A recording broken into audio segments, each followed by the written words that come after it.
Bring it back.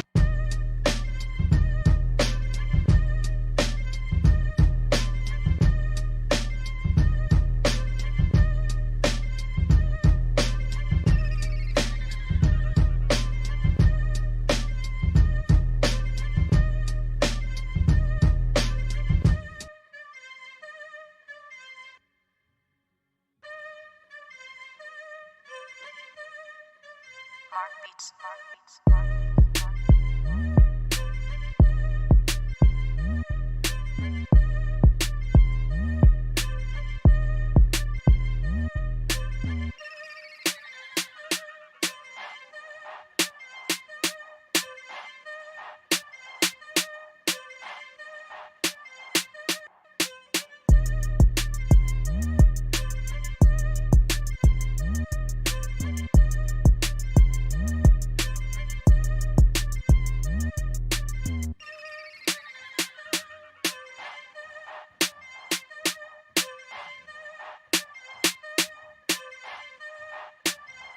Bring it back.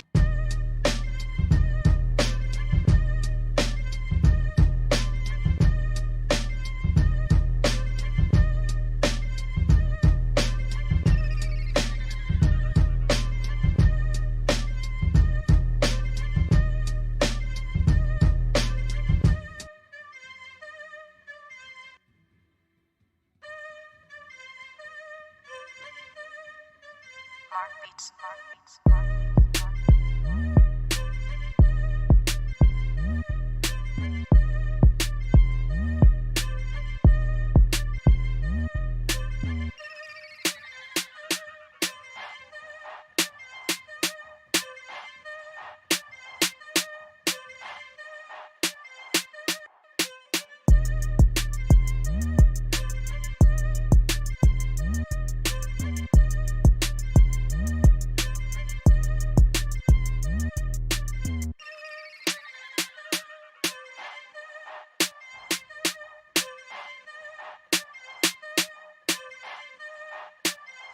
Bring it back.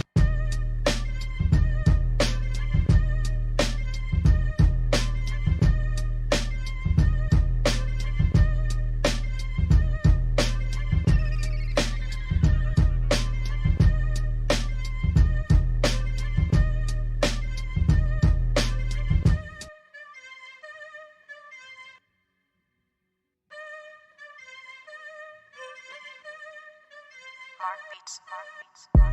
Beats, Mark Beats. Bring it back.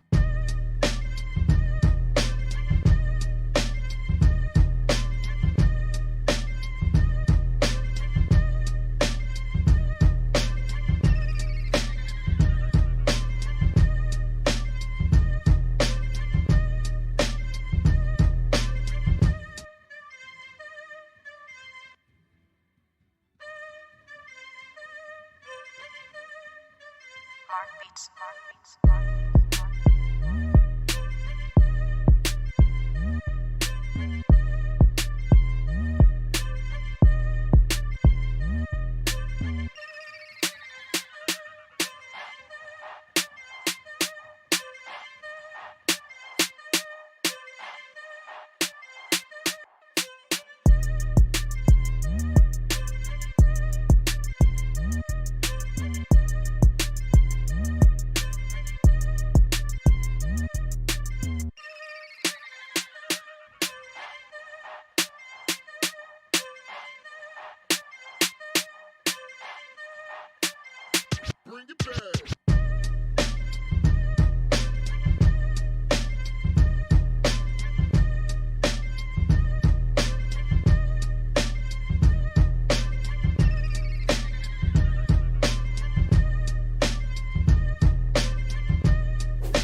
Beats, Mark Beats, Mark.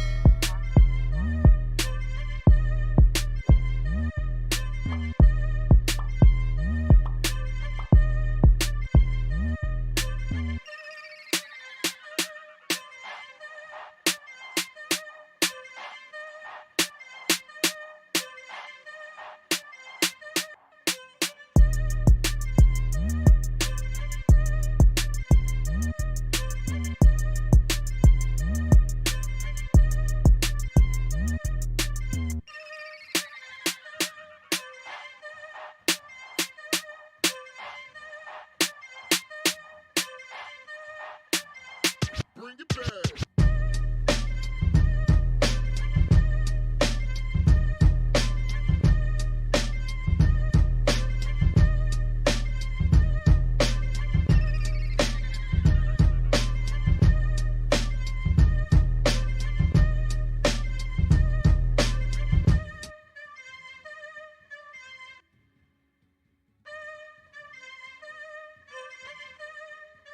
Mark Beats, Mark Beats, Mark.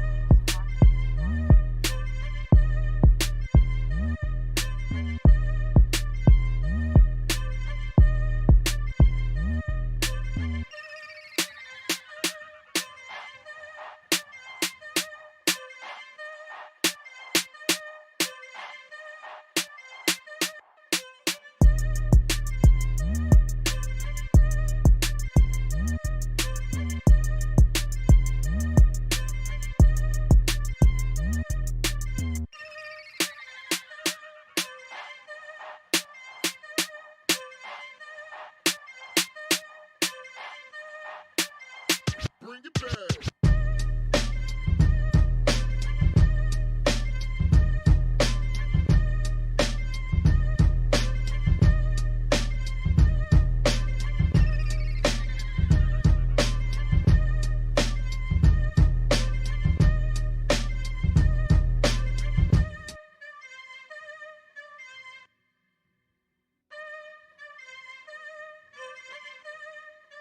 Mark Beats, Mark Beats, Mark.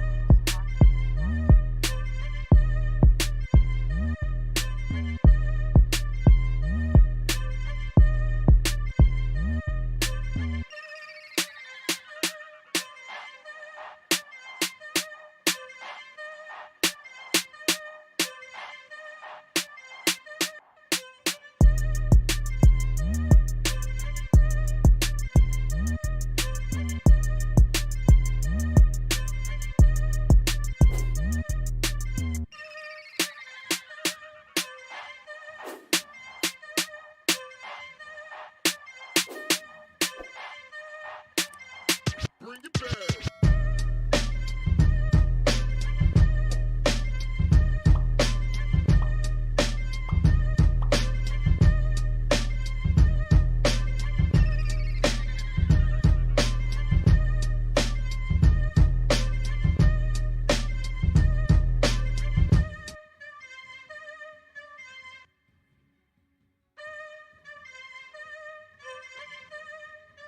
Mark Beats, Mark Beats, Mark.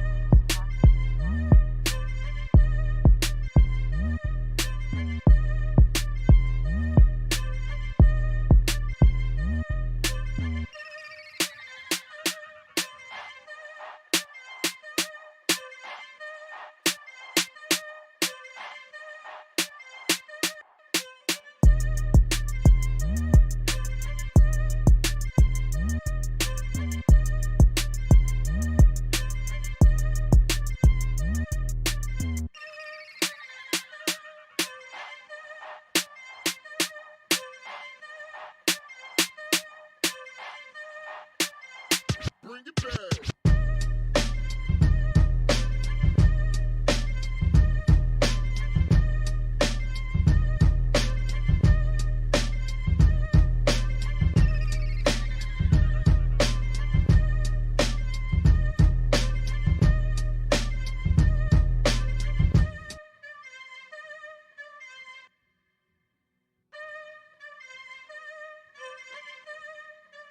Mark Beats, Mark Beats, Mark.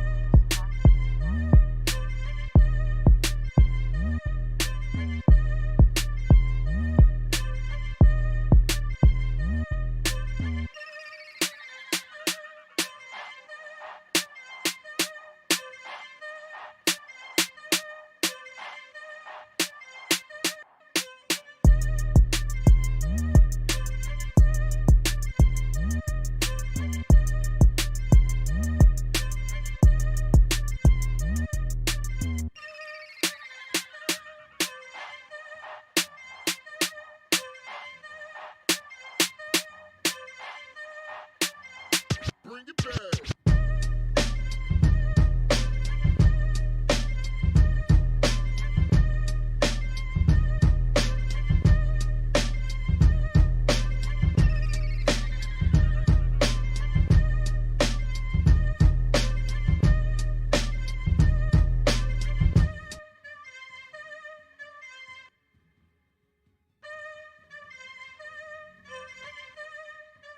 Mark Beats, Mark Beats, Mark Beats,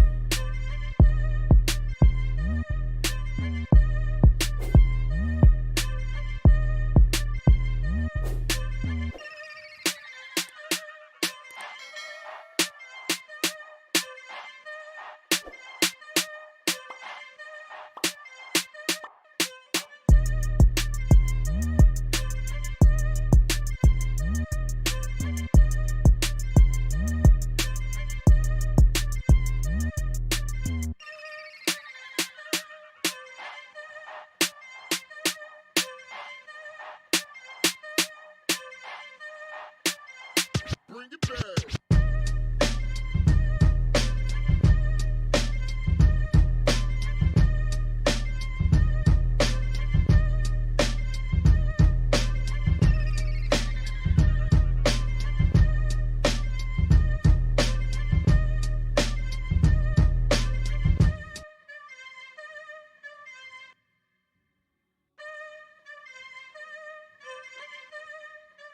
Mark Beats, Mark Beats, Mark Beats,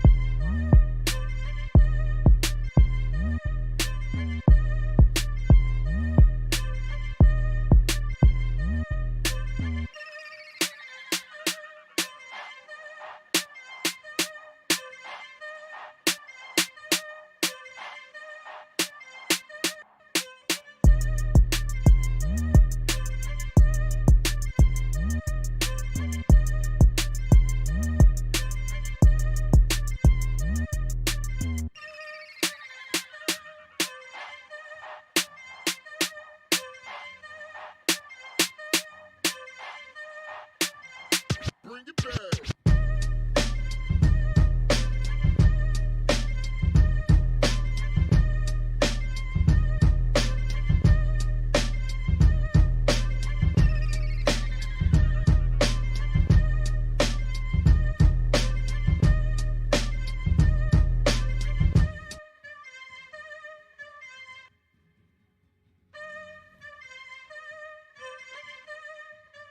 Mark Beats, Mark Beats, Mark Beats,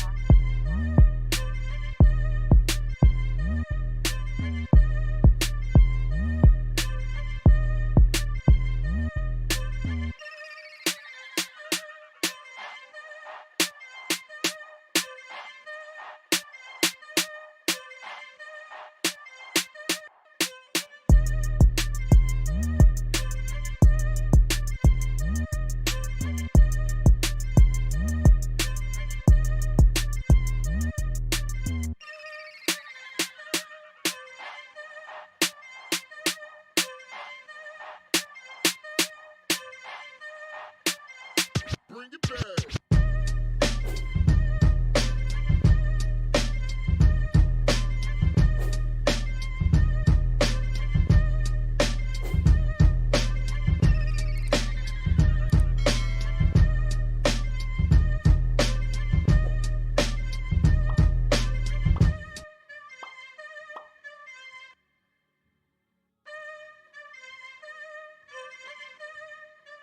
Mark Beats, Mark Beats, Mark Beats, Mark Beats.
Bring it back.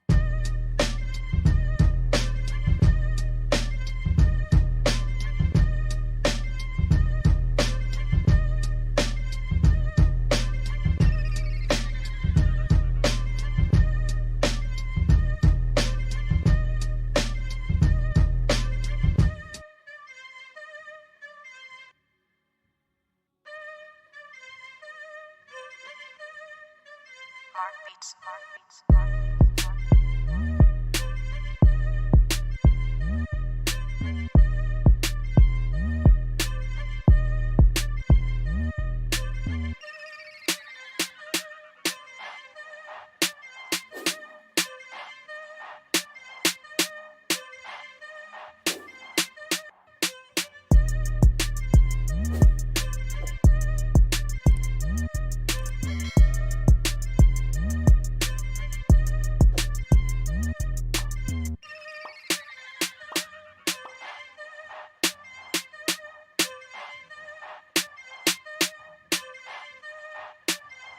Bring it back.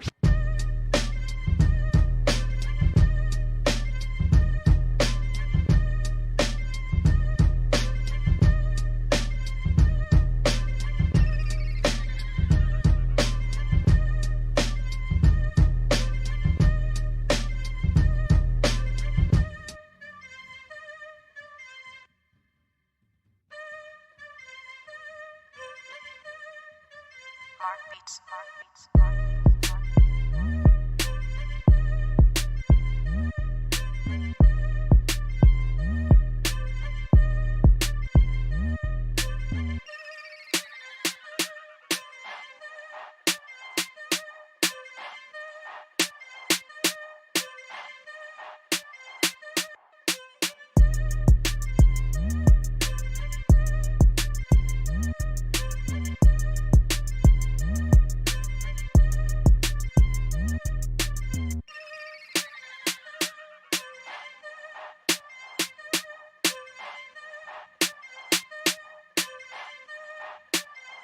Bring it back.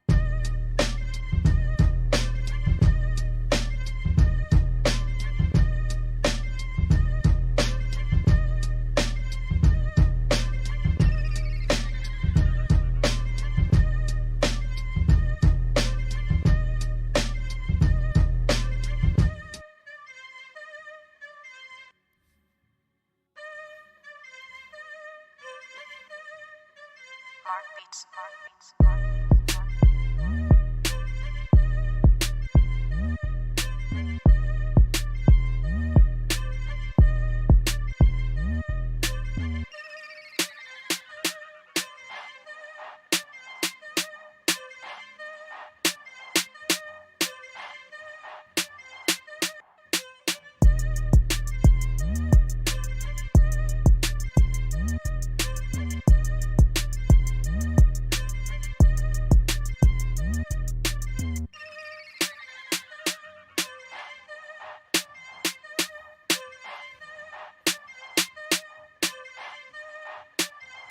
Bring it back.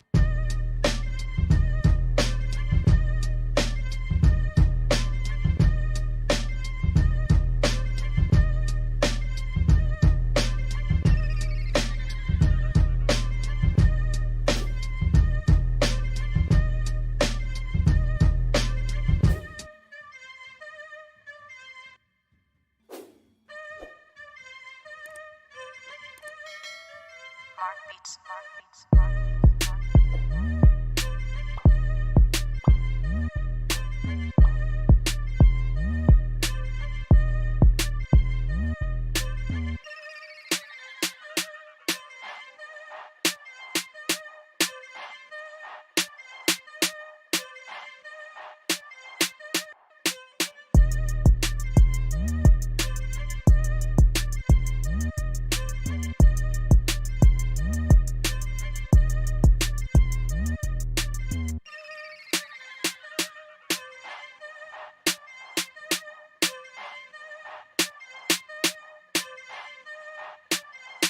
Bring it back.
beats. Dire team banned.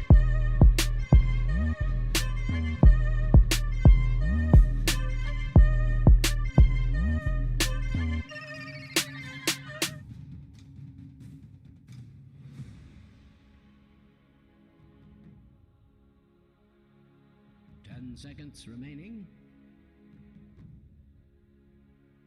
5 seconds remaining.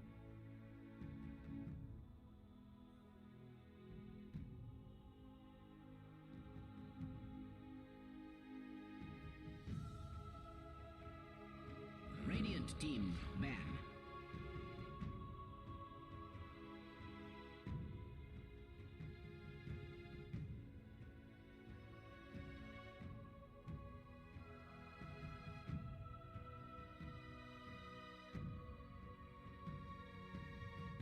Seconds remaining. 5 seconds remaining. Dire team ban.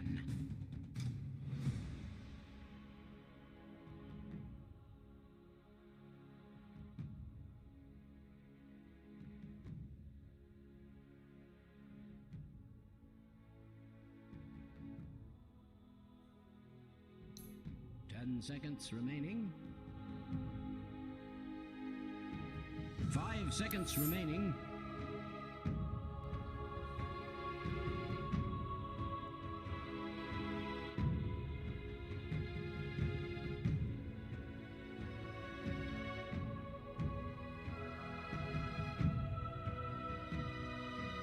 Radiant team pick.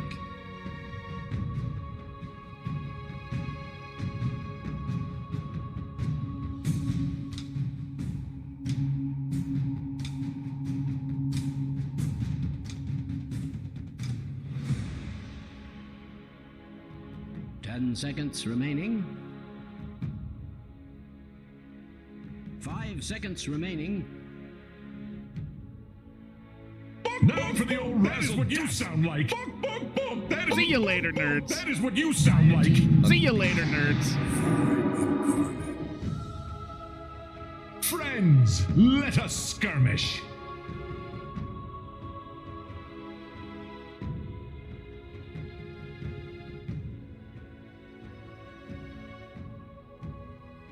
Seconds remaining. 5 seconds remaining.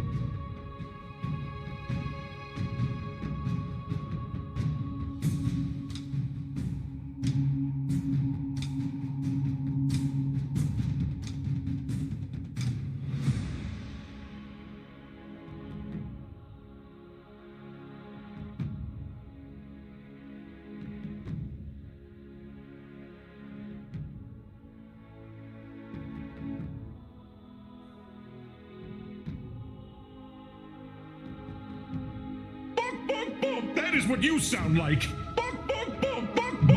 That is what you sound like. That is what you. That is what you sound like. That is what you sound. That is what you sound like.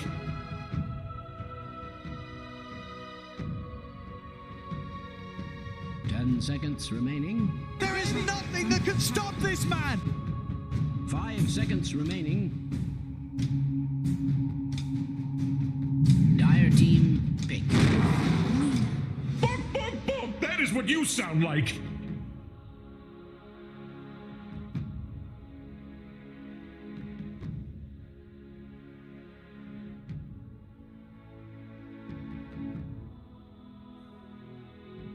Seconds remaining. 5 seconds remaining. Radiant team back. Faceless void.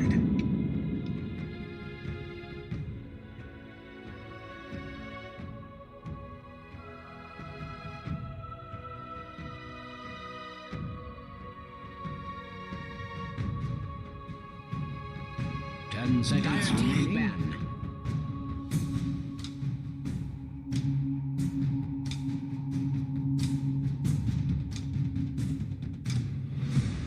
Radiant team ban.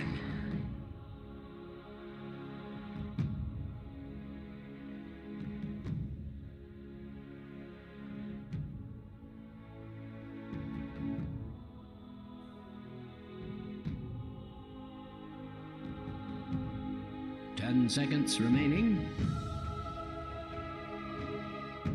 5 seconds remaining. Dire team ban.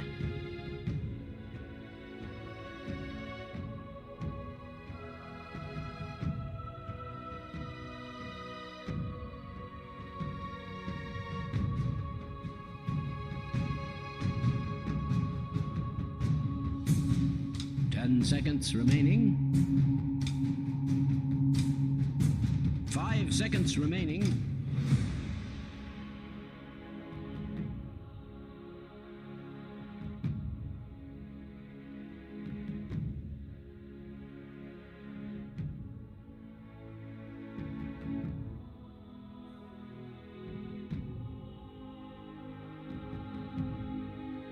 Radiant team ban.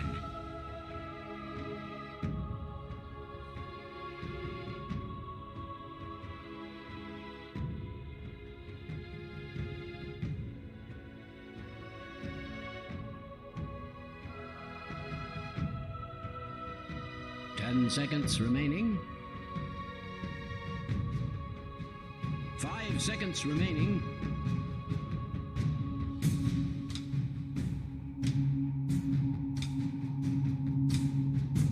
Dire team ban.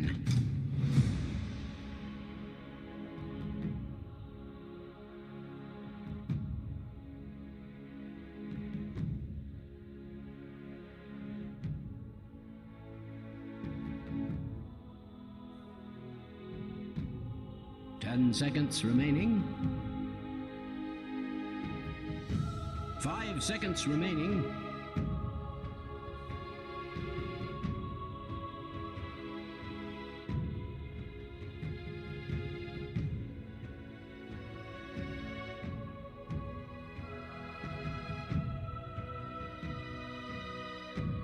Our team pick.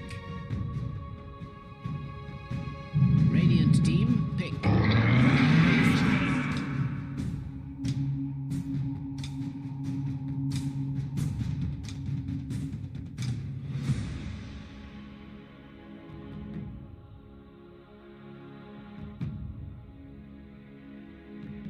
10 seconds remaining. 5 seconds remaining.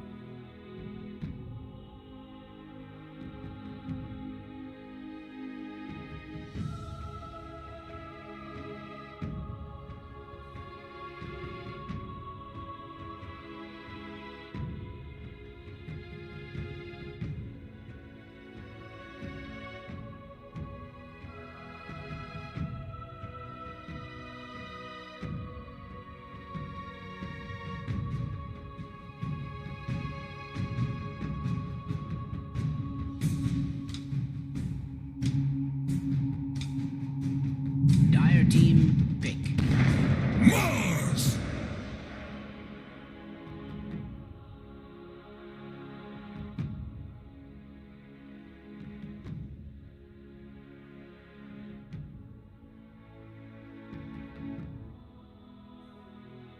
Ten seconds remaining.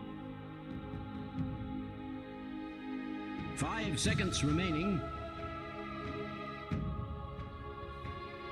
Radiant team pick.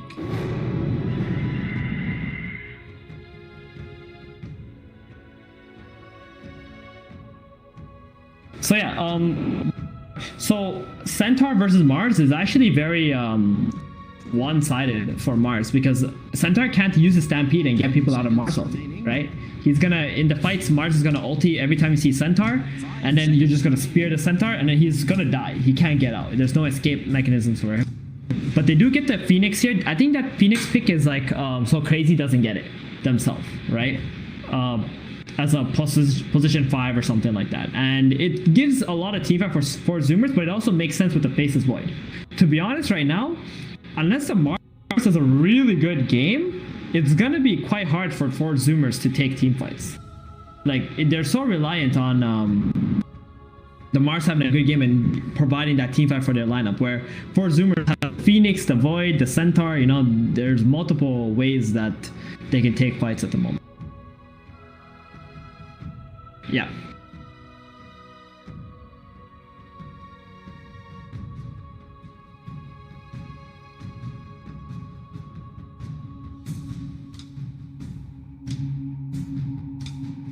Yeah.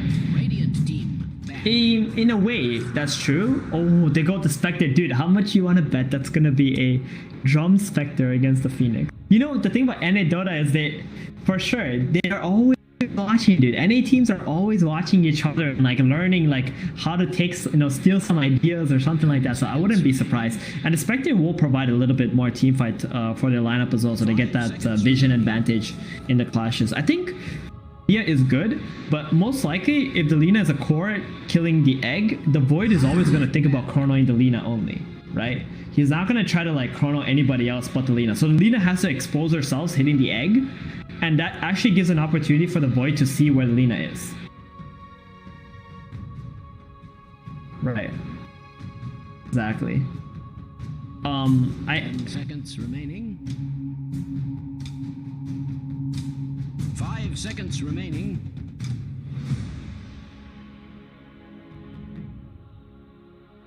Yeah. I'm really digging this Void pick as of right now though. Like, it does feel very good with how they are drafting around it. They will need another mid hero who can push out lanes, I believe, though, because right now this Lina is gonna be dominating the map, just like spamming skills on the waves, and they don't really have good catch for her. So the best way to do that is like have either your own lane shove, like having your own lane shove ability. Maybe like a Kunkka could be really good this game, because Kunkka pairs well against Void Spirit, I think, and it's a good X Mark is really good against Lina as well. Especially if she's a support, or even as a core, it's good against Lina because you can get the X mark on her on the mid lane, you can get TPs in and just kill her off, right?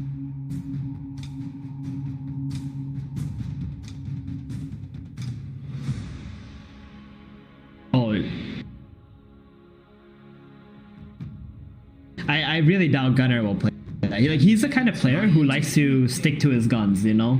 Whatever he knows how to do, he'll just do it. He's a very stable guy who always practicing, heroes that he wants to be able to play. So, like, Rubik, who would actually... I'd fully expect Bryle to go into a game and be like, yo, give me... You know? Bryle's the type of player who would do that.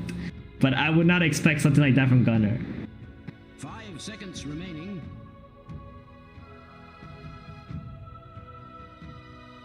Yeah.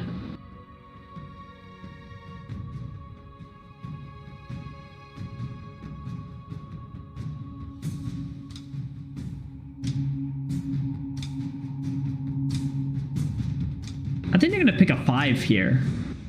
Maybe an Ogre Magi. Ogre Magi is actually completely unpicked. This is gonna be an Ogre pick right here. And Bloodlust is great against Phoenix. Dire team pick. Oh, Wyvern. Okay.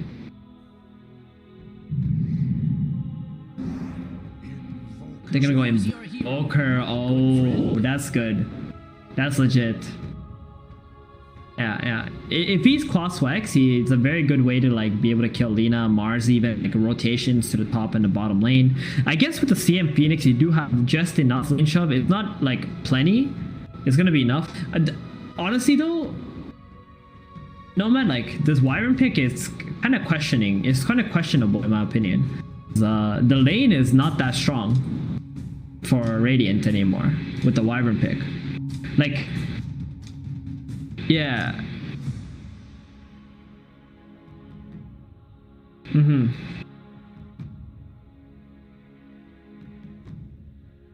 seconds remaining. Right. 5 seconds remaining. And for sure, I also don't like the fact that Wyvern and Lina are the two supports. There's plenty of lane shoving abilities, but they kind of clash in that department, right? Like, you want one of them to be pushing out lanes and the other one maybe to like camp heroes and make plays happen, and they're gonna be lacking on that. I see why they picked it though. They wanted to like get this ulti on the Void when he chronos someone, right? So they can curse, they can disengage, they can even ult, let's say, Centaur when he tries to stampede. There's different ways that you can utilize the ultimate of Wyvern, but other than that, I feel the rest of his abilities are going to be quite lacking in this game.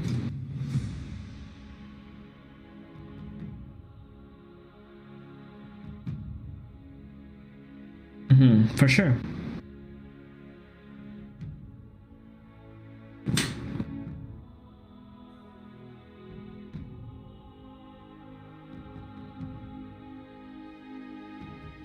Right.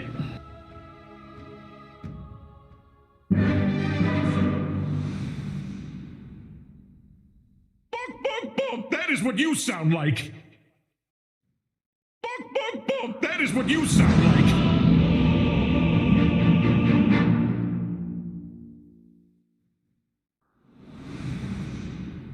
Lina Mars makes a lot more sense than Void Mars, right? Especially Void or something like that. Oh, Face is Void. I keep saying Void. There's two Voids in this game.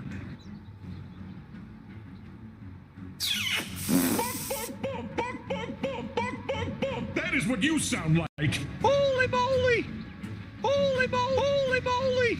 Holy moly! Friends, let us skirmish. Now for the old razzle. That is what you sound like.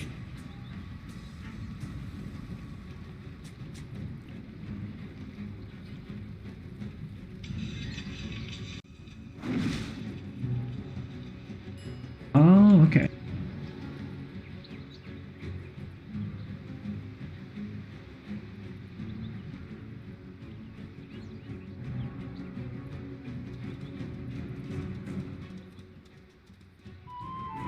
Seconds to battle.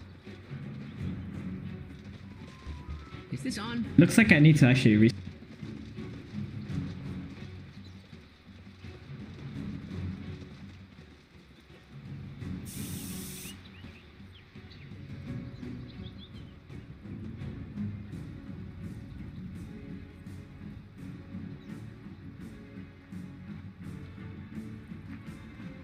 The battle begins.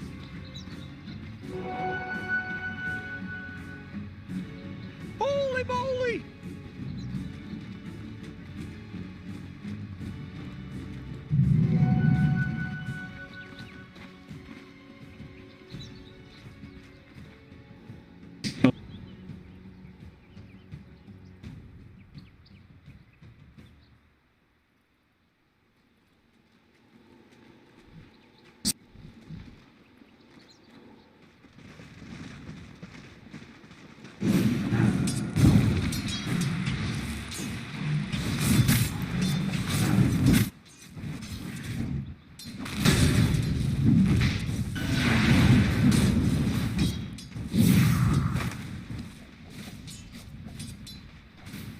Dyer's courier has been slain. Another innocent slain for our amusement.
I admit nothing but my sadness that you're gone.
полностью по теряет сейчас будет. Но по крипам все равно там Нокер не успеет.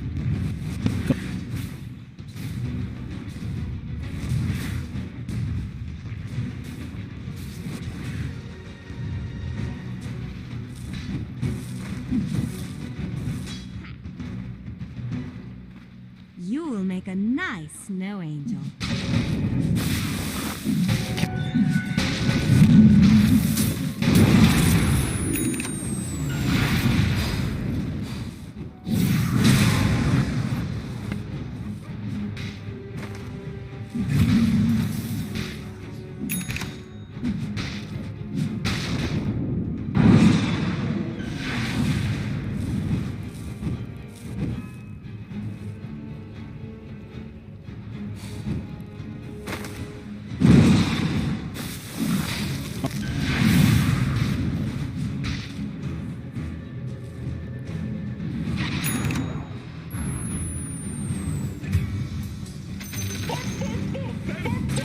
That is what you sound like.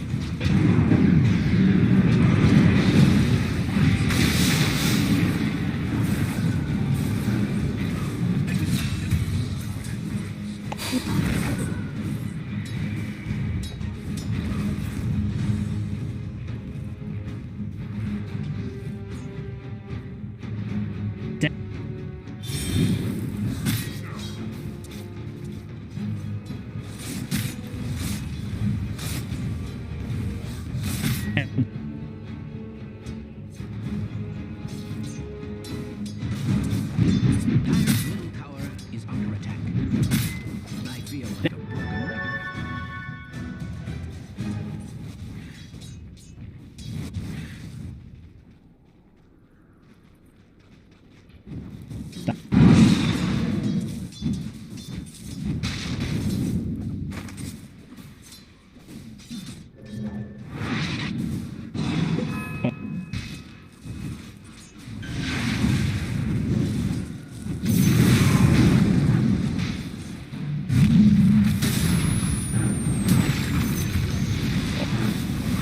Holy moly!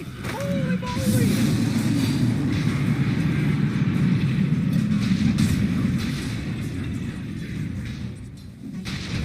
Radiant's top tower is under attack.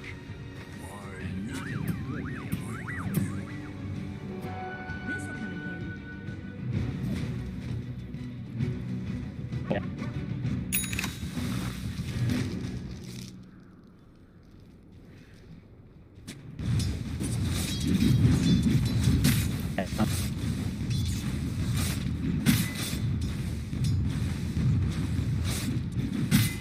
Dire's top tower is being attacked like nobody's. Strange to say, Radiant's middle tower is under attack.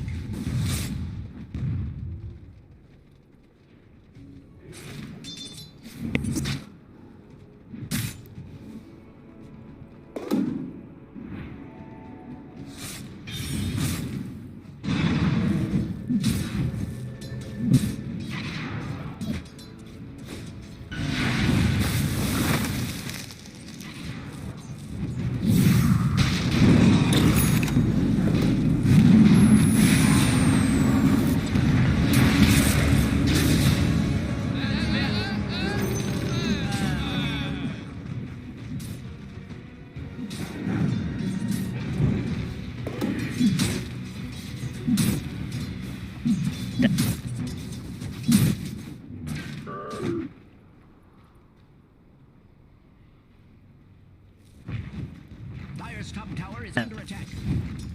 Must I repeat myself?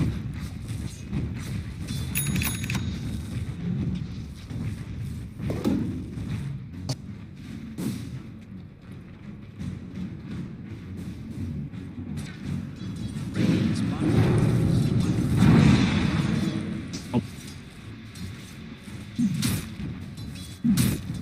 Radiant's structures are fortified.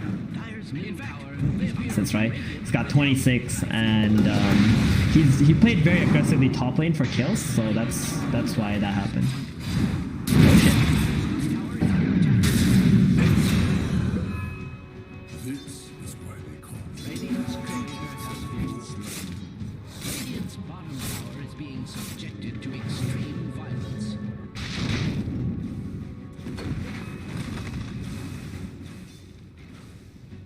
It gives him XP. Like, that's what he's really looking for. I mean, to be fair, in this game, he's not really the super hard carry. He's got an Invoker, right? So they're gonna be sharing that.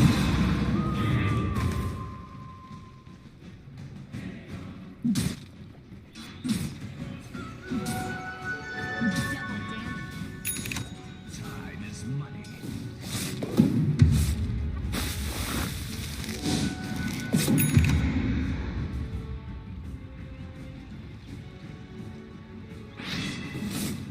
Yeah, I mean, I guess I failed to mention also earlier this game, they have a Crystal Maiden who pairs well with Invoker too. Because Crystal Maiden, the way you play it nowadays, is just max out Frostbite. It's just such a good spell. 3 seconds on heroes, 6-second cooldown, and Invoker can always Sunstrike off the bite as well.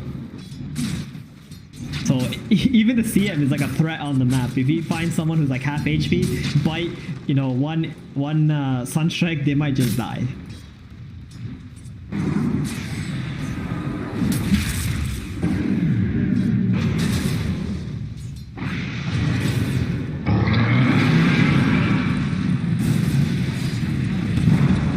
Bami's here too. Good hit shoot. Damn.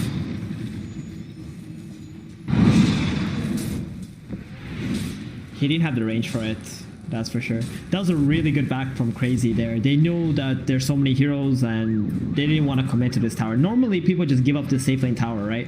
I feel if Void was bottom and he just TP top when the opponent is diving, it would have been a better situation. He just TP'd a bit too early. Oh, mid though. Yeah, he's so dead.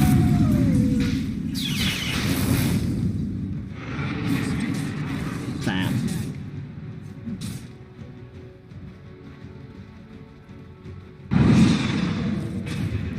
Top lane though. No chrono.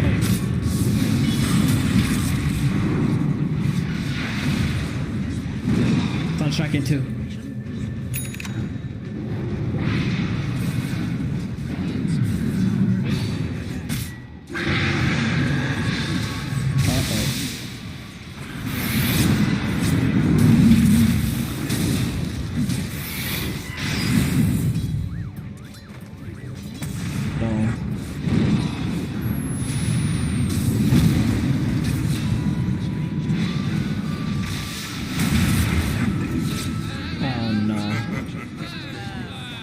Yikes.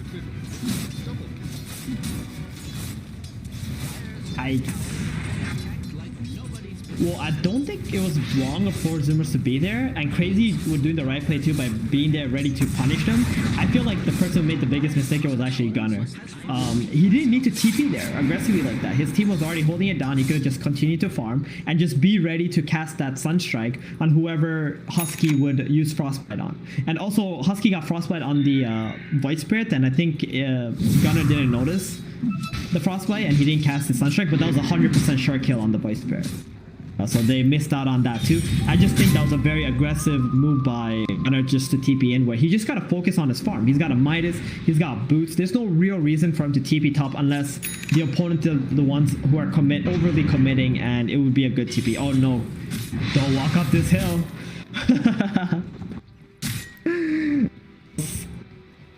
Yeah.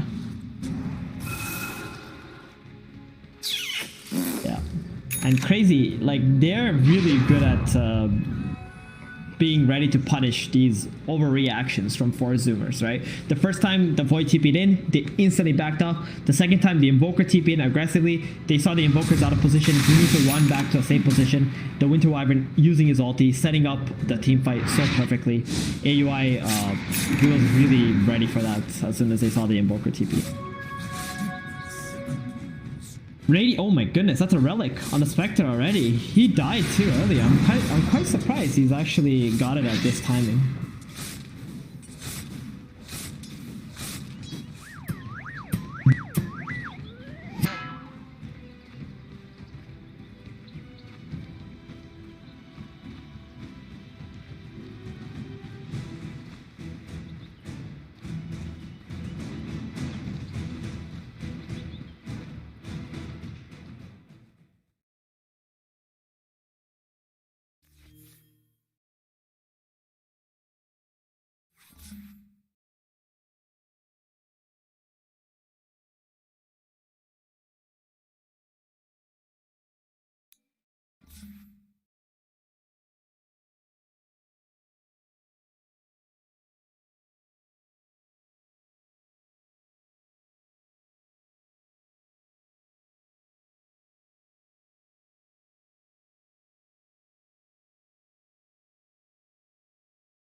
That was a really nice rotation there from Zoomers. Wrapping around the tower, the Faces Blade had his chrono ready. It's like every time they have chrono, they really want to take the fight because they have Egg, they have Invoker, Sunstrike, there are multiple ways to take fights.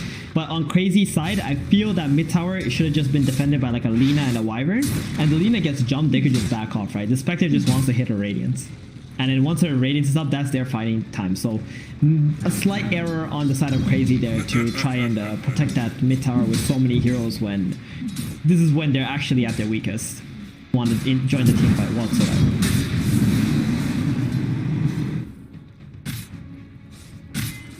Dire's middle tower is under attack.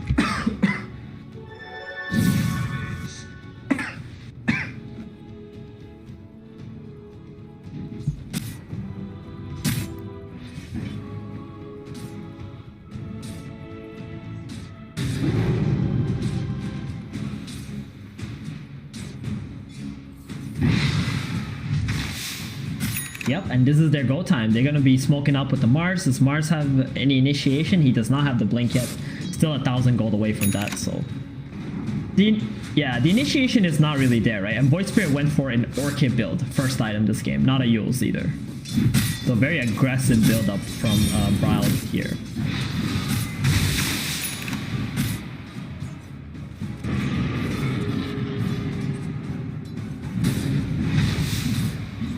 There's a lot of lane shoving, right, from both teams.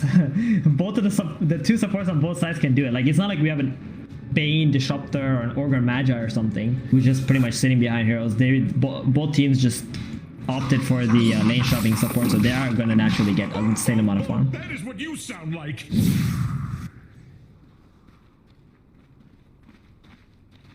What a waste. Damn.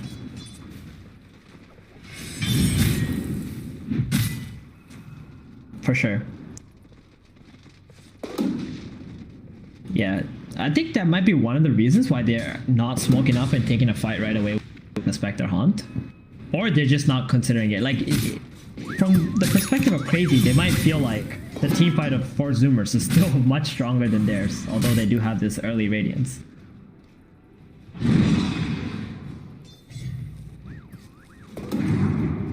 Oh yeah, they're on a timer for sure. Exactly. I do think 4 Zoomers have the better late game in this game. With this Midas, Invoker, Void, and stuff. It's very, very scary. Their late game, like, there's no real counter to this Egg Chrono combo, right? Like, the Lina can't just sit there and attack when she's just a position 4 hero. She will be pressured by, like, a Centaur, Void, or something.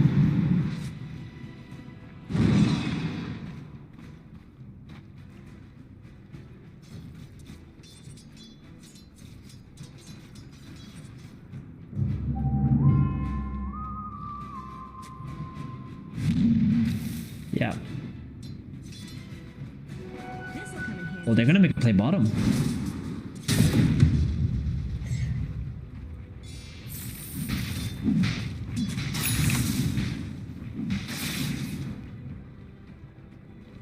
So, who is it gonna be initiating? 4 Zoomers or Crazy?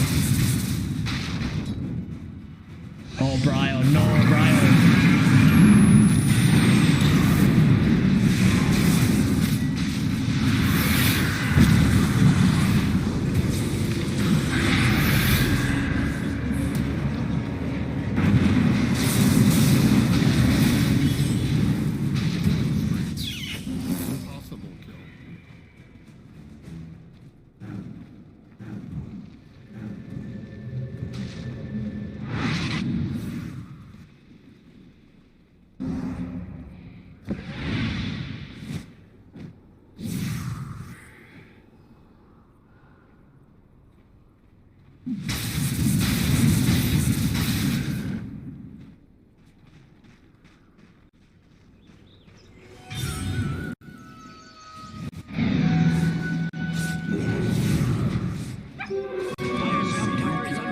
Look, that is the prime example of why you don't run through the river to get to a team.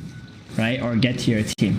The river is such a scary place. It's always down the hill, so anybody up the hill can just initiate on you. You won't even see anything. And Brawl, I think he put his team in a very awkward position and forced them to take a team fight, while HFN, that's his first haunt with a Radiance and was not able to do anything, right? He didn't get any kills. He just has to walk away from the fight, go back to farming, and at this point it's really awkward for HFN. He's not sure what items to get even, or who to try and jump in the clashes, because his team is becoming weaker and weaker in terms of team fight.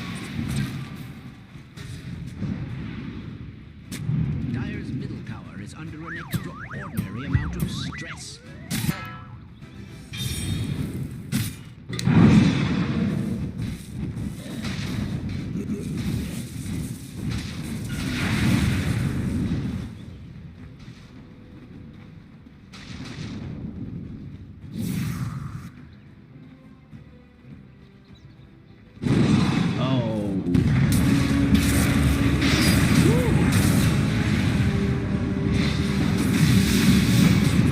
Team was smoking there too.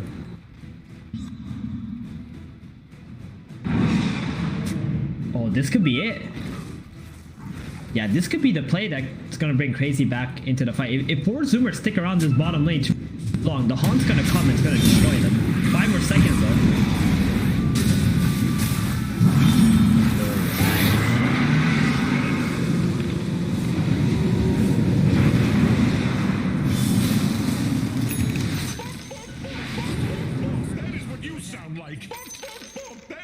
Oh my god. That is what you sound like. Alright, they proved me wrong. I thought Crazy, they're gonna wait 5 seconds, they're gonna age on 4 Zoomers. 4 Zoomers just went on in. They just killed off the support right away, so there's no Winter's Curse available in that fight. Damn, that was a very impressive play by 4 Zoomers. I had no idea. Like, I can see both sides, and I did not expect them to actually jump.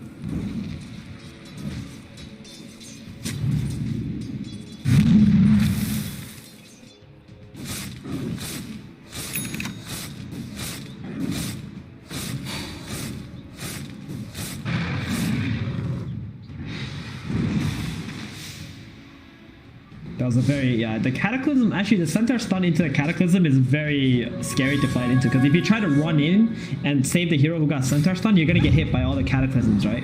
So, things are getting harder, man, for Crazy in terms of how to take the fight. I think the Spectre has to get more items, like maybe a Manta Abyssal Blade, and try to pick off the Invoker as soon as he gets the Haunt out. That could be a way to take the fight, because Invoker can die to like an Abyssal plus Manta spell, right?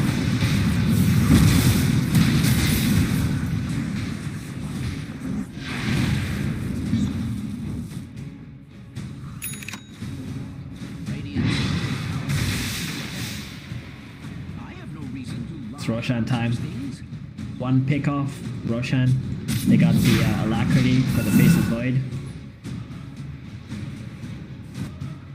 It actually, 4 Zoomers lineup makes so much sense. Every single one of their heroes synergizes so well with one another. Even this Alacrity for Face of Void, it just makes them into just crazy hyper carries going into the late game as well.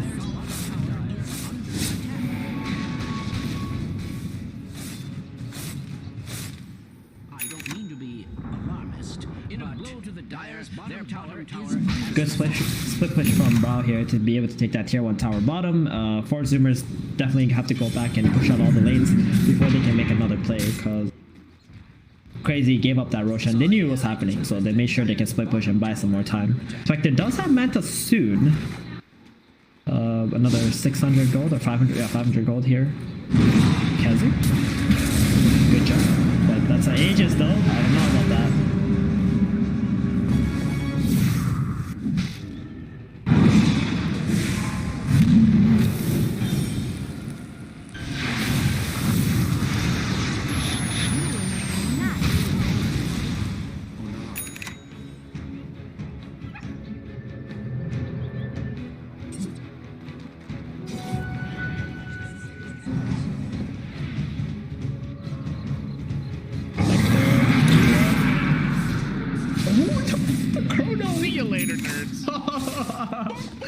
That is what you sound Sorry.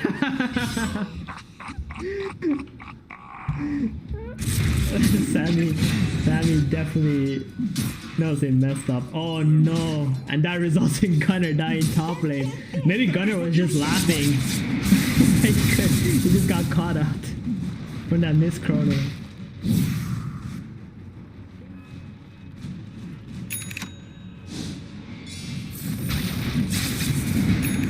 Dire's top tower is under attack.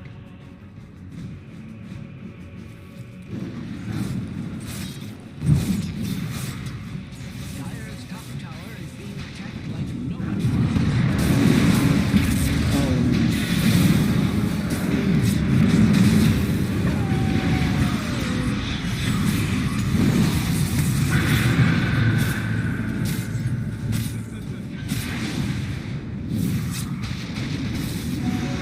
Well, Moon wants to fight. That is what you sound like. That is what you Yikes. sound like.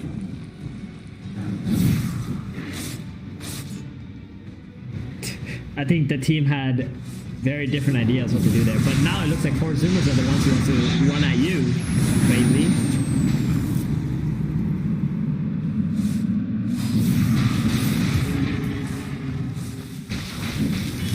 Strange to say, Radiant's middle tower is under attack. Radiant structures. In fact, Radiant's middle tower Radiant's middle tower has fallen. That was a really nice attempt by Crazy. As soon as they kill the Invoker, they know they got 5 versus 4 on the map. Chrono's on cooldown. They try to run in. They got some pickoffs, but the Phoenix, he does buy back into that team fight. So, I mean, Crazy are trying to do what the best that they can with in the position that they're in right now. But unfortunately, 4 Zoomers are just a little bit too far ahead. And they're also playing very aggressively in this game, so easy for Crazy to move around this map and be able to farm their way back in. Dire's middle tower is under attack. I feel like a broken record.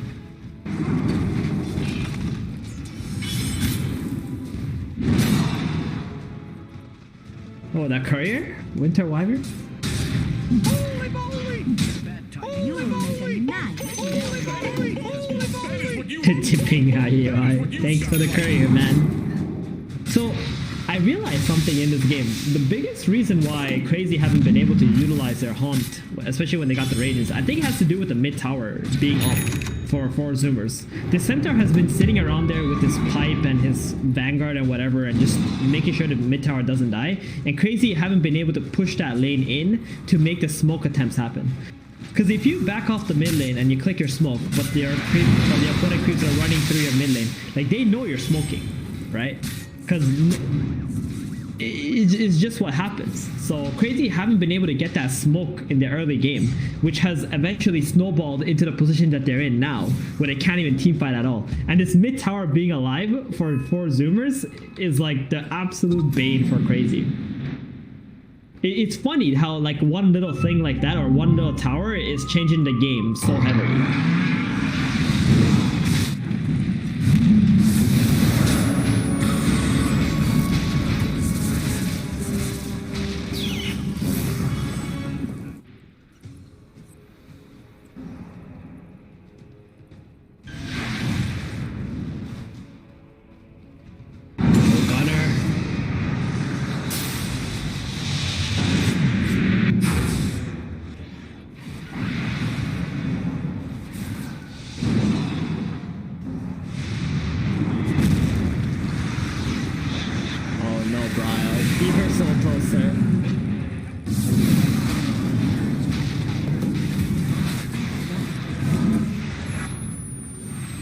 Dude, Husky's almost got a BKB, by the way. He's almost got a BKB on his CM. Glimmer BKB like 31 minutes in, I guess. And they're gonna get them. Okay, so AUI makes his way bottom and takes the outpost back, so that's a little bit of a win for Crazy because they could have lost 2 outposts there, but they will lose 4 bounty rooms. So yeah, that's gonna be the BKB. Dude, that's worth it. 100% worth it. You can tell just by this game like how much they value this tower, right? They've been protecting the shit out of it. They know it's been winning them this game. They're gonna repair that up. If they can, they might even repair it one more time so it's at 1800 HP. Radiant's top tower is under attack. I think it's back at the base now. The Crystal Maiden had it. Here, Radiant's top tower.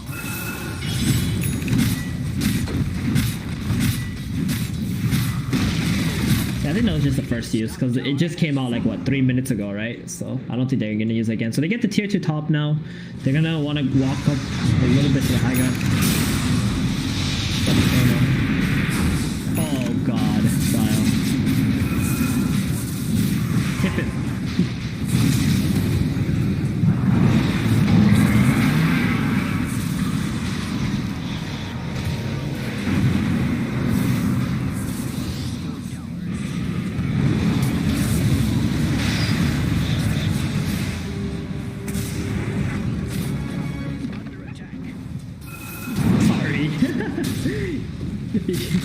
Yeah, he definitely went a little too far. After the Spectre, you can just walk back and take the objectives. Monkeys Forever got the right idea, though.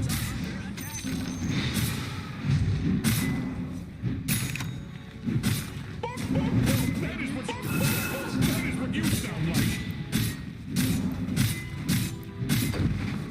See you later, nerds. What the fuck just happened?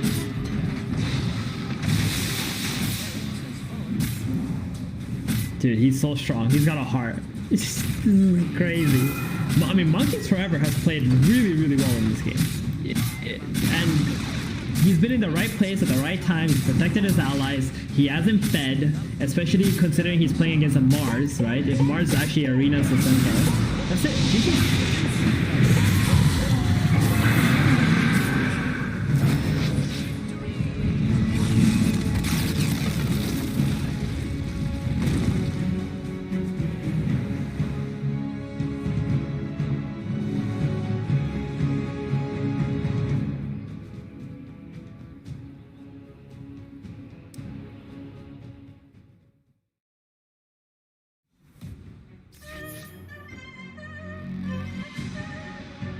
Mark beats, Mark beats,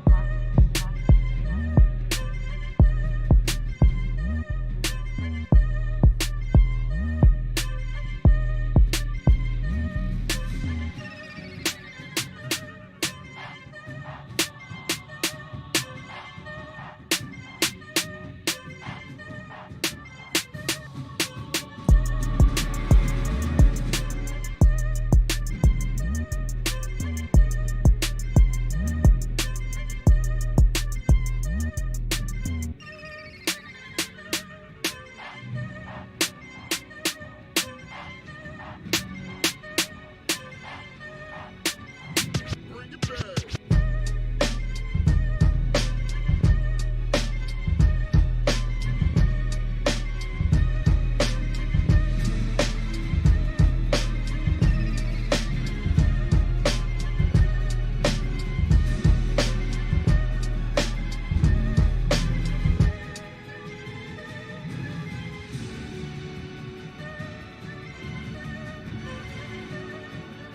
Mark beats, Mark beats.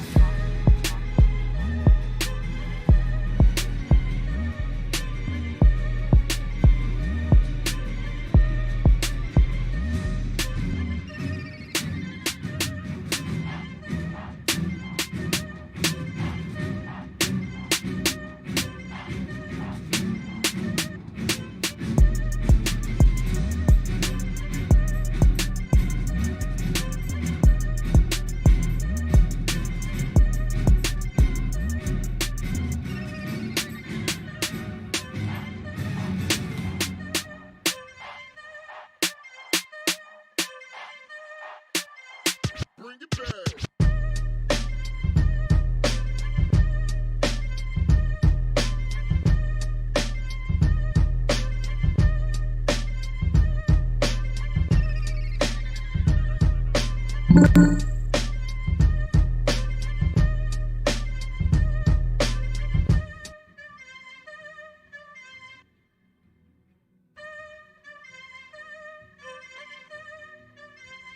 Beats, Mark Beats, Mark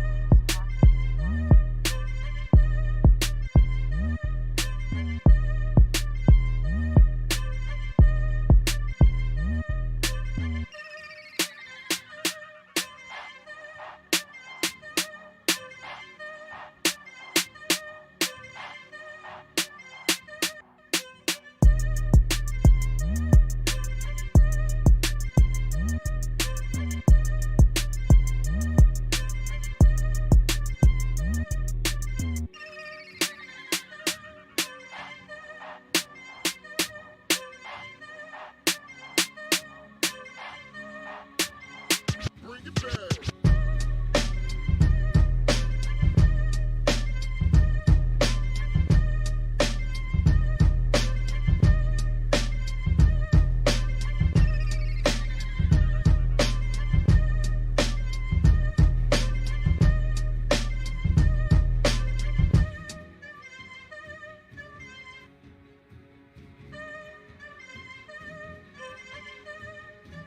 Mark Beats, Mark Beats, Mark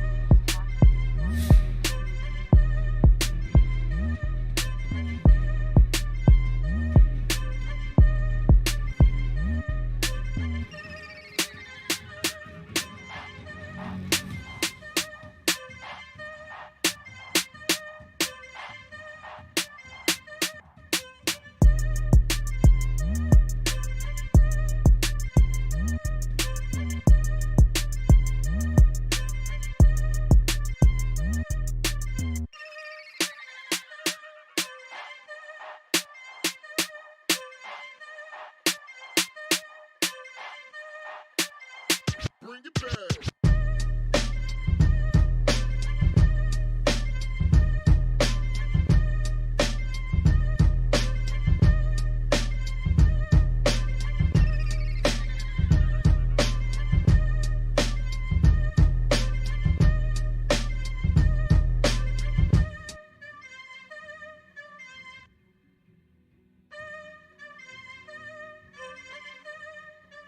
Mark Beats, Mark Beats, Mark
Beats, Mark Beats, Mark Beats, Mark Beats.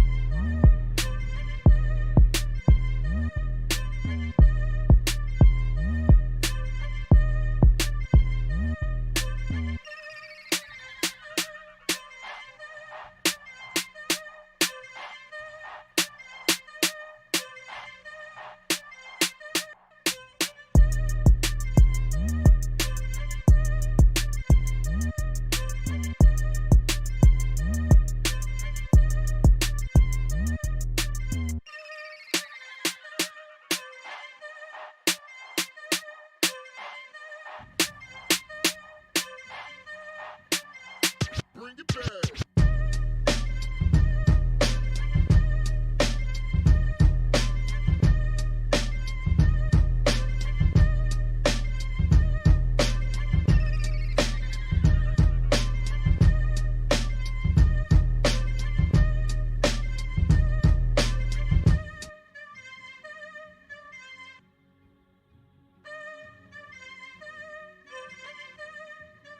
Mark Beats, Mark Beats, Mark Beats,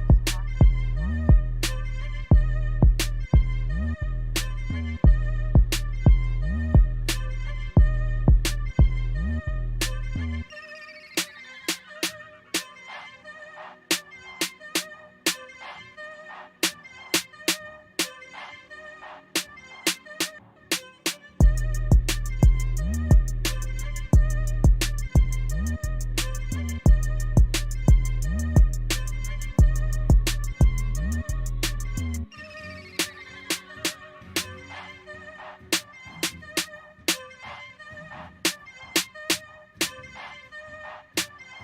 Bring it back.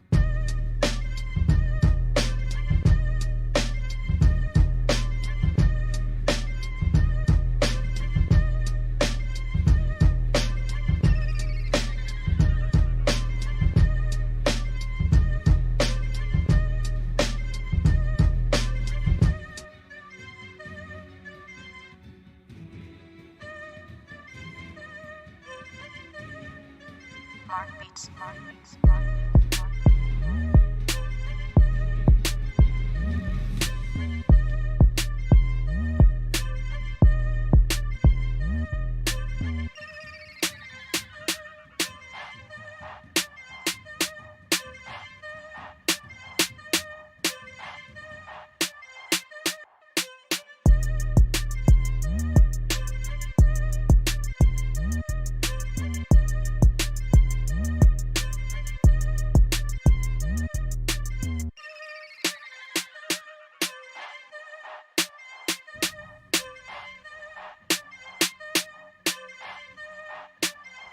Bring it back.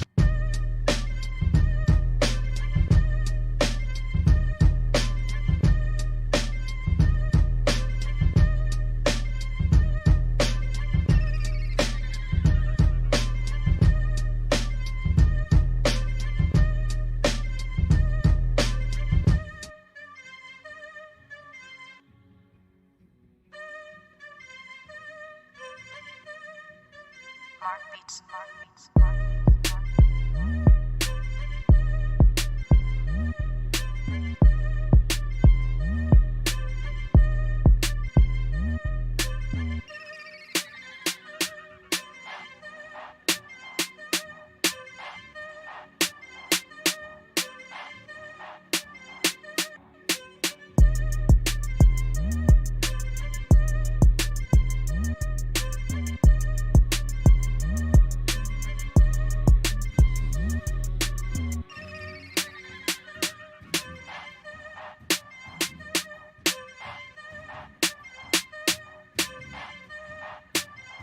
Bring it back.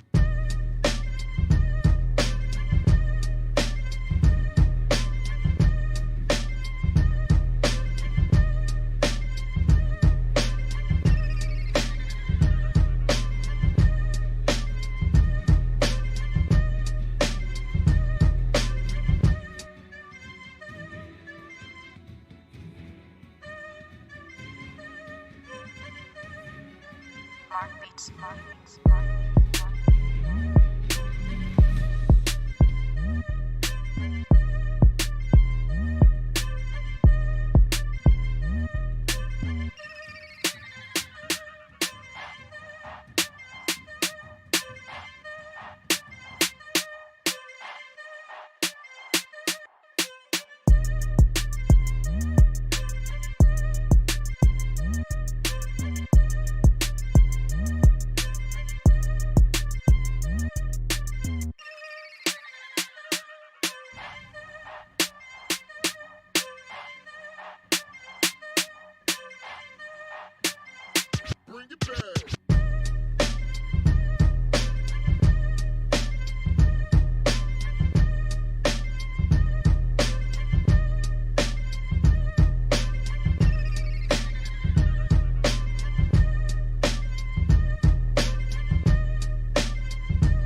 Mark Beats. Bring it back.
Mark Beats. Bring it back.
Mark Beats. Bring it back.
Mark Beats.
Mark Beats. Mark Beats. Mark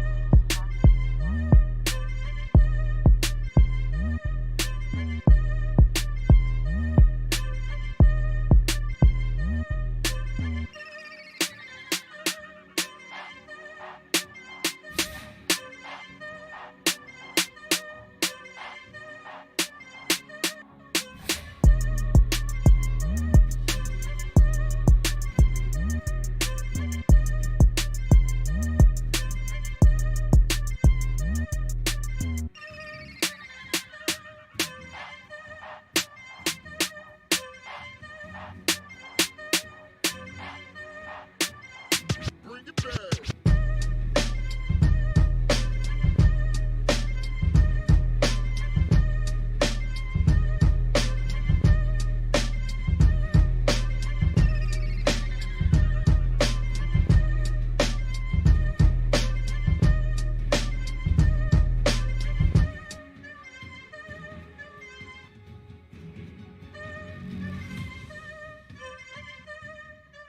Mark Beats. Mark Beats. Mark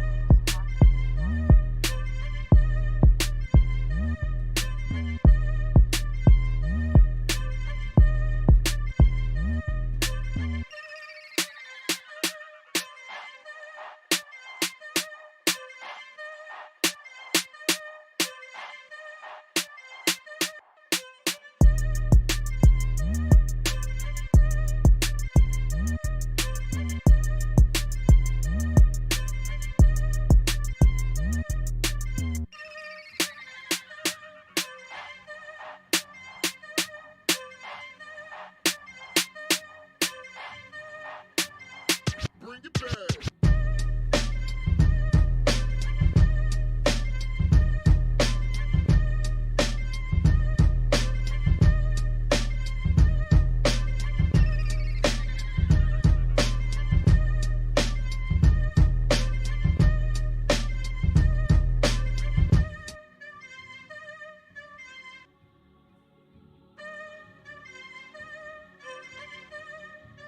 Mark Beats. Mark Beats. Mark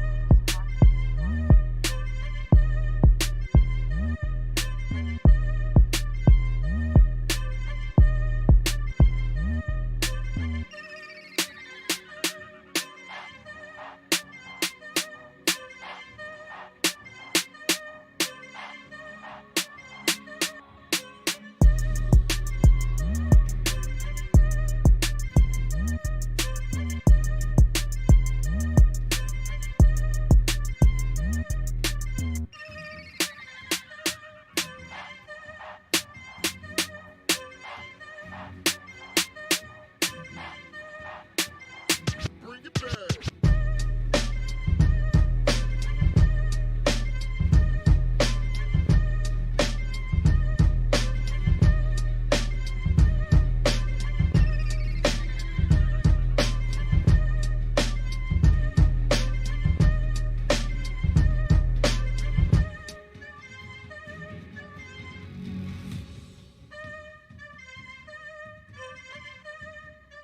Mark Beats. Mark Beats. Mark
beats, Mark beats, Mark beats, Mark beats.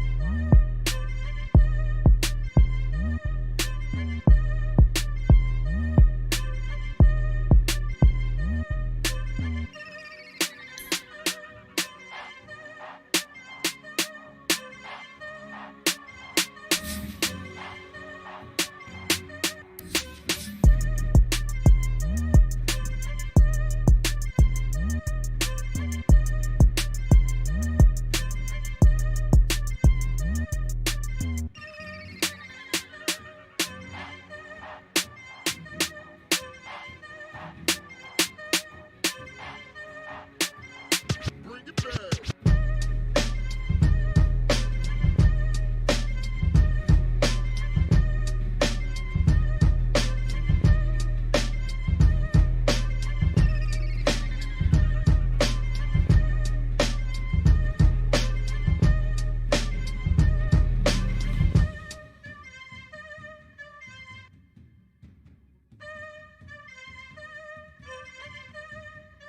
Mark beats, Mark beats, Mark beats, Mark beats.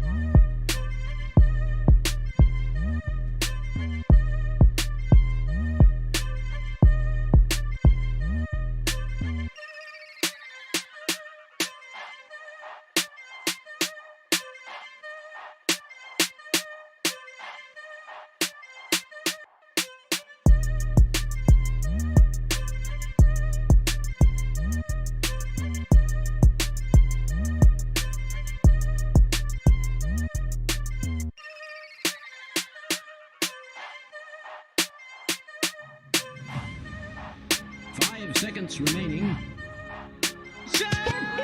That is what you sound like. That is what you. See you later, nerds. That is what you sound like. Friends, let Well, us. Four Zoomers at first pick this time around. I don't think there's going to be any different bans. They're going to ban the exact same thing. They're going to ban Beast and Underlord. Crazy's going to ban Clinks and +1. Maybe that +1 is the different hero. And I think Four Zoomers are just going to settle for the Crystal Maiden again. I think they feel very comfortable, especially after game 1. I feel this hero is great. It provides a lot of team fight. It provides a lot of mana regen for your allies to be able to play faster in the game. Just overall, also a good lane pushing hero. So in terms of the first pick and the bans, I don't think there's going to be much different. I mean, Crazy, okay, all right, they banned out the Clinks. There's no way. There's no way that hero was going. There's no way. Team ban. Oh. So Four Zoomers actually ban out Lina this time. They don't ban the Underlord. That's interesting. So Crazy are probably going to ban the Batrider here. I wonder if Four Zoomers decide to just straight up pick a first pick Underlord. If that might even be a possibility. He is really good. I don't know why people keep saying that, oh, Underlord is not good without the permanent damage. The permanent damage was irrelevant to Underlord to begin with. It was actually irrelevant. Pick. Yeah. I mean, he's just a really good hero. The AoE on Firestorm is absolutely insane.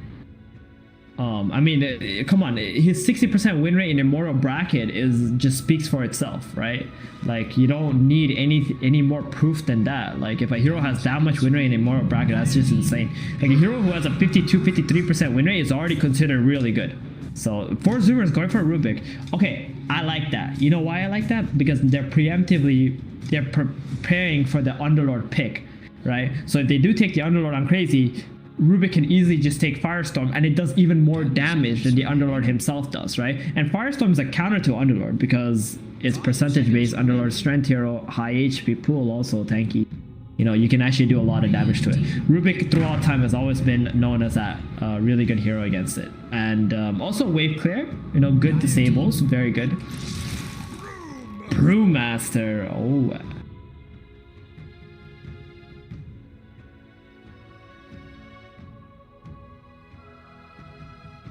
Yeah, maybe. 10 seconds remaining. 5 seconds remaining. Radiant team ban.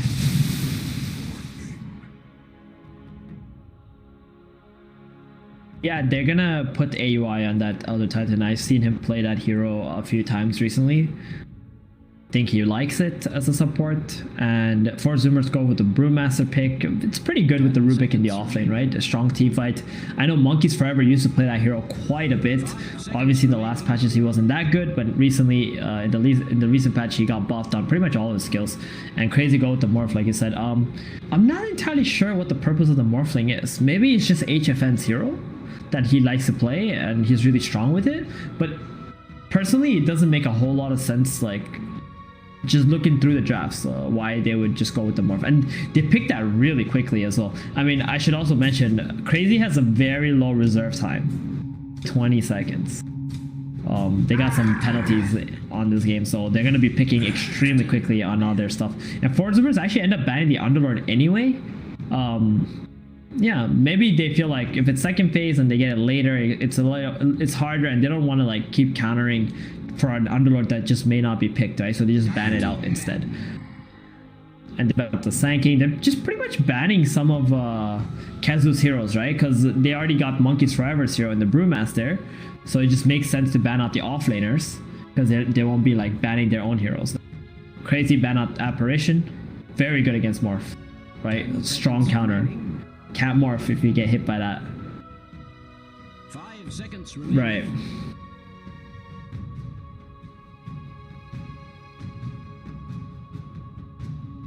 Oh boy, they're down to reserve time already. This is so scary if you're Crazy, you know? You don't have a whole lot of time.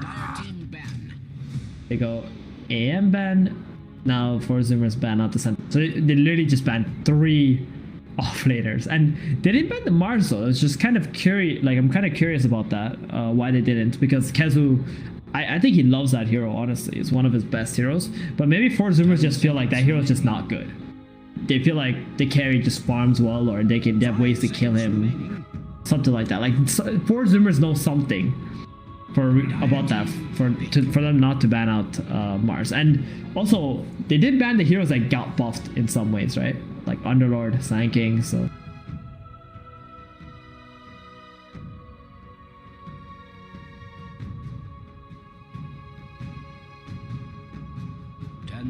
remaining. 5 seconds remaining.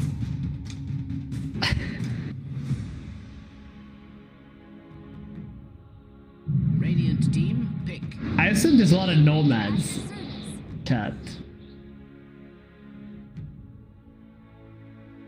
Yeah. Fear too, right? Fear had like a... I'm not Fear, sorry. Puppy as well. He had like a long beard. He's always got that clean shave. Remaining. 5 seconds remaining. Ranger.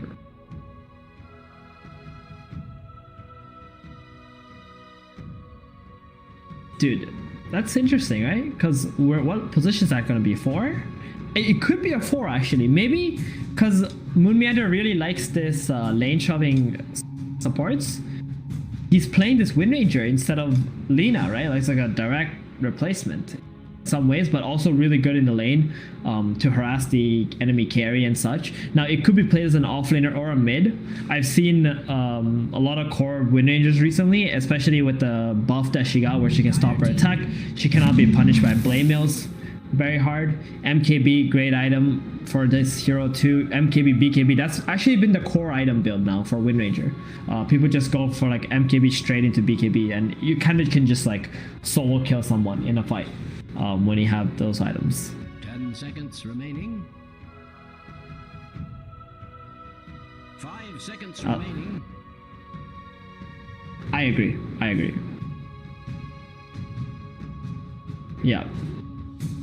Radiant team pick. Yeah. Oh. So Tiny came back to what he used to be, right? Where he got charges on his 3rd skill.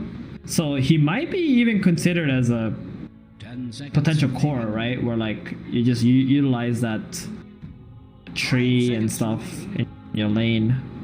I'm not sure if he can still be played as a support. I feel like the change to Tiny made him a better support because he doesn't need to, remove the tree all the time because it removes his movement speed. So he's got his movement speed back, and he can just run around with the tree and his combo and just does more damage. But we'll see. The Tiny and the Wind Ranger, I feel they're very interchangeable in this game. They can be played in the 2, 3, and 4 position. Yeah, but I do agree with what you said with the Crystal Maiden. I think it's a great hero. We're going to see a lot of it. I play a lot of Crystal Maidens. I know when that hero becomes really good and when she really falls off. Frog keeps doing that, you know? He just busts Crystal Maiden and then he literally just nerfs her the next patch, or even hotfixes her for whatever reason, and then busts her again and keeps. It's like a love-hate relationship with Frog and the Maiden. Yeah, I mean, there's a few heroes, you know, there's the Ice Frog's baby. These heroes where he just doesn't let them go out of meta for too long. You know, if they're out of meta, they're gonna get a buff soon enough. You know, Crystal Maiden, Rubik, Earthshaker, Io, all these heroes, Morphling as well, I would say, in the cause as well. There's just a few heroes which he just never wants to see out of the meta for too long. I don't know what it is, but you know, I sure wish some of my heroes were in that pool, but fortunately it is not the case. We got a Gunner Kunkka here. We were kind of talking about that last year. I saw someone say, "Oh, Gunner doesn't play Kunkka." Well, here you have it, buddy. You got the Gunner Kunkka. What now, right in front of you. You got him, Theban. Don't worry, you got him. You beat. No, I didn't get him. Gunner got him. Okay. Gunner got him. Okay. I was just hyping up Gunner. I'm like, yeah, of course this guy can play Kunkka. Of course he can. And there you go. Gunner's like, I'll prove you wrong. I don't play Kunkka. Huh. Gunner plays any parental-looking hero because he is Gunner Daddy, and that's his MO. That's his brand. He's got to stay on brand with it. Kunkka definitely filling that. 10 seconds. Kunkka, Amber, Invoker, all very father-like figures. Dude, I was surprised about the Invoker pick, but like he played that hero very well. Apart from that one very aggressive TP made top lane that last game, like he played really well. Yeah, he nailed it. I think might as well. He was super farmed. We suddenly saw an Invoker Void combo. We haven't seen that in how long, right? Yeah. So he went for the early Aghanims as well, just for Cataclysm. Didn't really use it with the Void much, you know. It just kind of found other usage. When you've got the Centaur, you know, you don't want to completely pigeonhole yourself into only using the Cataclysm with the Void when there's other opportunities to do monstrous amounts of damage with it. So he is smart. And the final pick. Oh, it might not be it. Wait, who's playing the Arc Warden then? Is this a Gunner hero or is this a Sammy Boy hero? I think it's the Sammy Boy hero, isn't it? Yeah, it's Sammy Boy. Yeah, definitely. Okay. I mean, Sammy Boy is not playing anything else here. That's for sure, right? Fair enough. Interesting. Okay, well, the Arc Warden, it's a bit of a flex pick, you know. It's a flexible pick where it can go in different roles, but a flexible pick in that, you know, we're gonna flex on you kids. We're gonna chat all over you. Tanner from high school. So what is the changes of Arc Warden? Let me take a quick look so we all know and we're caught up on the Arc Warden here. So base armor increased by 1, Agi from 15 plus 2.4 to 16 plus 2.5. Spark rate duration reduced from 50 to 45. Some talent changes where he gets plus 350 flux cast range or 200 health. Then level 15 he either gets 15% cooldown reduction or 50 attack speed. That 15% cooldown reduction is legit. That's for sure. Yeah. And he's a bit tankier in the laning stage, which is quite nice as well. Yeah, we saw it plus 1. The Monkey King yesterday. That definitely makes a big difference to the hero's laning. Surprisingly, Monkey King's win rate went down in this patch in terms of Immortal rank game. Look at that, Kezu, Mars once again. Yeah, that's just no surprise there. Kezu, if he's playing his hero, he's probably going to play Mars if you like. Yeah, I mean, I think Kezu was like picking also. Actually, at the end of the draft, he gave the picking to somebody else and told them to pick his hero. So it's like there's like no bias or something with that. It's funny what Crazy just did there. Kezu picked like the first 4 heroes. When it came to his hero, he handed over the drafting to somebody else. yeah, just throw it over to somebody else. And yeah, you guys can't see it, but we can see it here. That is what you sound like. Interesting game. I mean, we haven't seen this hero in a while too. But I mean, we know that Zoomers definitely see the value in Midas. That seems to be their strat for the patch. And Arc Warden, already a good Midas usage, and now with the level 15 talent giving him the 15% cooldown reduction, I'm almost certain we're going to see a Midas on the Arc Warden. I see what you mean. Mm-hmm. So the Arc Warden though against Tiny, that's a big questionable, right? Because they do have enough gap closers in my opinion. Where Arc Warden is really bad against like gap closing heroes. You have this Morphling who can even buy Aghanims actually in this game and copy the Wind Ranger. So he gets like this super insane movement speed. He can run his way through a fight, get to the back line. You got this Tiny position 2 now who can also be played as a carry in the mid late with his new changes. I feel like on tree grab. I think this game is gonna be a lot closer. Unless Crazy are like tilting or something. Hope they're not. Yeah, there's some activity in between the game which hopefully doesn't affect them until going into game number 2. But yeah, I mean, I think it's a relatively tight draft for Zoomers. I mean, I do agree with your points about the Arc Warden. I'm just kind of interested to see how well it does, especially if he does go for the Midas, which I think is almost like certain. Considering they bought 2 last game, they definitely think that item's back. And we'll see if it does give them everything they want from it. But Crazy going for a bit of an adventure straight off the back here. There's Tiny, Kezu on the Mars, and the other Titan looking in for something. It's just going to be pretty brutal. The Astral Spirit with the Natural Order later on. Let's combo that up with Kezu with the God's Rebuke, and that's a lot of physical damage coming forwards, right? Oh, all the toss. Oh no, thrown into the wolf's den right now, and they're actually going to try and give... Oh no. They want to give it to Brio. They want to give it to Brio. He's very fast. Like, give it to me. He's going to run away. Do they have a spell? One more toss. Yeah. There we go. There we go. Oh, that was Husky's like, let me die to the tower. That was absolute. Yeah, look at his item build. Look at Brio's item build. I think this is good. Dude, was it you I was talking to? I don't know. I remember. I was talking to someone in chat. I was like, Wraithband on Tiny. This shit is legit. It gives him 5 attack speed, right? Yeah. Because when he gets his ult, he loses some attack speed, so he needs to like make up for that somehow. Yeah. And obviously tree grab, if you can get some attack speed, you can attack more and do more damage. So pretty good. I like the Wraithband. Also gives him armor. He starts with like 0 armor. Yeah, absolutely. Yeah, 1.5 armor, 5 agility, 5 attack speed, and now gets Ring of Protection brought out to him as well. So against a Kunkka, this is going to be like 4 armor outside of the tower. And if he gets under the tower's range when these Tidebringers come in as well, that's going to be extra as well. So very, very nice for Brawl to be surviving through the constant harass of this Kunkka, which he would obviously not be. Nice item build. Meanwhile, up in the top lane, Ocean getting pretty low to Aoi and HFN here. He can back himself away, but it is going to be the Rubik and the Brewmaster versus the Morphling and the Elder Titan. Who comes out on top on this one, Theban? I think Aoi is gonna actually demolish this lane. As long as he keeps bringing out healing salves and doesn't get himself too low, he's gonna be able to protect the Morphling. Eventually, the Morphling is gonna have so much damage, it's gonna out-deny the Brewmaster really hard. Look at AOI, he's a freaking monster right now. He's got plus 55 damage. He just keeps running at them.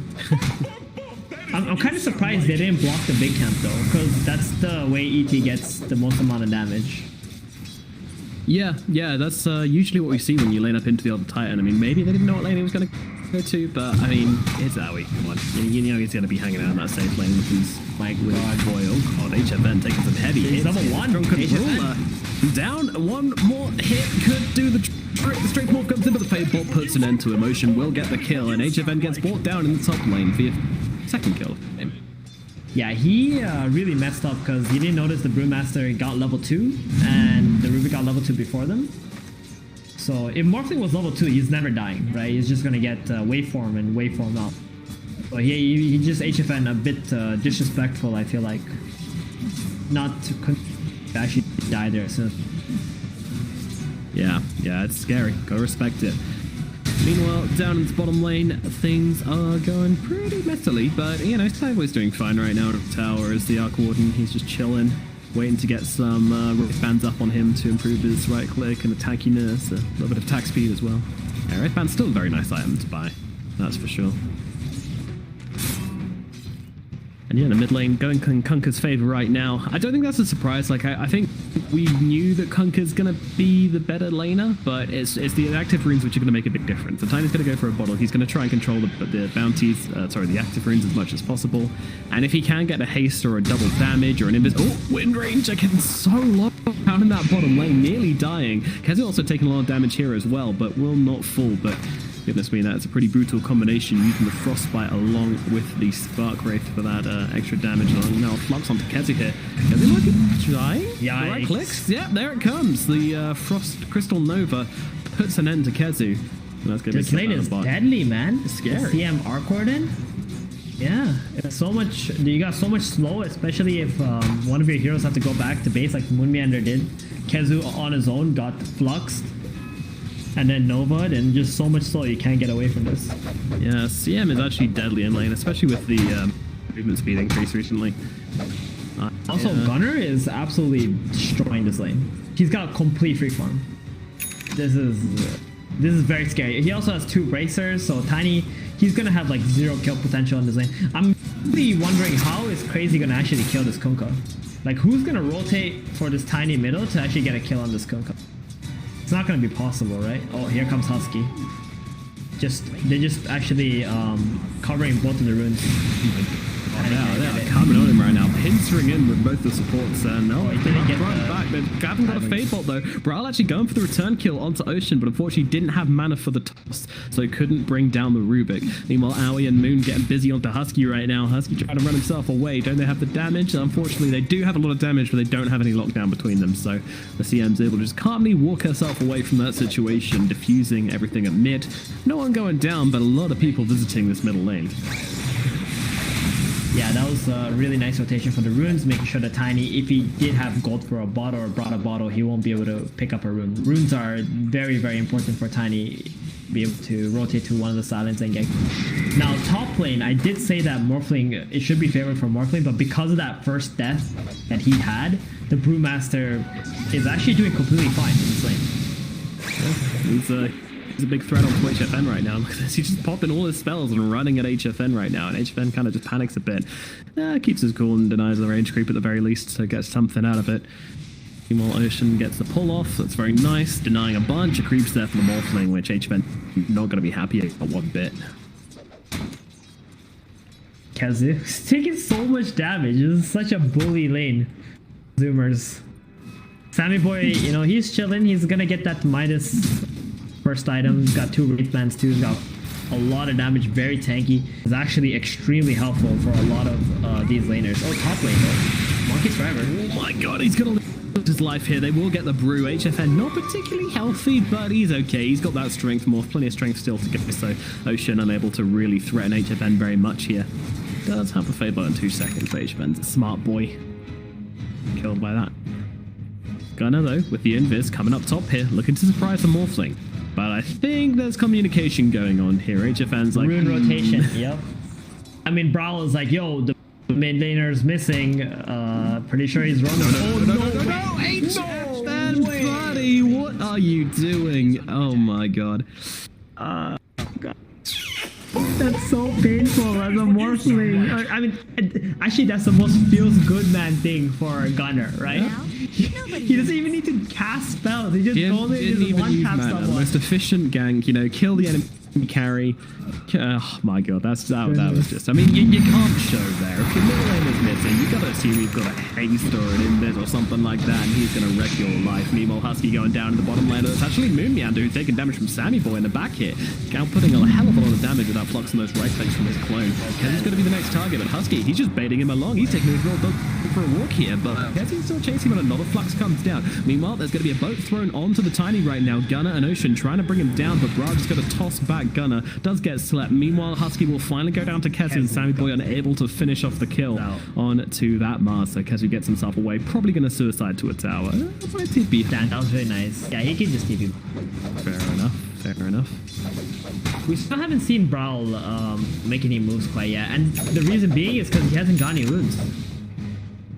So 8 minutes. Hopefully his team can watch both sides. Oh, Nice there's a toss back that's under a the level tower. eight. Is it going to be enough to bring him down, though? I'm not too sure. Shackle's not going to land either. Gunner still perfectly safe. They don't have the damage to rip through the Skunker's defenses. Maybe they can get themselves an active rune at the very least. Yes, but it's only a regen. You really wanted something he can do something with. Yeah, he really wanted like an ace there. Owie down at bottom. He's getting owied right now, although he actually survives this one. Yeah, Spark Rate's not going to kill him. He's good.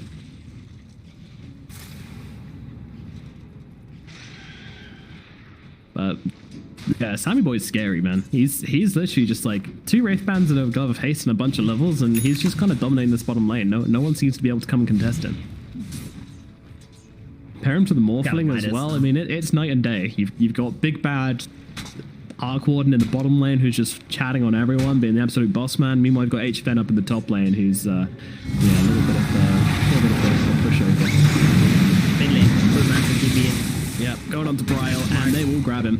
And mob of death for Bryle here in the middle lane. And I mean, starting the game like this on Tiny, it's just really hard to see him coming back. It's really difficult to see how he's going to have an impact. Oh man, if that tower goes down as well, I mean, this is just detrimental. Meander on the run. Owie sitting behind with the stomp. Will get it off, and with the run away from the wind, she's going to get herself out. But Monkeys, he knows exactly what he's doing here. He's only thinking about one thing, and it's the middle lane tower. Yeah, Kezu TP's in to try and defend this tower. They really don't want to lose this like on gate 1. And even the Morphling is going to come in too into the fight. And then Gunner just sitting here. Another spear does come down there. We'll take down Gunner for it at the very least. And they'll get the deny from Tiny on the tower. Now they look towards Monkeys forever. Monkeys just trying to run them away though. Throws down the Cinder Brew and then scoots off with the Drunken Brawler. Hard hero to kill. Will they be able to finish the job here? I mean, it seems like a lot of effort for a brew, but... Yeah, it's not TP. Kill the courier. Go on. Yes. So I just want to say, like, the initial play was really good. The X mark into a TP and killing off the Tiny. I love that. Going for the tower was great too, but I feel Monkeys Forever dropping his ulti like that just to hit the tower, that was a bit too much. And I think that made his team commit really hard into that tower and ended up with the level 9 Gunner Kunkka dying. And they might still get Monkeys here, which is probably like the worst situation. Can they finish the job? Yeah, he's got a stomp. Oh, he got it on time. He's good. You never have to doubt Digithieves. I mean, if AUI didn't use his stomp right at mid, then he was definitely gonna get. But again, I feel that exchange for Crazy was like was gonna die naturally at 10 minutes. I felt like with the catapult, and if people rotated there. So getting a kill onto Gunner and his Kunkka. Uh-oh. Sammy boy. No, they're out. It's just the 2 supports. Oh, wait a minute. It's just the 2 supports. Cool an ambulance, but not for me. Owie suddenly finds himself becoming the Ganki rather than the Ganko. Ganki, is that a thing? It is now. The gank? Yeah, the gang. Just, it's a made-up word anyway. Who cares? I have no idea. I'm fairly sure English it's not on the is Oxford not my English first Dictionary. language, so... As a Brit, I can confirm I know all the words in there. And gang, it's definitely not in the Oxford English.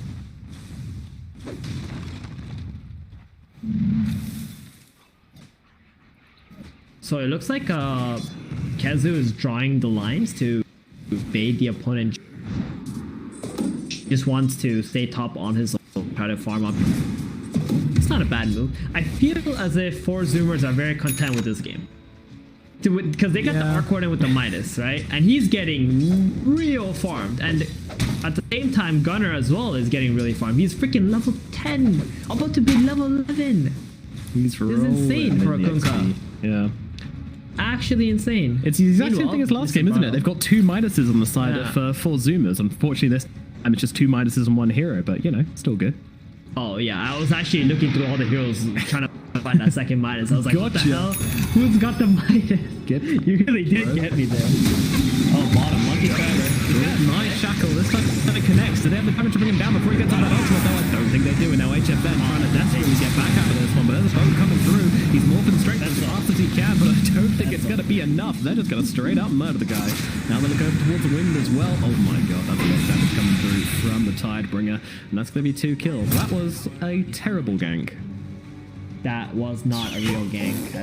That was like they had to have known that was not happening, right? He's got a cloak on his brewmaster and like 1,500 health. That was very, very Yeah, 2 braces. Yeah, that doesn't seem like a good target to go on, but you know, they believed. You've always got to have hope, you always got to have faith, even if it is misplaced. The important thing is that you have it in the first place. Monkey's Forever is gonna TP up here and use his hood. Yeah. Prowl. 0 damage toss. Oh, nice spear. Cool. That's a ping there. That's Kezu on ping. You know, we can't flame for that one. Prowl has his combo up now. Yeah, he's just zoning in the front lines here. Whilst Kezu takes a tower. But Monkeys isn't happy about this. I mean, he's going to shove his face into this little gank attempt here. Ocean also going to rock over and steal the toss. Do they have the damage though? Throwing back the Brewmaster onto Kezu here. Kezu does have the spear. He's holding back for the time being. Going to actually throw him in a very questionable direction, which is going to make him very hard to finish off this kill. Meanwhile, Kezu's going to get murdered by the supports here. The support's not going to save him. Meanwhile, Brawl trying desperately to finish off Monkeys, but he's going to survive on 100 HP. And Husky just going to make it rain with those ice balls to shove back the heroes of Crazy. But they're not done. Beautiful shackle coming out from Moon. This should finally be the death of Monkeys forever. And maybe Ocean's going to go down as well. Turns around with the toss of the fade bot, but it's not enough to bring anybody down. They should finish. Ocean, here come here, wind. Allow me to throw you. And Moon Meander will be tossed accordingly. Meanwhile, Bryle, Spirit Vessel up, has to back himself away. And by the way, whilst all this was going on, the Morphling actually died solo. Not sure what happened there. Meanwhile, Bryle is spot of difficulty. Gunner's coming in. Daddy's home. Doesn't even have to spank his child. Bryle will die just to the Spirit Vessel ticks all the same. Oh dear. They turn it around again up in the top lane. And this would be fine if HFN was farming, but HFN was in the grave. Yeah, I think Gunner and Sammy Boy killed on bottom. We were watching top, so we didn't notice. But now Gunner voting top, AUI. Yikes. Dude, this is the Gunner show right now, man. It really is. He's got this game on lock. Jeez. And I feel like Crazy, they're making a lot of moves that don't make a whole lot of sense, right? And they're not playing together. It feels like their spells are really off as well. Even to play bottom with the Morphling and the Wind Ranger, I get it. You want to apply some pressure. You want to do something. But right in front of the tier 1 tower on a hero who can't kill and can cast split and go on you, that was not it. So I feel like Crazy need to just chill out, try to reset themselves, find something on the map that they can take over, maybe ward up somewhere, bait 4 Zoomers into that location and make their way back to this game through some mistakes of 4 Zoomers instead of just kind of blindly running in from areas and hoping for the best. Oh, Bryle though, this could be it. Yeah, they need a little bit more. Just throw to Kezu. Kezu has the arena. He's going to throw it down. Spear's going to come down as well. And this should mean the end of Sammy Boy. And it certainly is. Nice kill from the side of Crazy. But now what? Gunner's coming in. He wants to find a fight from this anyway. And Bryle's pretty low. He might get taken on down here. But out comes a beautiful Esper. The Gunner's losing his health as well as Bryle. Bryle will get finished off with Monkeys forever. And Gunner also brought down by HFN. HFN though, he's in pretty deep here. Oh, mind the Huskies. That's another nice stomp from Aoi. Aoi's doing hella work on this Elder Titan this fight as Ocean kind of runs himself around the sidelines. Monkeys as well trying to lead. HFN trying to catch him out with the torrent, but doesn't quite know how much he had left on that panda. So all in all, a really nice trade from Crazy there. They do lose Bryle, but a kill for HFN. Hopefully he's going to get him back into this game, and bringing down Sammy Boy and that Conquer is just absolutely key for them to turn this one around. Big. That was actually so big. And this is exactly what I meant. Take over an area of the map. They go to the bottom jungle. This is a perfect place. We see professional teams do this all the time. So they go farm in your safe lane and, you know, taking over that area, surrounding it, killing off Sammy Boy first. I felt like 4 Zoomers didn't need to do that play, right? Where they go in. They didn't have the boat up yet. So it's very awkward for Gunner. And they would obviously be fighting 4 versus 5 in that situation. Bit of a mistake coming out for 4 Zoomers. And that's exactly what Crazy needed. I hope go back down to that area again and do the same exact thing. Take it over, let the Morphling farm up, get his items, because at the moment he's extremely behind and he also has 2. Yeah, he wants to be an Ocean, but he's currently a Puddle HFN, but, you know, even Puddles have dreams. And with his team plugged like this, they will get there, but he could also be in some... Nah, you don't really have any killing heroes here, just a Rubik and a Brewmaster.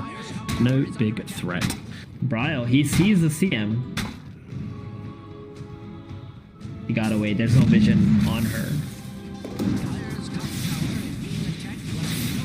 Oh, interesting item for Moon Meander. He's going for a straight Lotus. Good, it's good. You know, you can remove Frostbite. You can remove the Brewmaster slows. You can use it on the Morphling. I mean, it's just going to be an item that you can stack that net worth onto your carry. Yeah. The Morph, so he can just go on in. Wait, what's Mars up? He's going to get the Blink. Okay. Oh, he's going straight Vlad's Blink. So they get another Aura item. So they want to make their 5-man a little bit stronger. Bro. Yeah, I kind of like this. You already have the Blink on a Tiny, right? And they've been using the toss-back combos onto him, so I kind of feel like that's the economic decision, and there's not going to be like a ton of kind of 5-on-5 initiating team fights just yet. I like it. I think I like it too with the Vladimirs, and they're kind of just trying to get these items that's going to make the Morphling even stronger. Yeah. Even though the Morphling is behind on net worth, with the addition of Vladimir's giving him some lifesteal, some damage, and then also hopefully a Lotus pretty soon, is going to amplify his net worth somewhat. I'm actually really surprised though. I mean, the fact that Gunner's leading on CS is really surprising me, because I mean, this guy's been in every fight. Like he's been fighting, he's been getting kills. Arena coming down. They really want to kill off Husky here, and they will be successful in doing so. That was a lot for this 5 Crystal Maiden. Yeah. And I think using Arena there is a bit awkward because 4 Zoomers are going to be very comfortable to make a play now, especially if Crazy goes to the mid tower. I do feel like they're going to defend this tower now. Oh yeah, yeah. Oh, nice. You know, Zoomers, Zoomers love their middle towers. It's actually Tiny who's in trouble as he's brought back in by Gunner, always where he needs to be. This Kunkka is playing an absolute stonker of a game right now. Honestly, sometimes I feel like Brio doesn't expect people to, you know, do something to him. Yeah. That he plays. Maybe he's been playing a bit too many pubs and just needs to get out of that mentality of like, you know, team's not really responding to what he's up to. Meanwhile, Ketsubi's going on a bit of an adventure here, but unfortunately he's going to be X-marked in, so no way out of this phase, I'm afraid. And now in comes the ultimate from Husky, but the spear will finish it off. He's going for the TP, but no, gets cancelled out by the torrent, and now he's going to get finished off here. Down he goes. Good kill too. I mean, 4 Zoomers, these guys are really, really good at making rotations while also protecting towers. But right now, there might be an opening for Crazy to try and take this mid tower as the cooldown on 4 Zoomers TPs are not yet up. But Arcport and Illusion though, that's coming in hot. Yeah, that singular clone is it's pretty damn terrifying. They didn't want to stick Magnetic around. Field and Mjolnir. This is okay. Never mind. I don't even know if 4 Zoomers are ever going to lose this mid tower. They might just win both these series without losing a single mid tower. That's impressive. That would be interesting. Not the series, but both the 2 games. This series, yeah. Series. Singular series. Oh, they are looking really good right now, and I just keep looking at this Morphling and just wanting them to have like one more item. The fact that he's only just finished his Manta seems really, really bad for HFN this game. They're going to the Roshan here. Mm-hmm. Interesting. This could be an opportunity for Crazy to actually take a fight, because they do have the Elder Titan who's really good at fighting inside the Roshan pit. They find... Okay, alright. 4 Zoomers are like, alright, abort mission. We've been found. Abort mission. The astral spirit visits the pit, and they very much have been rumbled. They're respectful of the Elder Titan, the power of the Elder Titan. Smoke up again. They're gonna 4 Zoomers have Sammy Boy in the Roshan pit, while the other 4 are actually making a play. It's like, oh, risky. big fight. It's risky. Insta smoke Look break. at the ping is coming out though. What do they see? What do they see? No, they don't see anything. The CM and the Morphling broke the smoke on each other. Yeah. That's what happened. So they both backed off. Yeah, Moon Meander is showing top though. Crazy might still be looking to come into this one. They're throwing over the Remnant just to get a little bit of vision. Brown jumping in, immediately finds the CM, wants to try and take the fight with the first kill onto the Crystal Maiden. That's not going to happen, but now the X-Marks comes out again. You can't fight this deep without your team. Bradley might get finished off here, but a beautiful arena is actually going to hold them back. It is a defensive arena, not what you want when you're trying to set yourself up for a Roche fight. And Moon actually tried to sneak her in round the back and find a cheeky pick-off here, but might have just let himself into death. The Spirit's going to do a lot of damage to him right now, but he is going to be okay. That's a lot of their team fight used up by Crazy, and this is going to give an opportunity for 4 Zoomers to go into a Roshan pit. Now, Brewmaster and Kunkka have both of their ultis, so that's good. That's definitely going to be a free Roshan. They're just running away on this. They're Crazy. Yeah. Trying to split push bottom. Maybe they'll try to get a tier 2, but that's also very unlikely considering how 4 Zoomers like to play. Astral Spirit comes in, they jump out, now get back in, and Moonyander's going to shove his head over as well, but it's too late. Roshan is dead, and Moonyander's just going to throw his life in for no particular reason here, so, you know, thought he could make something cute. Aegis. Yeah, gonna take the Aegis. Yeah, I would have expected Sammy Boy, but I guess Gunner's more on the front lines. They're feeling safe that they can protect the Arc Ward in this game. You know what happened was the Jackal went out on the clones, and I think Gunner was a bit worried maybe Tiny would jump in and take Aegis, so he just... And Sammy Boy is like, just take it, dude. I'm stunned, you know. He's probably thinking about it anymore. It's better that Kunkka just takes it than, you know, even if it's like a 1%. Yeah. And Arc Warden, it's not like they're gonna end the game with his first stage or something, GG out or something. So they're just gonna keep on farming. On the second Aegis, that's Oh wow, committing onto Broad in the middle lane right now as they pop the split, they pop everything onto this Tiny, but he's just gonna kind of wander away from the fight.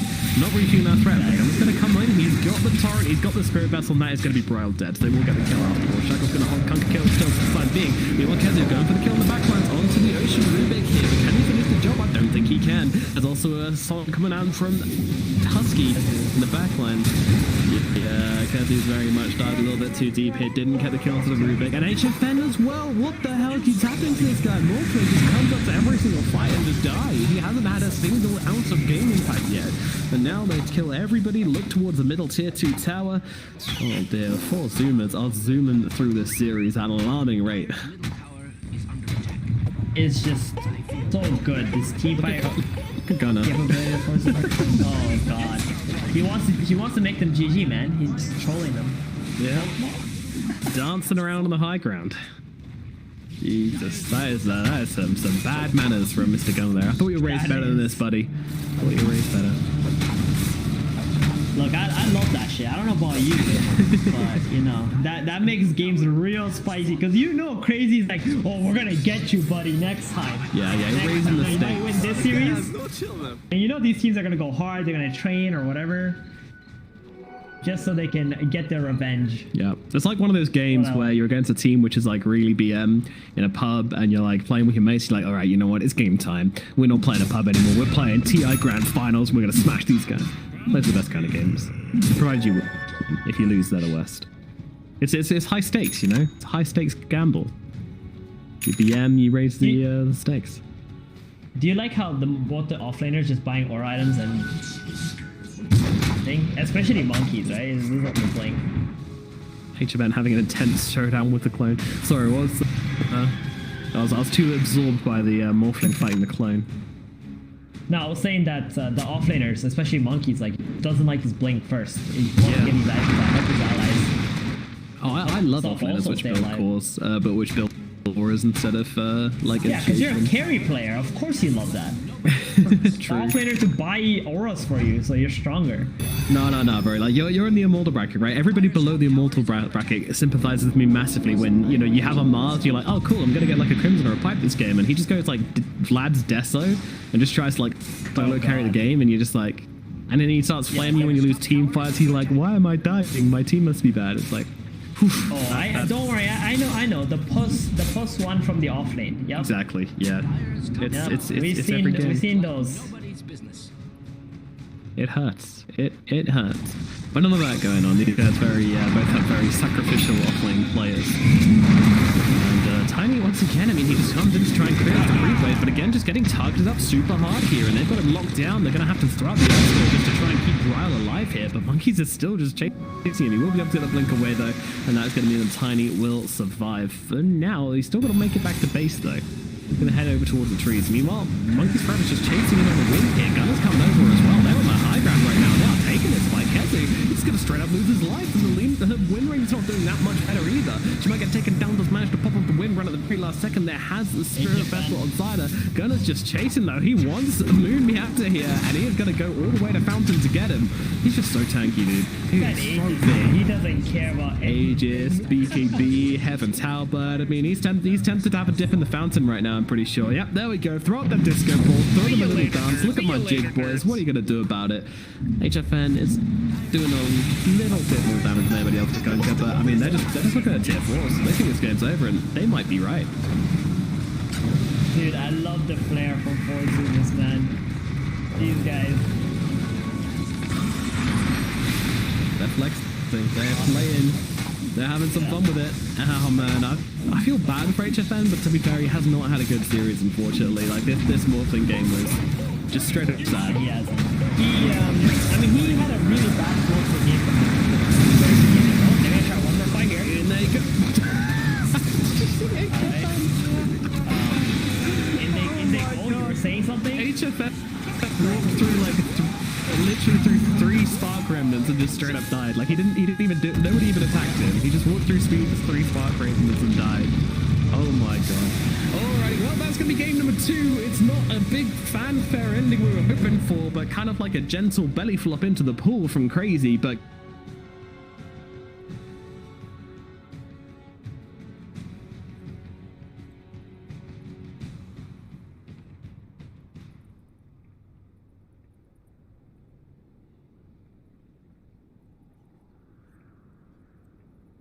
I mean, there's a lot. I feel like their lineups weren't really synergizing that well. If you look at 4 Zoomers, their team fight is insane. While they got the lane push abilities, they played lanes very well as well. And the Kunkka, you know, making the right rotations and stuff. It just felt like Crazy were just not in it. You know what I mean? It's hard to explain.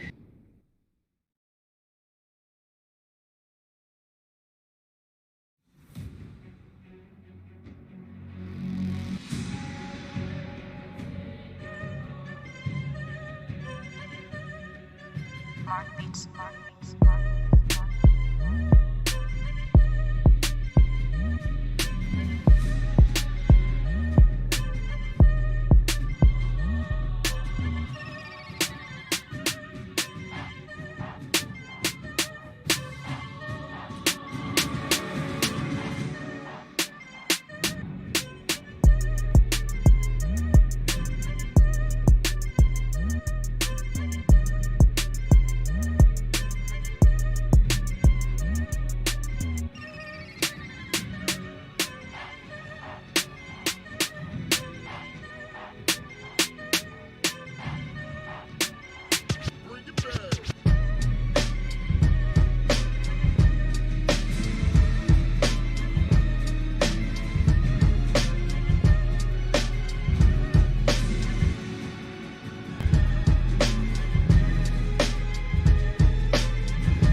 Mark beats.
beats. Bring it back.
Mark beats. Bring it back.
Mark beats. Bring it back.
Mark beats. Bring it back.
Mark beats.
Mark beats, Mark beats, Mark beats, Mark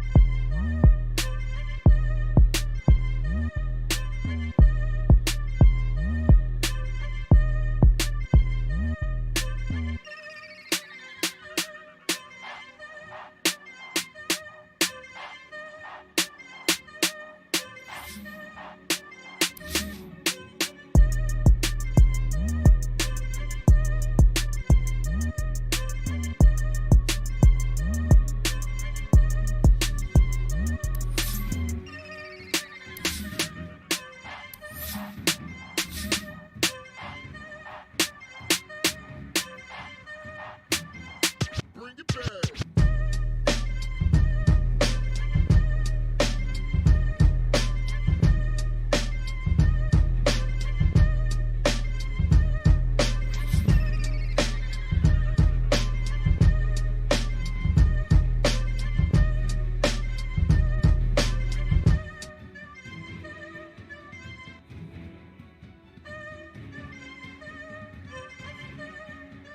Mark beats, Mark beats, Mark beats, Mark beats.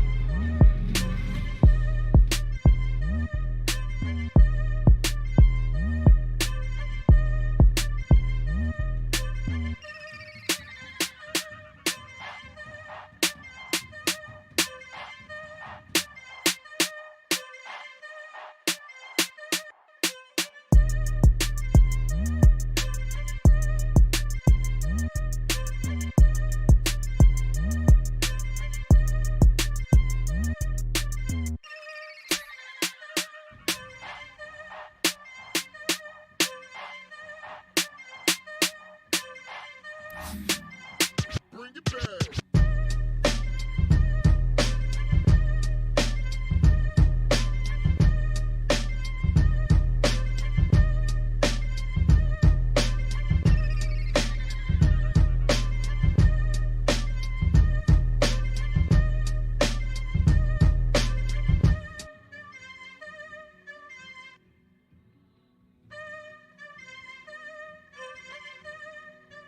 Mark beats, Mark beats, Mark beats, Mark beats.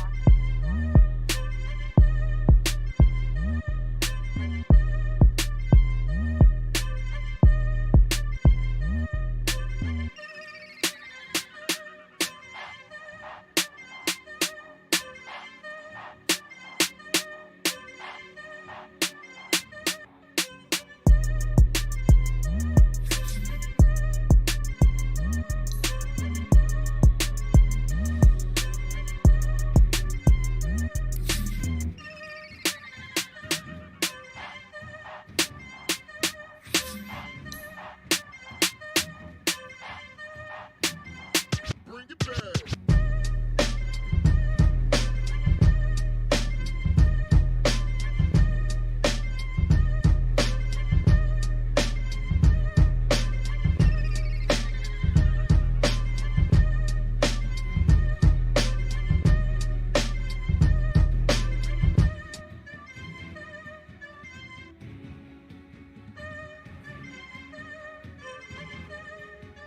Mark beats, Mark beats, Mark beats, Mark beats.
Enchantress herself is good to like give a pre-farm towards, let's say, like a Spectre, Anti-Mage, more the guys, secure their lane. But I guess with the Clinks it's not that hot because the Dominator it's just a better Enchantress. It's an item.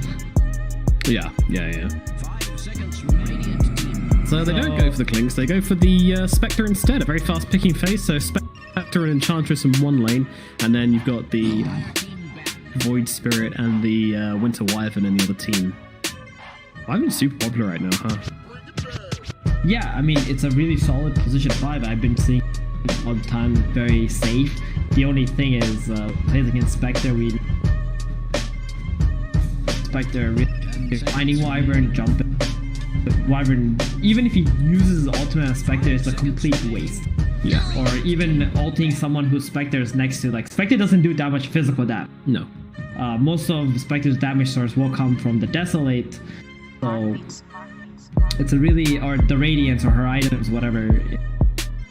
Wyvern really not that good against Spectre. It makes a lot of sense. 10 seconds Why the Spectre? remaining. Yeah, absolutely. So, got some bans coming up. Now it's going to be the Silencer and the... I like the way they banned the Silencer, actually. Whisper Silencer was horrifying yesterday. And the Timbersaw as well, being taken out by Thunder Predator. Meanwhile, Beastcoast, they get rid of the Anti-Mage, now waiting on their second ban. I always find the AM being banned into Spectre kind of interesting. It's a weird matchup between those two, but the AM just seems to play at a slightly faster pace. You know, you can farm much faster, and the Spectre has very long intervals between her fighting windows, so the AM often does very well off that. And she also doesn't have catch. 10 seconds Yeah. remaining. And if Beast Coast lineup, they start picking heroes where they don't have as much catch, then Spectre actually requires her team to. So I like the ban and take Thunder Predator quite a bit with AM. It does, for me, Leo style play Voice Spirit is very likely. Obviously they can or an off-center on the side of Thunder Predator here. So Beast Coast just trying to cover their base, try to ban some any hero. Like they're not gonna lock this Voice Spirit in any one role. Leo style play. Yeah, no, for sure. You want to be able to pick this hero and be able to put it in the 4, 3, and 2 positions. I feel like if you're not able to do that, then you're actually limiting your drafter a lot, because they just want to be able to slam down this Void Spirit pick and then think about where they want to put it later on, and just kind of pick heroes which are good in the situation, counter picks or synergetic picks, that kind of thing. So yeah, I do like this a lot, and they are really burning through this reserve time in this batting phase on the Predator as they get rid of the Lina as well. Pretty predicted, I think. This area has been very popular as well for the same reason. I mean, you can put a mid, you can put her in the 4 position, so lots of flexibility on the hero. That makes the hero very good in the draft. 10 seconds remaining. Yeah, for sure. And 5 seconds. she's become this. Well, it was Chris Luck, right? Yesterday he played the Lina, and he was an absolute beast. My God, like he didn't die, even though Lina could be a really easy hero to kill if you get caught out by stuns. He was very careful in maneuvering around the fights. Then he built up into this Daedalus, and we saw how Spectre Lina was a really good combo, right? Lina can push out the lanes, buy time for Spectre to farm items, and then later in the game, Lina will buy this Daedalus, Lincoln's build, whatever it is, and she does plenty of physical damage that makes up for Spectre's lack of physical damage. Team, big dire team. So the Lina becomes like the tower hitting long range by clicking her. You go with the Bat Rider. That's really good against Winter Wyvern. I think the Bat Rider pick will also turn Thunder Predator away from picking something like Terrorblade or Troll Warlord, even Ursa.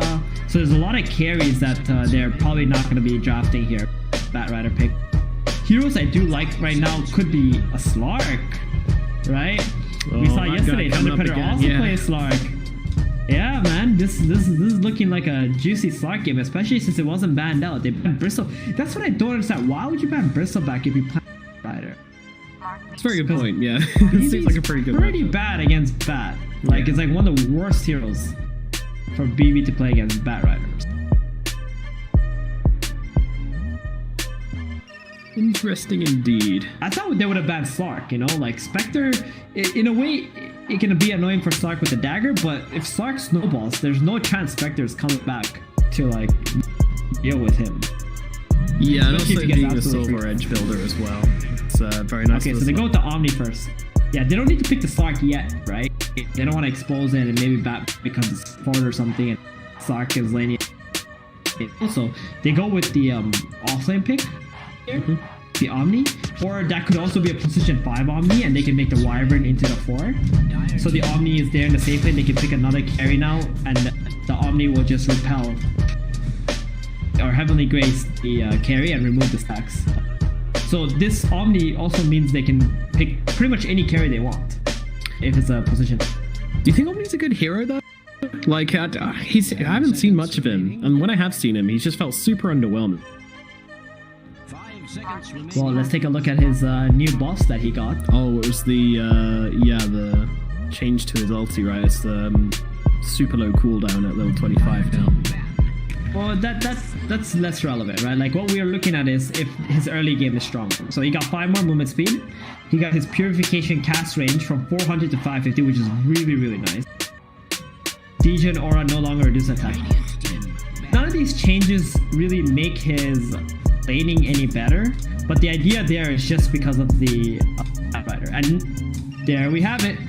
Look who it is. It's the Slarky boy coming out for Thunder Predator. I mean, this is Well predicted. very easy game for Slark, especially against Batrider, Spectre, and Chatras can deal with him. Earthshaker, I mean, Earthshaker's okay, but if Slark goes for an S and Y build with Satanic or something, gets that statuses. Actually, he's gonna get statuses from the Omni Knight already. Yeah. Right? So this Slark is gonna be absolutely nuts this game. There's just a gap where the Omni Knight should be, but don't worry guys, I got you.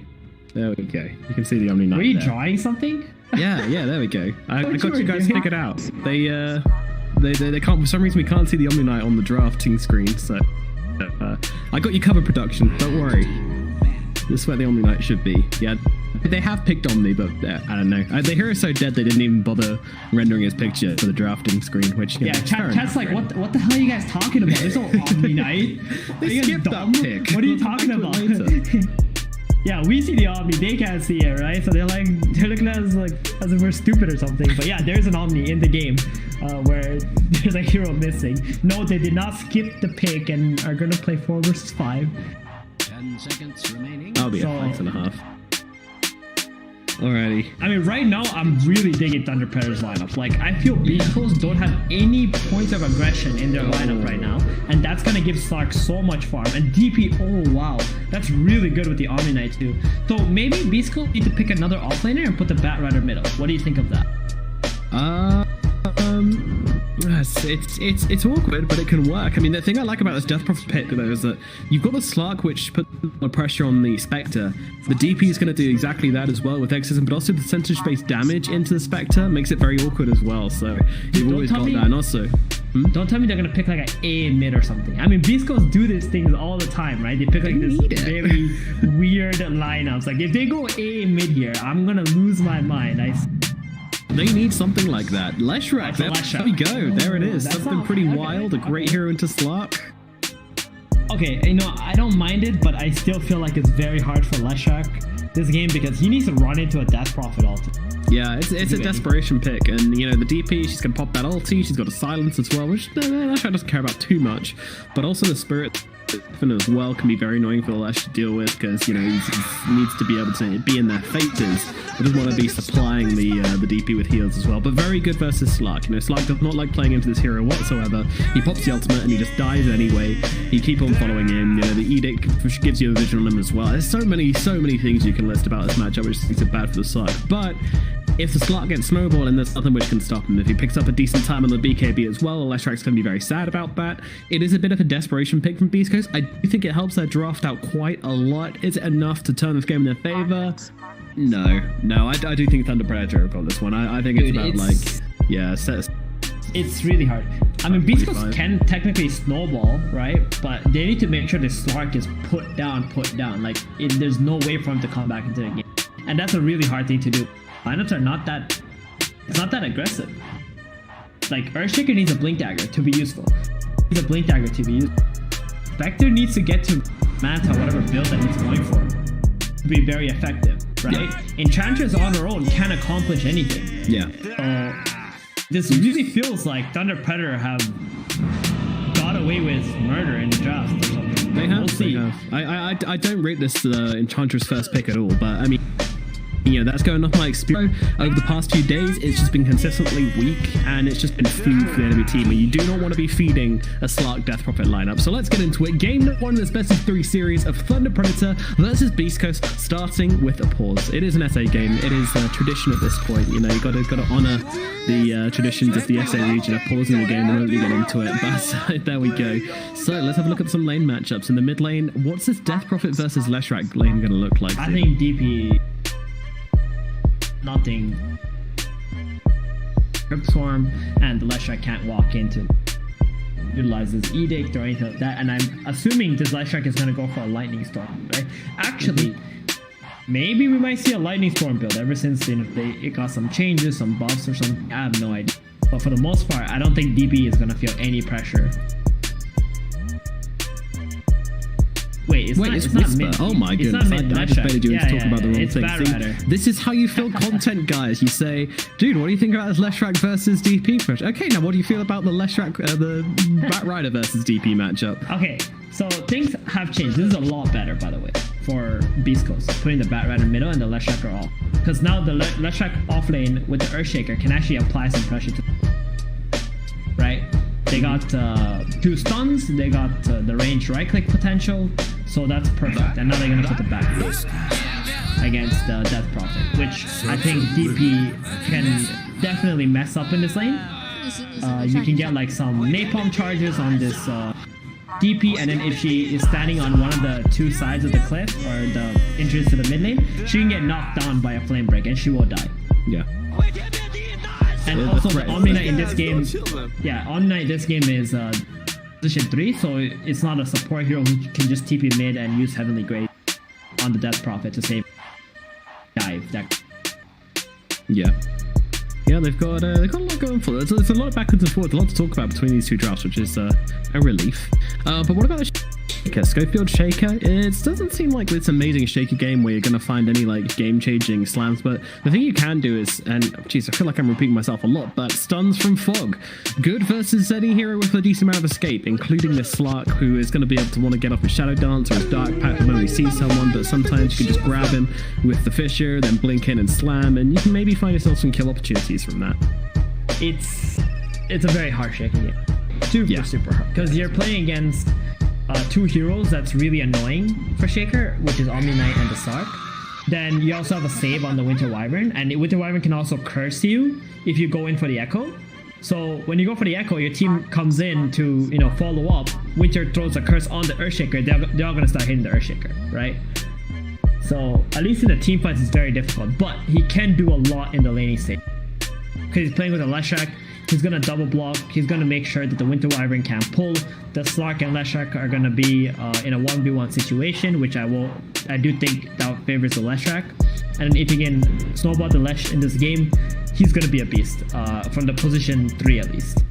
Yeah, I was thinking position 2 Lesh is hard this game, right? Yeah. Because laying against DP. But position 3 Lesh could be very good because it will lane against Slark. And then this also gives a good game for the Bat Rider. It's definitely one of those games where, you know, Whisper is going to have to kind of have really high impact from the offlane, but we know he can do this. He did it on his Silence yesterday, and I know better than to underestimate Whisper offlane on a DPS role. So yeah, it's definitely going to be interesting to see how this Leshrac plays into this. And laning against Slark, Leshrac versus Slark, I think it sounds okay for the Slark. I don't think it's going to be a hard lane. Well, he can't ever really jump on the Leshrac, right? Because of the edict that will come. And there's also an Earthshaker. So every time you try to commit onto the Lesh, he's going to drop the edict. Earthshaker is going to lock the Slark in, and then it's very awkward. So the Slark himself doesn't really have a lot of kill potential against him. Now, what would have been super 5-head in this game is if they put the Slark mid against the Bat Rider, then they put the DP in the safe lane against the Leshrac. He's hanging around here, but he doesn't have to share tangos, so... He does have a magic stick, though. So he thinks he's... Nah, he's not going mid. Don't worry, he's not. DP's already chilling, ready to block the mid. Alright, give it. But it would have been sick, right? If you did that. Yeah, it would have been. It would have been a really kind of galaxy brain. But who would expect it? Well, actually, I guess they can expect it because Wisp was playing the Lash. There we go. Meanwhile, Matthew, he's doing a bit of scouting here. He's like, who's behind this tower? It's Spectre. I'm like, who's that Pokemon? That was great. Look at this. He's just gonna throw a remnant in his face. That's so rude. Yeah. Good to see Matthew actually really likes playing this hero a lot. I've seen him play it. Mark beats. Gonna have some cool Void Spirit. Hope so. Or Void Spirit. He does like these spirits. He's playing the MBS today, the Void Spirit today as well. It's definitely where his comfort lies. He's a spirity kind of guy, a spiritual dude. It's actually completely fine for people to like last it against Batrider. It's a DP. Like he's not like lagging like crazy, you know, when he's. You see that? That's the nerf. When he had the full stack to him, he's still fine. That's the nerf. Yeah, mid lane gonna stop the DP doing pretty fine, but the creep wave pushing under the tower is going to make it pretty okay for Chrysaluck to CS. You would expect, but he's actually missed a ton here. And look, I was putting like a load of pressure onto Chrysaluck. Very hard to. He has such low base damage. Yeah, really needs to let those sticky nails stack up in order to grab these creeps. He is struggling right now, and I think this was deliberate from Neostar, just using the Crypt Swarms earlier on to push out the wave and put Chrysaluck under pressure.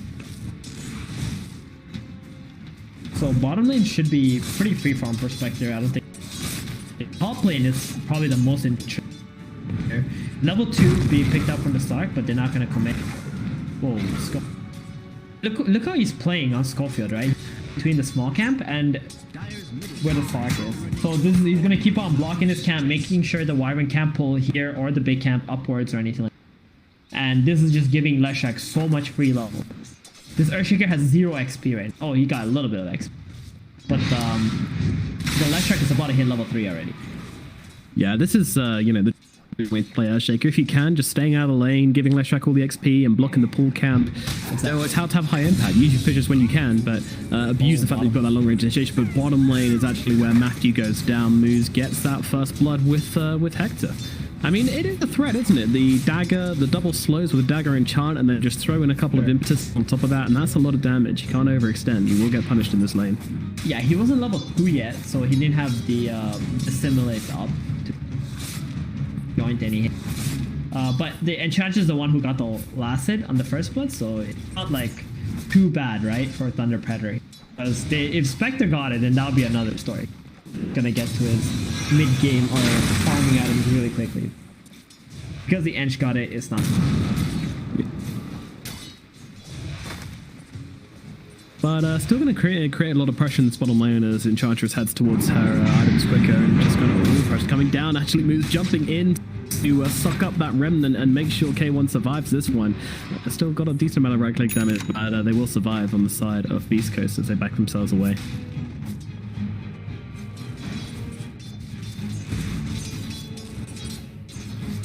And mid lane, let's take a revisit here because there's not actually that much fun on the mid lane. 12 and 2 on the Death Prophet compared to the Bat Riders 12 and 4. So he's actually managed to equal this one out, Chrysaluck. It's very surprising. But I guess the kill threat's a pretty big deal. Something which Leo Star is always going to struggle to deal with, but now with 21 charges, which, you know, you're always going to get one charge against a Bat Rider, right? So she's always got this that is bad for Leo Star. Schofield coming in. Can they get an Arcane Ring trigger from Leo Star here with the double Spirit Siphon? Death Prophet's going to be alright here, and it actually is going to be Chrysaluck in trouble. There's a 3-man rotation in onto Chrysaluck. They will take down this Bat Rider. That was such a huge bait by Leo Style. Like, he put himself in the river on purpose. Bottom lane. The Earthshaker coming there. I like that. Yeah, Beastcoast just getting some revenge. They realize that both the supports are missing, so they immediately just get aggressive onto Frank, and they use the Dark Troll Summoner to make sure that gank happens. Yeah, I was saying, like, that was such an epic play by Leo Style there. He knew both of his supports were coming, so he baited himself a little bit. Arcane Rune, so the Spirit Cyphers, even though he used 2 of them, he's going to get them back. and they get the kill onto Chris Luck. I mean, Chris Luck, it feels very comfortable playing this hero. Look at that, he's even bronze playing Batrider. You know this guy is not playing, he's not a Batrider player. That's what you want He's on not your even team. silver. Like some dude's just gonna be like, oh, you want me to play Bat? Okay, sure. Do you play Bat? No, but I'm sure I can. No worries. Easy, right? Sticky napalm. Oh, bottom lane. Matthew getting low. K1 trying to chase him down. Can they finish the job? Needs a bit more. Might not find him. Timlight up to the high ground, and the Void Spirit will be okay after all. And K1 actually taking a decent damage along with moves here as the response. Ow. Well, everyone kind of trading health, and Frank's the only one healthy after that engagement, so they'll just kind of continue to sit in this lane. Oh, Dude, this happens every time you watch South American games. Like a sliver of health, and they're still late. You know? Remember yesterday with the Kunkka versus Void Spirit matchup? They had like 100 HP throughout the entire laning stage. It was so scary to watch. Done out. Spectre getting really low here, actually. Oh no, getting back a little bit too early to the lane. And then Matthew, ooh, Jesus, 10 HP. Just calculating those tower hits nicely. But yeah, Spectre just a little bit too far forward in the lane there. And does get punished for it accordingly. He also had like no regen or get like 20 or 30%.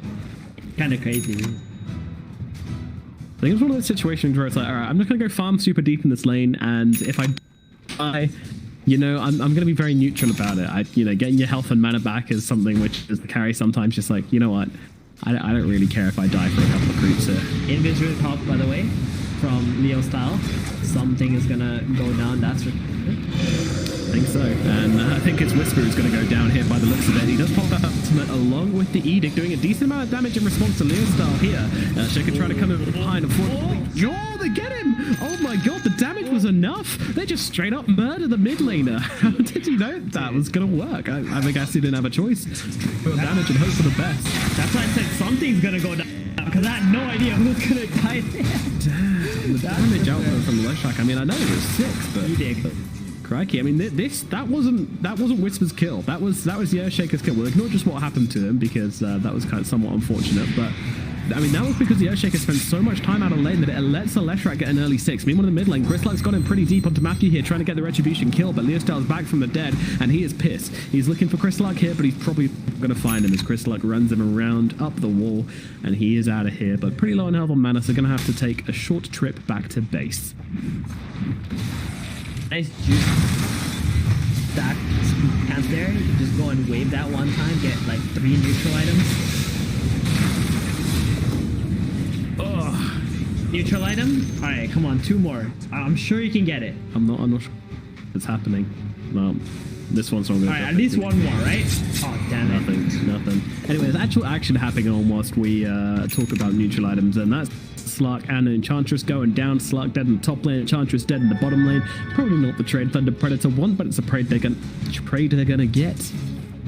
And now they'll look to ruffle K1's truffles a little bit here. A little bit of a tickle. Dude, K1 has so much balls, man. He doesn't care like what his health is or who he's fighting against. He just mans up and right clicks him. Frank, in trouble here. He's got 1 more heal. Nice. Is Omni actually killable with heroes like Spectre and Ench? Doesn't probably like not at this stage, no. But I mean, I think we need to talk about this Slark dying in late because he's done okay on CS, but that death is, I don't know, it's going to affect him a little bit. Well, it does put the Spectre ahead on net worth. Yeah, so Leshak is actually a very good hero against Slark because when he goes in, and even if he uses Shadow Dance, the Diabolic Edict is still going to hit you. And so is Pulse Global. And Splitter. So you got 3 skills that go through your Shadow Dance no matter what. It's much better for Slark to just keep jungling. He's got that level 4 Dark Pact and just let Leshak do his thing. Unfortunately for Thunder Predator, their gang to that Leshak didn't work out. Or else, if DP was the one who got the kill on the Lesh, this would be a whole nother story right now. Yeah. Like, the Lesh wouldn't be this strong. He's probably the highest net worth, right? The Lesh? No, he's not. No. He's actually behind the Spectre on him. But he's getting there. Like, considering it is an offlane Lesh, like, he's extremely farmable. And he's got a drum, so they have really good ways to fight at the moment, especially if the Haunt come. Yeah, really good stuff coming out from Beastcoast so far. This laning phase is looking scary from them. And look at Whisper. He's going for it, right? He's going to get the solo kill. Yeah, nice cold embrace, buddy. That's not going to save you from the massive damage to Whisper, though. But now they're looking for their revenge. Leostyle comes in, but a beautiful little flame break. And now Schofield closes the door. Marking his life for this. Let's see if they can connect. Yeah, unfortunately, Spirit Siphon is going to land there for Schofield. Although he's actually used the Remnant, so you can just TP. Oh, never mind. No, he can't. A little bit too much damage for that TP there, buddy, but there we go. Oh, Horn being used. It was a fake con. Yeah. The bait Horn, baiting Frank to force the TP out. Or he cancelled the TP. He really wanted to cancel that sound. Not like this. Is he going to get this? Is he going to get it? Oh my god, what a player, Angela. You baited him so hard. Oh. Dude, this is what I meant about K1. He doesn't care how much HP he has. He's just gonna go hit him. Probably should. I love the way Frank waited for, like, baited out the TP, baited out the salve, and then was like, hey, you know what? No salves on my watch, says Frank. What a boss. Dude, that was actually so good. Just wait, and he also bought enough for his heal to be up again, you know? Yeah. When he thought there was other people TPing in at first, and then noticed, oh, there's nobody actually. That was back down there, but he's not also. Oh, K1, he's just back from the dead, and he's going to be dead straight away back again. Can they finish the job? They can easily. Plenty of spells to chase him down. That was amazing. Spectre going for the Radiance Rush, but it's turning more into a Radiant Stumble at this point, as he has been knocked down twice in a row.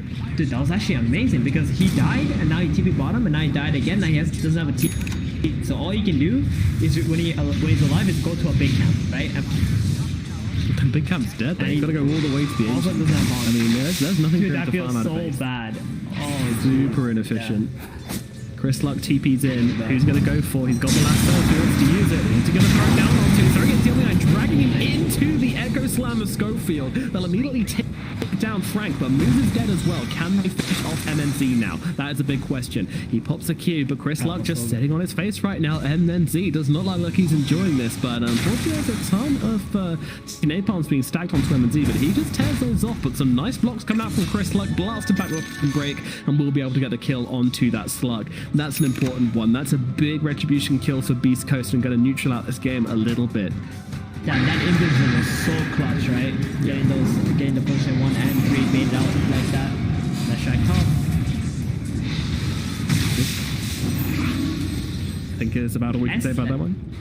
SA Dota is like all about these baits, man. People just baiting and the other team's always biting and they just get killed off. It's a lot of aggression, hilarious. you know? It's the region of fun. Sure. It's the region of run at each other, murder each other, and we'll see who murders each other the best. Spectre made his walk of shame into the jungle, started farming here. He doesn't want to go into any lanes anymore. I mean, if the Batrider actually gives mid to Spectre, it's really good for him. Because now he can just farm the camps on the sides, and whenever the mid lane's pushing, he can go and farm under the tower. It's really efficient place for if the mid lane doesn't need it. Because Batrider can definitely play on the side lanes, right? Yeah. Naturally a off-lane hero, so... Yeah, he just wants to keep bullying the Batrider, especially with these boots of travel. You know, constantly be on map, constantly be moving around different areas, farm enemy jungle if you can. It's really good. And Slark taking the 9 strength at level 10. This is something I was going to mention earlier, but this talent seems really important this game because when you have these games where Shadow Dance isn't going to be that effective, your raw HP becomes much more of a factor. So MNZ, of course, goes for the strength talent, which I think is very important. He's not actually going for the Silver Edge build. He's going into the Desolator instead with the drums. Interesting. And Silver Edge and Spectre is always very nice, but seems like he's just preferring to go for the mana drain and maybe take down the Lashrak or the Wait, did you say Desolator? Did I say Desolator? I meant Diffusal Blade. Okay, because I was like looking like who's buying Desolator in this game? You know, I'm like panicking. I was trying to look everywhere. I was trying to listen to like what hero you're talking about because I couldn't find a Desolator. Okay, well Slark, yeah, he's got a Diffusal Blade lined up. I think it's decent against Batrider and Earthshaker, so you can like slow them down. Especially the Bat, because the Bat has a freaking boots of travels. It's so hard to pounce on. You don't have oh, look at his stacks. Oh, stacks that guy. Yeah. Commend your supports, buddy. Don't forget. Wyvern top, a lot of trouble. Yeah, and a whole train of heroes coming on him right now, and MJZ will not be surviving this one. Frank thinking of coming close again. Can I help him with the purification? And realizing, no, I cannot. Chris Luck going to be on top of it right now. You can grab him if he wants, but there's not really much reason to. You're not going to kill the guy. He's just going to pepper him with a couple of sticky napalm, scare him a bit with his haste rune, and then back off into the night. He's also got the Heavenly Grace. That's like...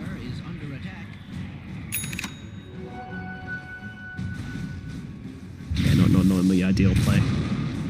Matthew going in deep to get some vision. Oh, find some couriers. Get him. That's split. Gets There we one. go. TP out. Oh my god. The balls. Matthew is just the courier murderer. Cool animal welfare services, because this guy's just murdering these little donkeys. Dude, they just got a tower bottom and 2 couriers and baited all those heroes to chase him. So he feels really good right now. What a player, actually. The vice What a and if they don't get that player. D-Ward 2, right? That's some, I don't know, that's some value play right there. Oh, bottom though, Snarky boy. They're looking for the big boy. They're looking for the carry. Whisper coming in.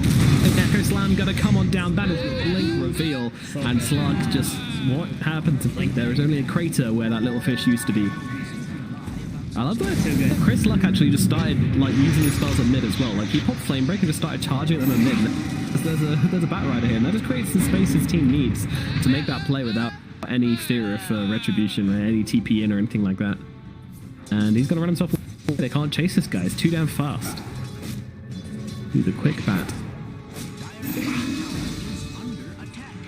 I mean, for someone who doesn't actually play Bat Rider, he's doing alright. He has. Say that. The thing is, Doing like, alright. yeah, Chris Luck will do good on any hero because he just likes running at people. And as long as he's playing a hero which runs at people, he's like, I'll just click my spells and charge. You know what it is? Smoke up. I think he just likes playing fire hero. He plays Ember, he plays Bat, he plays Lina. You know that there's like support players who like playing CM, Wyvern, and Lich. He's like the opposite. It's funny because I've met the guy and he's the most chill dude ever. Like, flamey, fiery is not what I've used to describe him. They're going onto the Spectre on the top lane right now. Exit being popped side down to the Spectre as well. Don't think she's getting out of this corner and finished off by Matthew. Damn. Dude, both teams losing their carry in the safe lane, or in their own safe. Anyway, in the top lane and the bottom lane, right, where normally carries are front, they feel very safe, but I say both of these teams just haunting the opponent. And that Spectre actually has Radiance, by the way. Oh dang. Found it. Yeah, he's got Radiance and he's got his pawns ready, so ideally they're going to take a fight right now if they can get good position. Jacob throw down a fissure.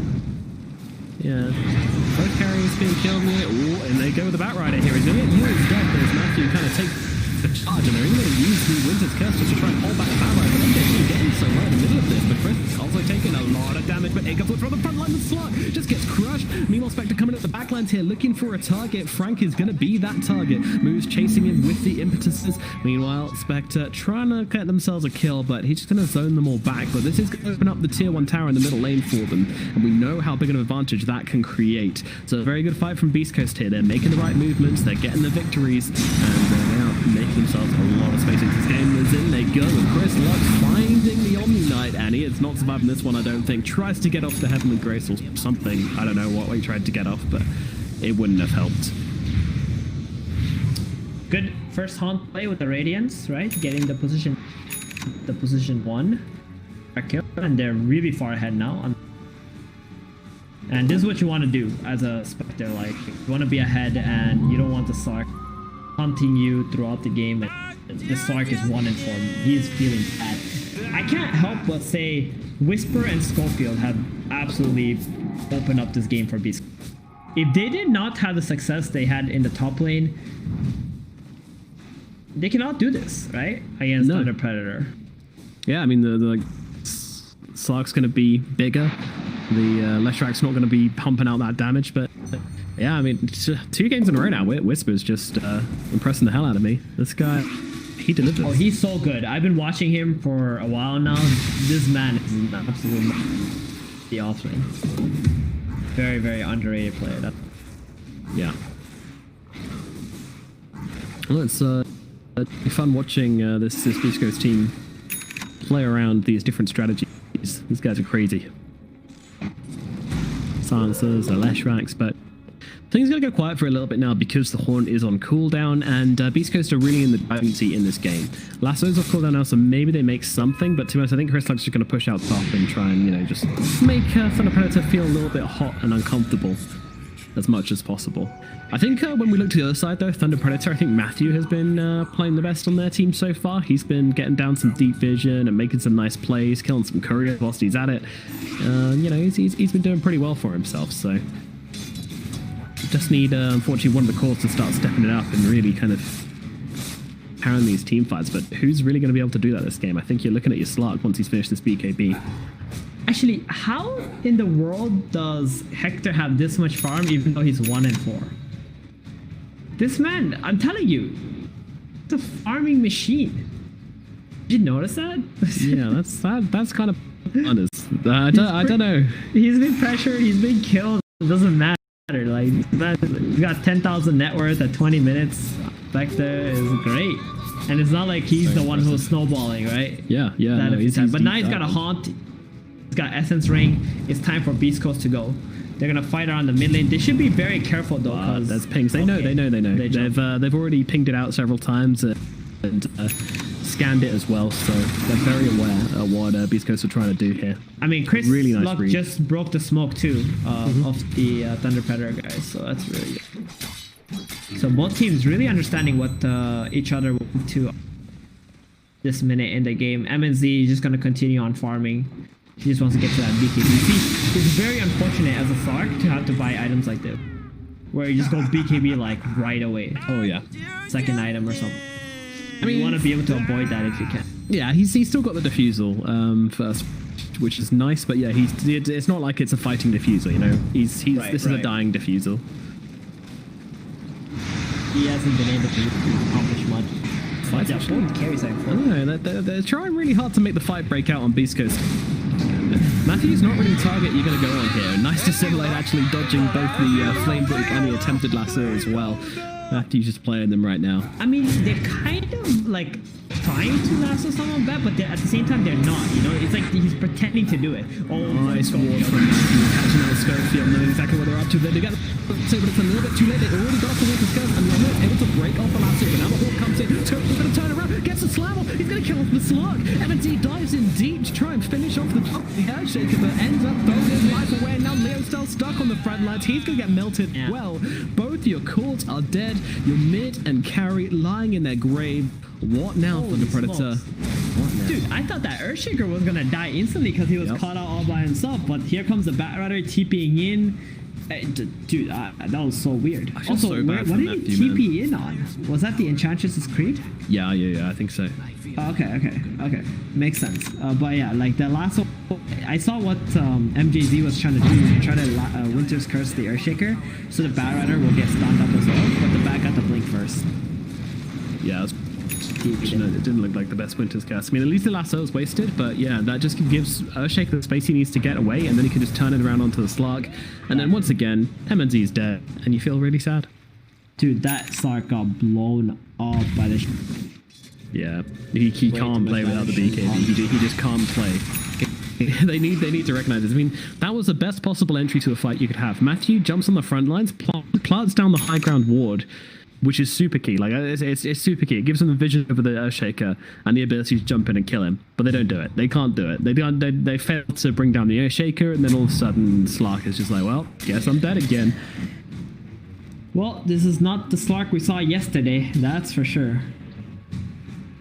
Certainly is not. Very, very different Slark. Yes. And I think at this point, Beastcoast Spectre has gotten way too... Yeah. Hard to deal with. Way too big. Matthew again, you know. Oh yeah, of course. He plays forwards, and this might create a kill onto Chris Luck here, but unfortunately, the guy's just so fast. They don't have the lockdown.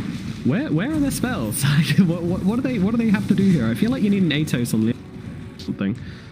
Dude, Chris Luck is legit, man. He's like applying pressure and trying to get the attention of Thunder Predator while making space for Hector, and then at the same time, he's insanely far. Right? Yeah. 108 last hits. You know, he's the second highest net worth. He was actually holding highest net worth in the game for a while. So he's like doing a lot with just a hero that he probably doesn't even play that much. Yeah, I just love the way he's kind of realizes how little stuns and silences they have on the side of Thunder Predator, and he's like, huh, I can do whatever the hell I want this game. And he's doing exactly that. Like, you know, every time he sees a hero, he's just gonna, all right, I'm just gonna throw spells at you until there's 2 more heroes here trying to kill me, and then I'm just gonna fly the fuck away and ignore you. It's such a simple thing to do, but at the same time so effective. And Thunder Predator wasted so much time, gold, resources, effort, and, you know, mental fortitude trying to kill this impossible Batrider. It's a great way to play, and very entertaining as well. Here we go, Thunder Predator just grouping up. Like, they can only play off the voice players, disables, heals, DP. But it just feels like, you know what it is? In this game, the way they drafted was to counter lanes, and they expected Stark to have a really good game by laning against Batrider, right? But suddenly with the Batrider middle and the Leshrac off lane, and the Leshrac actually doing extremely well in his lane and even killing the Stark, has completely off-put the lineup of Thunder Predator and their synergy, like how they were supposed to play out the early mid game. And all of a sudden, like you said, the lack of disables for Thunder Predator is actually hurting them a lot, because the Batrider's farmed and so is the Leshrac. But they actually expected the Batrider to be extremely poor in this game, and the Leshrac to not have this amazing of a game. He's having a great game, and now he's going in for the Guardian's Greaves. I really like as well that aura, and the you know, the low health bonus is really nice on Leshrac. You know, it just gives you the ability to get off every single little ounce of damage you can before you go down. So good. Leshrac. I love this build. Yeah, it's not a common item on Lesh at all, but it's from the off lane is really, really good, that's for sure. This is actually baiting himself here. Yeah, a little bit. He's poking his head forwards, and they're actually going to be observing him, which is a great start to this fight, because now they can't actually take this one. Thunder Predator have to back away. They're trying to get the army of the BKB onto the slot. What do you do here? And now the Echo Slam comes down onto the Omni Knight along with the lasso. That's going to isolate him. Still manages to get off that Guardian Angel. And he won the high ground, MJZ. He's going to get torn apart, as is Fright. 2 heroes on the side of Thunder Predator. They do get the Shaker in response. Leo Star trying to get the TP away, and he is going to live at the very least. The calls get out, but they still, well, the Omni Knight didn't. Most of the calls get out, but everybody else just gets absolutely slammed into the ground, and all they get is an Earthshaker. But MNC, I mean, he's only got 7 stacks. It's not the best fight, but a nice Remnant coming down onto the Batrider. Can he bring him down in time? Though he's got the 4-star, going to use it, but a Night Pounce comes in from MNC, but another 4-star use from, I believe, the Enchantress, just to help him get out of this situation. Enchantress might have given up his life kill, but absolutely worth it to save the Batrider. Get out of here, King. I'll take the fall for this one, says Enchantress. Let's get some Fs in the chat for Mr. Moose there. That was a get down, Mr. President kind of play. Saves. I mean, I was gonna say, like, Leo Style in that had to pop his EXO and BKB to TP out. Do you know how sad that was for a DP? Oh no, Flux, he's managed to get off the Shadow Dance here. Matthew's coming in as well, trying to maybe turn this around onto Chris Luck, but they're just going to pop BKBs at dawn right now, as they just go mono, eat mono. But unfortunately, Chris was going to come in, just take out Matthew.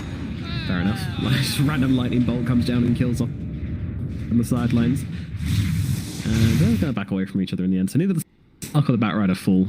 Matthew maybe getting a little bit overzealous with that one, but it's all good. I mean, MNC's surprisingly been able to come out of this last couple of engagements, firstly alive, and secondly with a decent amount of farm. Actually, he got the kill on the Enchantress. Yeah, I'm talking about a load of BKB charges. Like, he's down to 8 seconds of BKB already, and I swear he picked this up like what, like one fight where he's had to pop 2 BKB charges now. So. Nah, these are all like kind of defensive BKB usages, that's for sure. Yeah. Feels bad, man. I mean, he's going for a Shadow Blade next item, but that's still not enough, you know? At this point, he would have liked to have had a Silver Edge already, and the Spectre is like 5,000 gold ahead. Almost, or 4,000 gold ahead of Dark already. They're gonna do Roshan now. You cannot focus a Spectre down without Silver Edge, which allows you to focus the Spectre first in a team fight. And I think in games like this, that's pretty important. If you do it without a Silver Edge, then Dispersion plus Radiance is just going to murder everybody. But this Roshan is going to go down. And that's a pretty easy Aegis for Mr. Hector.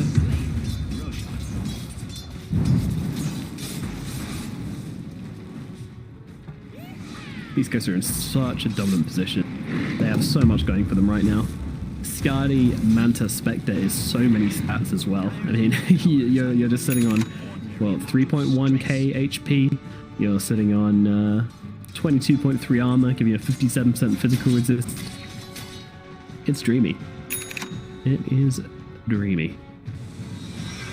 Thunder Predator, what is the play here? I mean, this Death Prophet has been particularly low impact, you know? When the tier 1 tower is actually still up in your team against the Death Prophet, you've got problems. Dire's top tower is under attack. The play here is they gotta smoke up and find this Earthshaker somehow and get him. It's not an easy thing to do because Mr. Schofield here is a very good player. Very safe. I thought that was like the biggest curse coming in, right? I mean, he's still looking after it right now. Yeah, I think we might have cursed him a little bit here. Shaker, stuff away from the slot. Has that BKB? Shouldn't want to use it right now, but the Hawk. They just take down Schofield. He buys back though. They still want to take this one. Meanwhile, Heavenly Grace comes down and like, use that Wix's curse onto the Batrider. A little important to actually turn around and cut up the Batrider pretty badly, but MGZ will go down. They're trying to finish on the Batrider hit. They get out last still into the slot just before he does go down, but will buy all the same. Thunder Predator so far, but they have killed Frank, and now goes Matthew as well. Sports are dying, and Thunder Predator have to back themselves away, unfortunately, even under the cover of the Exodus. It's not strong enough to take this fight. Matthew jumping in and using that Dissimulate just to bait a couple of spells here and there. Man, it really sucks to back away from a fight with the Exodus still going, but unfortunately, they just can't take it 3 versus 5. The numbers don't add up for Thunder Predator, and they will give up this tier 2 tower at mid, I think. Double buybacks, Earthshaker and Batrider. They want to get back on the map and start pressuring as they know the DP ulti is going to run out right now. They're actually smoking up. They want to go from the back again and try to get the Earthshaker one more time. If he dies, he's dead for 90 seconds. Yeah, it's big. And that's no slam as well. All that time. They might well find it. This is beautiful. They're going to try and go with it right now. The Tony Hunt's come out onto 2 of them and jerk them quickly. Can they finish him up? He's still silent and they will kill off the Shaker. 75 seconds in the bid, but they'll try it off Leo style for this one. You know what, Matthew also taking some hits here. The Crystal up with EKB. He's got a lasso in 14 seconds, so nothing to throw out just yet, but K1's just going to body himself into the front lines here. You want to get my team, you got to come through me, but they are being respectful and backing themselves out. Except Moose, who's just 1v5ing right now. What up? I'm an Enchantress. I'm beefed. Come at me, bro. Meanwhile, I love this dagger on Clemency as well. Just going to be able to see him even though he is. Oh no, the lasso comes down. MJZ is dead again. Has a buyback though. They can buy back win. That's this one if they want, but they still don't have Leo style. The DP is still dead, and I don't think they can defend without her. That middle lane of Barracks is going to fall. Beastcoast very happy with this right now as they finish off that Rax and get themselves back. They didn't even need their Shaker. They didn't even need the slam. They're just too strong right now. Well then, easy Rax. Spectre still completely untouchable. 1 minute 30 left on this Aegis, and boy howdy, a Beastcoast going to make some jumping in again here. MNZ again is his damage on right now. Shadow Dance, as usual, doing not a hell of a lot because of all the carpet damage they've got on the side of it. It's all the AoE. Where'd you get that term from? Carpet damage? I don't know, dude. It's something I said for a long time. People often call me out on it, but you know, I just kind of like it. I think it sounds better, you know, when the Batrider lays down his Firefly with the Edict on the floor. It just carpet damage. Trying to make it the norm. Nomad. I mean, I say a lot of weird stuff. To be fair, there's. I just like to keep it interesting, you know. Make up some words, make up some terms, throw in some food references. Yeah, but why not? Carpet damage is not memey enough. You gotta make it memey. You gotta make it memey to make it Don't worry, catch on. I'm picking up what you're saying here, and I do agree. It is stupid as hell, but no. It's literally something I at the very beginning. Oh, I'm trying to tell you it's not stupid enough. That's what I mean. Make it memey. The floor is lava. I have no idea, dude. I'm sure somebody in Twitch chat got some genius, you know, this. Some of these people do this for a living. Sit in Twitch chat. Do they? Meme. Yeah. Who gets paid to sit in Twitch chat and memes? I want that job. I don't know. They get paid in happiness, that's why. Oh, I see.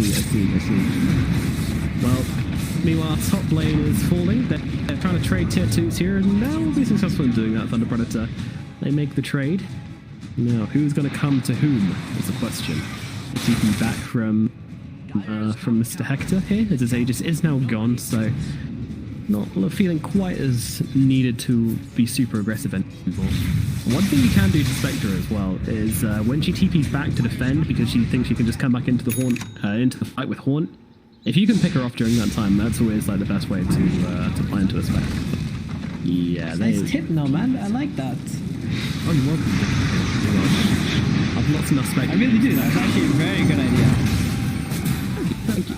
Chris Luck maybe in some trouble, but the 4-star's going to disconnect that Spirit Siphon. We'll have power left on 47 HP. So yoink! Why? Oh god, he's in a horrible situation here. He is going to land a good slam with his dying breath.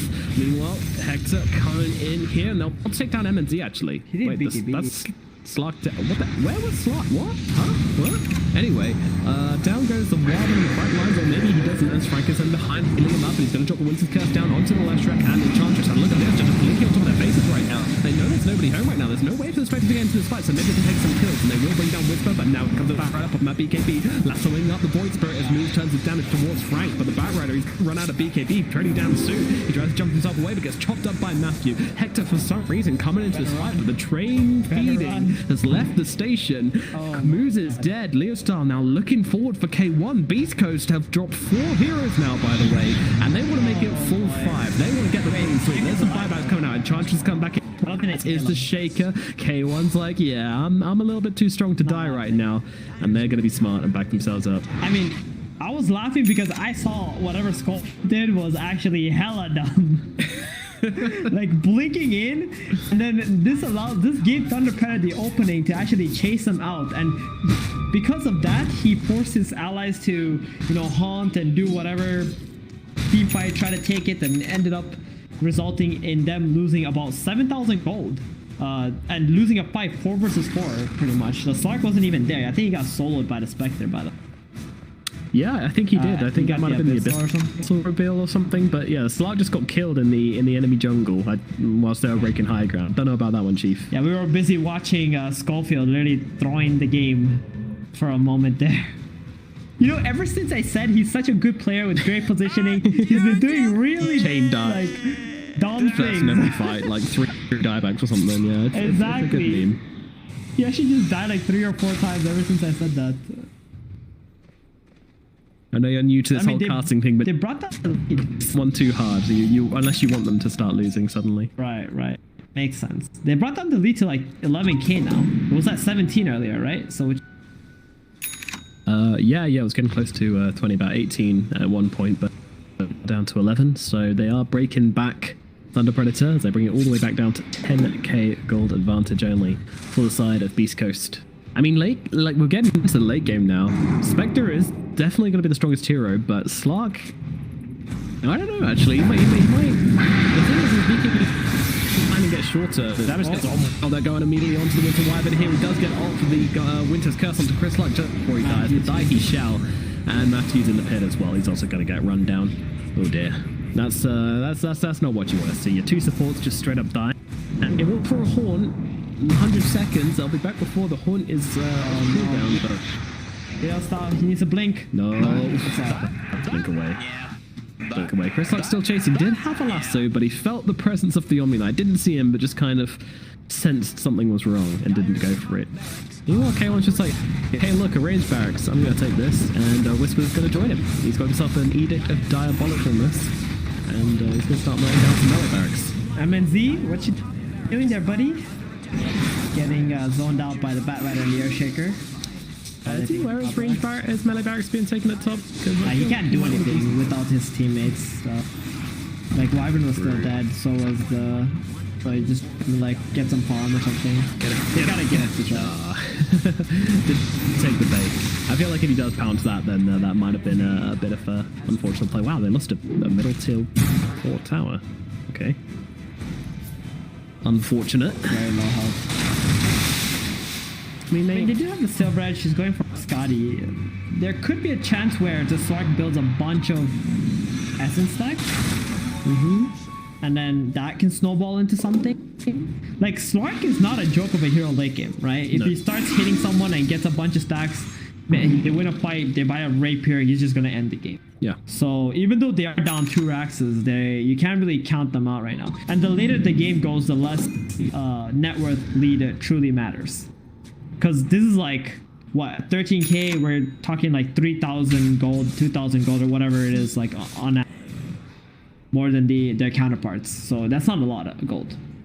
Yeah. I was about to get excited because Shake has picked up the Timeless Relic, and I thought that was going to time up with his level 20 where he gets a plus 40 echo damage, which makes Echo Slam just a really good spell, but unfortunately level 16. He is very, very far behind from all these deaths. So, jumping forward here. Yeah, for a target. Oh, they lasso each other. Amazing longsword coming out, but unfortunately MJZ immediately gets killed off, and it looks like Leostar might still be getting lost here, but he's going to pop the X and he's going to try and make this fight happen. He pops the heals along with the Spirit Siphon to heal himself up, and now a blink away. Great plays from Leostar to keep him alive this one. Now MZ, pop the BKB. They're going to go for Slaster right now, using that Sulfur Edge to bring him down.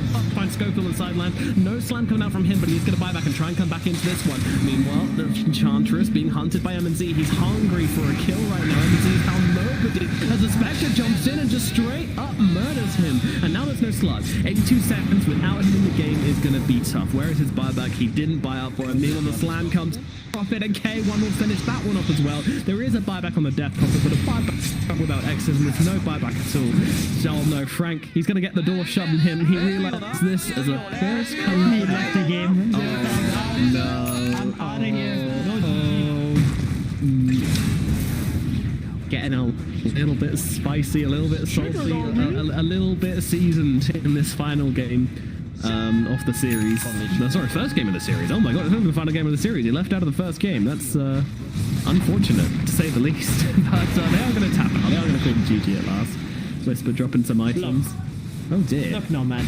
You know, it's okay with people taunting and, you know, dancing around, but leaving a game without calling GG first, that's just VM, bro. I mean, that's real salty, dude. That is real freaking salty.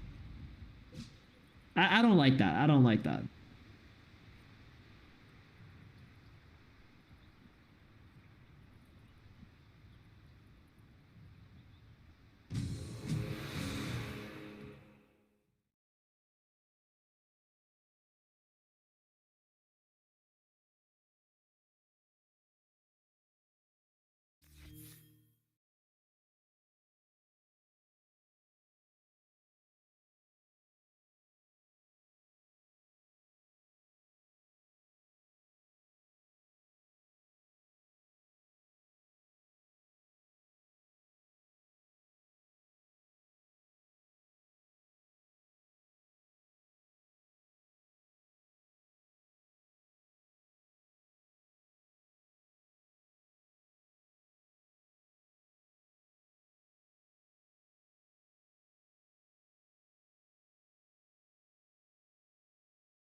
Mark beats, Mark beats, Mark beats.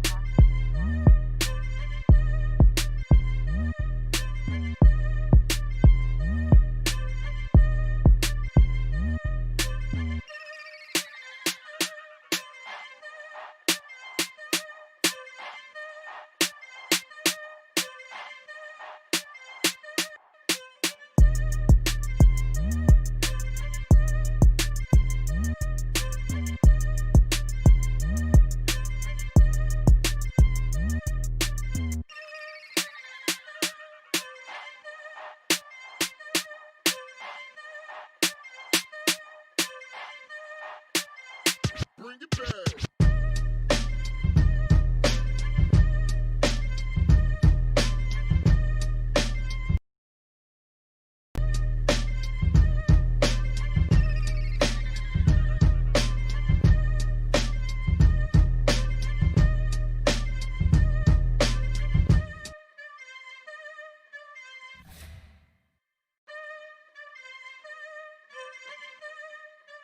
Mark beats, Mark beats, Mark beats, Mark beats.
Mark Beats, Mark Beats, Mark Beats, Mark Beats.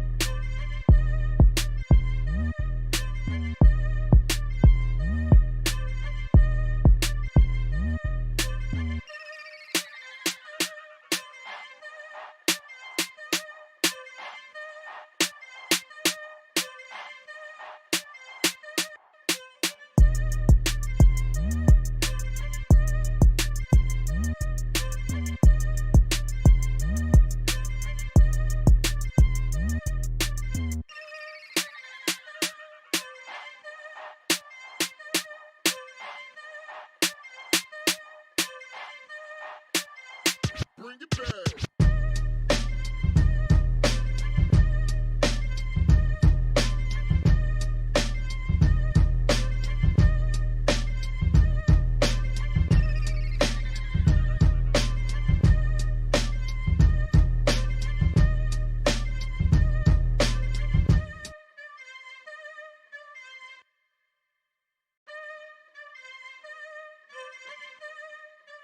Mark Beats, Mark Beats, Mark Beats, Mark Beats.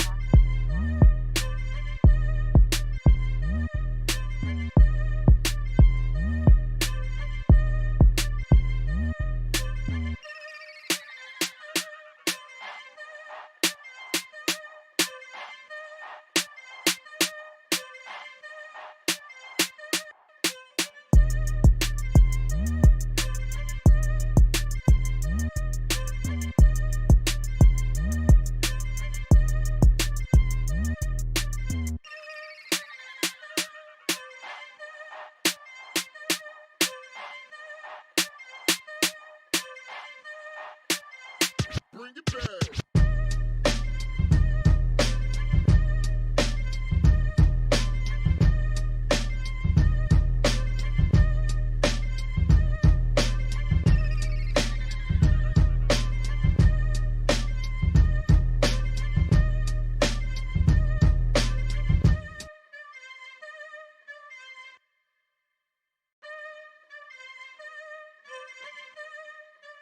Mark Beats, Mark Beats, Mark Beats, Mark Beats.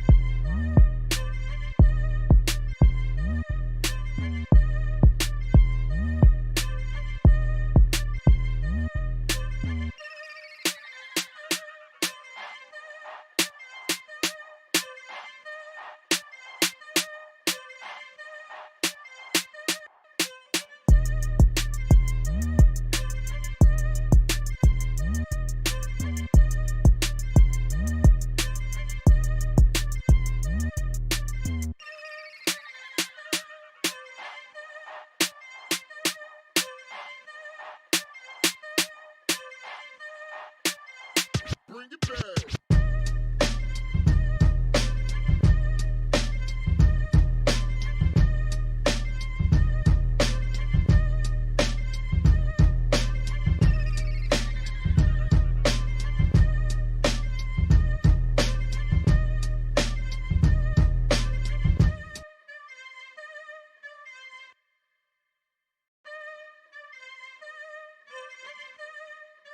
Mark Beats, Mark Beats, Mark Beats, Mark Beats.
Radiant team, Dire team banned.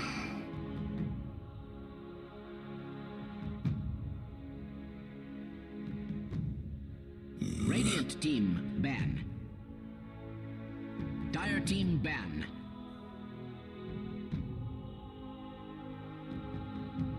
Like, you guys is done. We'll never talk to each other again. Go next. Yeah. Exactly. So cold. Anyone who I have something to say to, they're getting avoided anyway. So, so there's no need to talk anything. I only talk during the game if I feel like we still have any hope in the game. Okay, I see. Right. Fair enough. Alrighty, let's get into draft number 4 of the day, and it is game number 2 between Beastcoast and Thunder Predator. Thunder Predator have a lot of making up to do after their disastrous game 1, and this time they will ban out that Spectre. And I seem to really not like Necrophos for some reason, but either way, again, no Clinks banned out, and they're going to go for the first pick Wyvern for Thunder Predator. They did play it in solid. You know, I still can't get over the fact that nobody. Yeah, NA is like first pick material, first band material. Down here in SA, they're just like, it's all good. We don't need that hero. Yeah. Beastcoast's gonna go with that Batrider again. I mean, it works so well, right? Yeah. Game number 1, they were even able to use it as a mid laner for Chris Luck, so why not just go for it again? Wyvern can't really do anything against that, and Thunder Predator are gonna have to consider picking another hero as a carry now, especially if they don't take Sark here. I'm assuming Sark will get banned for Beastcoast, or if it doesn't get banned and Thunder Predator pick it, they're gonna know that it's gonna be a bad mid. Yeah, but this time they go for the Legion Commander. Very good hero against Batrider. Yeah, and a better hero than Omni Knight right now, I would say. That Omni Knight was, I don't know, it just sucks to have an offlaner without like a stun or anything like that, you know, that always feels weak. But he probably did do the best out of the cores in that game, but that's not saying much when the Slug and the Death Prophet struggled to really have any game impact. I mean, the game ended with tier 1 tower at mid still up for Beast Coast, so that is a sign of a disastrous Death Prophet game. I wonder if Beastcoast even care that there's a Legion for the monkey. Yeah, that's very good. So it's going to be the carry against the Legion Commander. They assume the Legion will be offlane hero. Now, the Legion could be the mid lane hero as well. A lot of potential. Yeah. If that's the case though for Thunder Predator, the Legion is the mid laner, can just adjust and put the monkey mid and pick another. Well, I think they're probably going to pick the Monkey King mid anyway, right? Because Chris Luck is just like the Monkey King god, so... Yeah, I mean, I think Hector can play it as well, but he wants to be playing more of his, you know, hard farm heroes. I mean, Hector has played... 10 seconds remaining. Yeah, I think he has, but I'm saying Chris Luck is like the #1 Monkey King player on Beast Coast. Yeah, I mean, his Monkey King yesterday was... Yeah, he loves that hero. But no, you're right, they still might flex it. Now the Bloodseeker getting banned out. Oh, that's an interesting one. Did they not know? 35% win rate Bloodseeker gets banned? I have no idea. Radiant team. With that bad too. Very surprised. Like I think in Immortal Bracket right now, Bloodseeker is one of the worst heroes. I think he's in the... Let me take it. Bracket. I saw he was like one of the... Yeah. I think people need to find his place. It might be as a 4 or something like that. Jeez, he's actually the worst hero. Yeah. What's his win rate? 36.8%. Yeah, it's pretty shocking. Who that? Sniper. Oh really? Oh, I mean, take away the Ags. Yeah, he's pretty done now. I mean, the Bloodseeker definitely has to be played with, like... I guess it's a new change, right? To Bloodseeker, it's like a different hero. Yeah, you gotta figure it out. It's not, you gotta figure it out. Maybe they feel like Beastcoast already figured it out. Is there something like that? Mm-hmm. Yeah, I mean, I've been excited to have a look how it works out, though. Like, I feel like these big AoE magic damage heroes, or these big AoE, like, spellcasting heroes, like Leshrac, even Venomancer, you know, this with, like, a pos 4 Bloodseeker could work, but I mean, the 24% isn't really enough to warrant building an entire draft around the hero. And then you're still going to have a pos 4 who does Rupture and, you know, an AoE silence, which I guess is okay. I don't know, it might work. We'll see how people decide to play him, but nevertheless, it is banned out for this game. We're going to have the Tusk picked up by Beastcoast as their third pick. It's a really good hero with the monkey as well.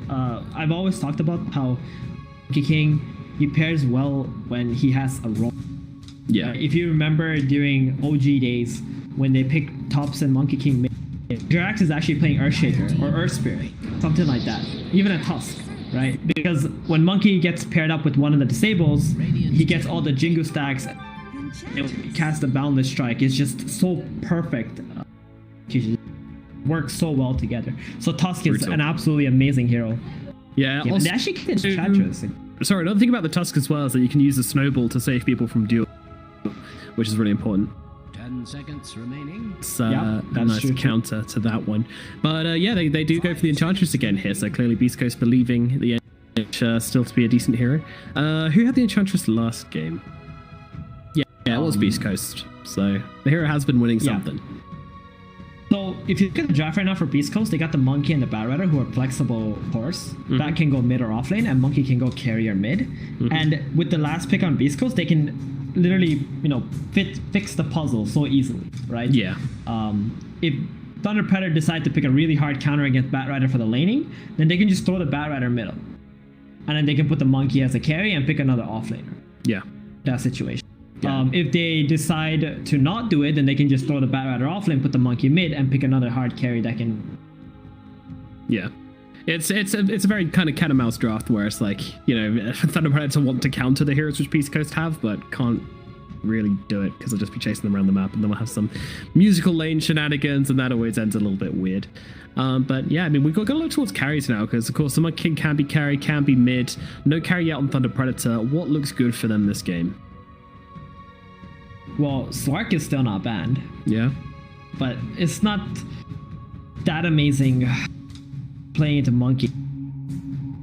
But at the same time, it's still a good hero. He still plays a good Slark. Yeah. Right? It's just last game, they had a very unfortunate situation in the Leshrac lane. And the Leshrac just snowballed a little too much. Now, if the Leshrac died once or twice like he was supposed to when they ganked him, I feel the Slark's game would look a lot different.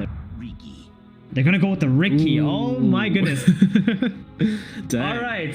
I'm not so sure about the Ricky in this draft. Yeah, so this Ricky means that the Bat Rider is gonna be probably committing to the off. There's no need for them to change the lane of the Bat Rider anymore, right? So they will also get to see what the mid hero is for Thunder Predator, and then they can decide to put the Monkey as a mid or the carry, and then pick another hero. Most likely, I assume, Chris Luck is gonna play the Monkey, even if like whatever hero Thunder Predator is good against the Monkey, because he's so good with it, right? I think he knows how to farm situation. Radiant team banned. Well, especially with the +3 armor that he got in the recent patch, is very helpful against like range hero match. And then we're gonna just see like a last pick Hector.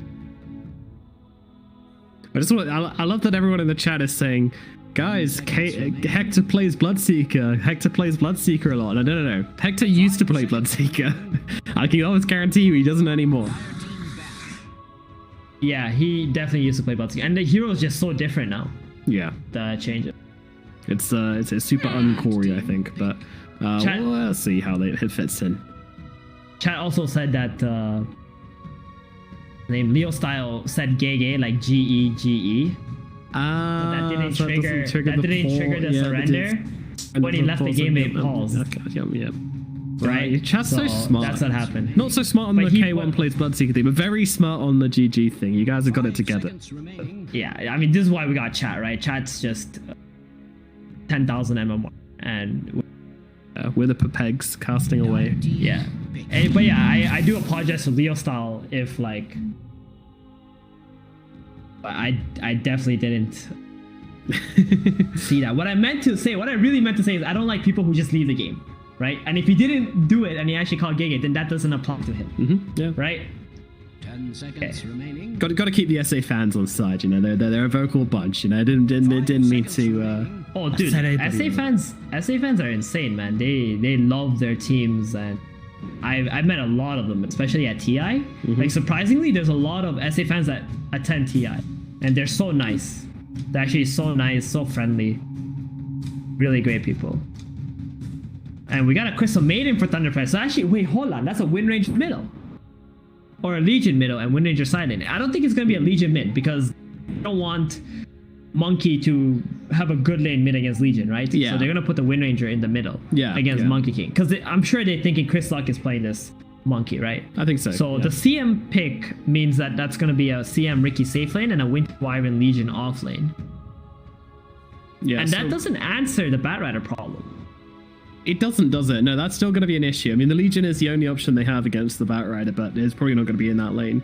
But yeah, the one thing about the Wind versus Monkey matchup, which I did just want to mention, is the fact that Wind can actually deal with a Monkey very well when she gets the MKB, because she can just Wind run into the Wukongs, and the soldiers don't hit her, and she does a ton of magic damage with the Focus Fire into the Monkey King. So we can't just kind of freely drop down the Wukongs and expect them to die because there's a ton of magic damage. You mean the MKB, right? The MKB Wind, yeah. The magic damage is usually enough to kill off the Monkey King and stop his He's not invincible when he drops Wukongs when you're playing into a Wind. That's basically what I'm trying to get at. But an Alchemist pick up from Beastcoast.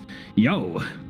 That's a big hero. I mean, if there's one hero I wouldn't want Mr. Hector to play, that would be Alchemist, because that man knows how to farm. Yeah, and if you know how to farm, you're going to be getting lots of creeps on the Alchemist. His team... Where are they playing them? His team also makes sure that he can farm, right? The way they play, it's like he gets everything. Yeah.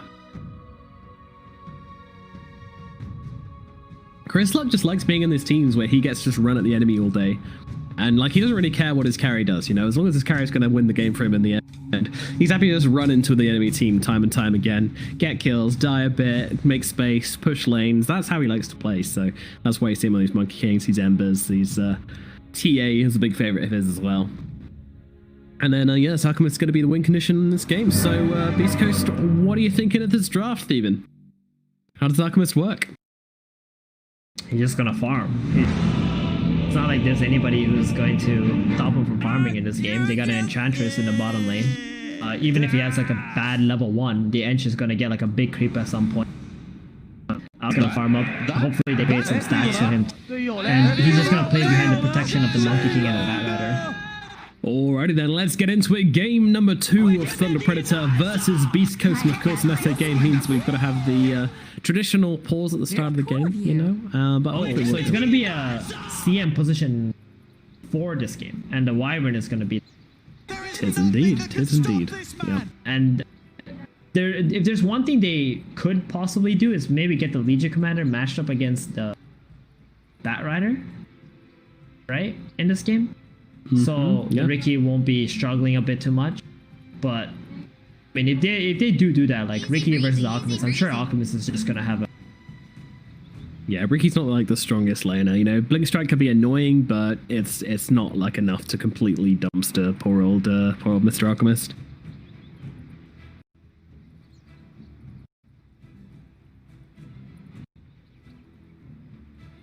All right, let me take a look at some of these item sets. If I look at the item sets, I know who... Alright, this Alchemist looks freaking dank, man. Look at his set. That's beautiful. Holy the top hat Alchemist with the golden radiance blades in the back. Yeah, it's pretty baller. Yeah. It's pretty baller. Could be worse. Oh, wait, no, it couldn't.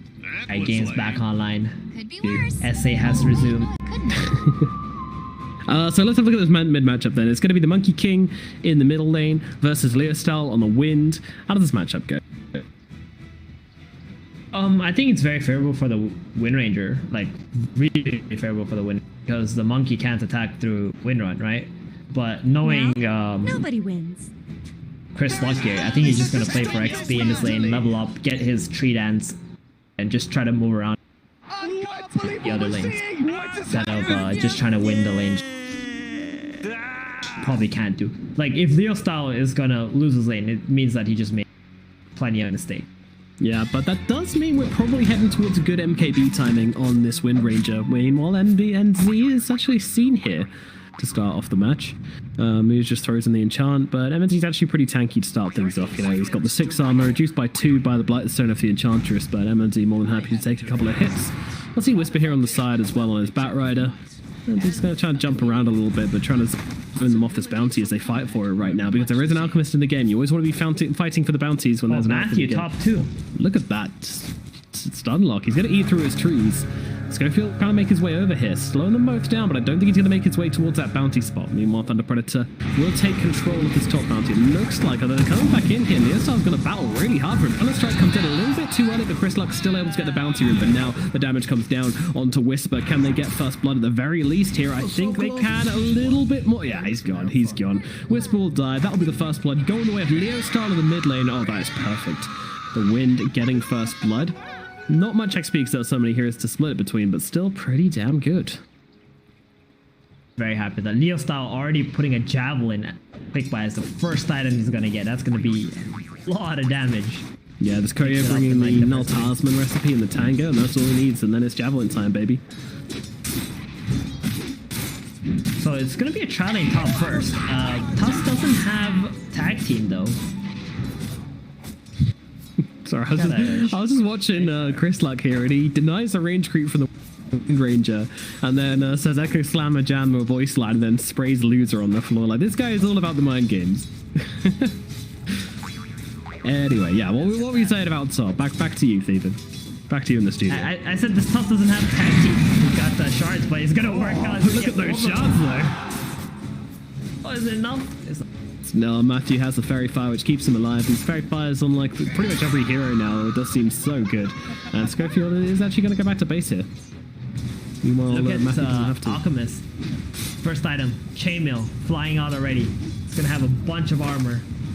It's going to help him farm very easily into say Matthew. Uh-oh. Uh-oh. Oh, no. Not the Alchemist. Last hit. That's a big creep. He just got... Yeah, he's just farming, last hitting, doopa-doopa-doo. Oh, that one made a big bong whenever I killed it. Interesting. Meanwhile, bottom lane, Whisper on phone. Getting busy onto MNZ, but MNZ trying to fight back. I think MNZ is the one who's going to die here. Yo, okay. Did they just pause the game on him? I reckon he paused, BM paused, and was like, oh crap, they're gonna tell me off for this. This is against the rules. Don't worry, I'll just leave. So I was like, oh, Discord, yeah. totally like wasn't pump, there. you know, pausing. Dude, he just killed him 2 versus 1. There was nobody else helping him in his lane. That's insane. I think Thunder Predator might be having some internal issues, shall we say. And not Discord. The emotional variety, but hopefully they can pull it together. I don't know, how bad are things going? I mean, top lane, yeah, this Alchemist got himself a kill and is leading on CS. That's pretty damn awful. Oh dear, the Ricky died at bottom. What about mid? Yeah, mid's going okay. Neostar's doing okay at mid. He's withstanding the Monkey King's emotional damage quite well as well with these sprays and the taunts and the voice lines. Breezy. I mean, Chris Luck is... Even if it's a favorable match, pressure the opponent. A 6 armor monkey, man. I thought that was a good idea. I don't know. Someone at Valve is getting into experimental substances, I believe. Under a tower, he gets... Yeah, he can tank creeps all 9 day. armor, bro. 9 armor under the tower.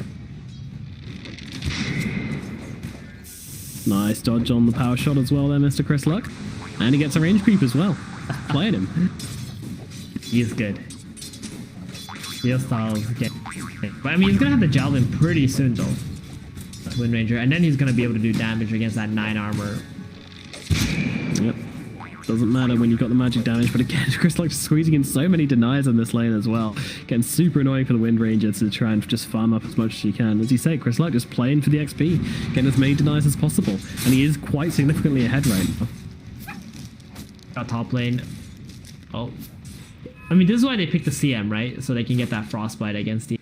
Just be able to kill off the creeps, whoever comes in.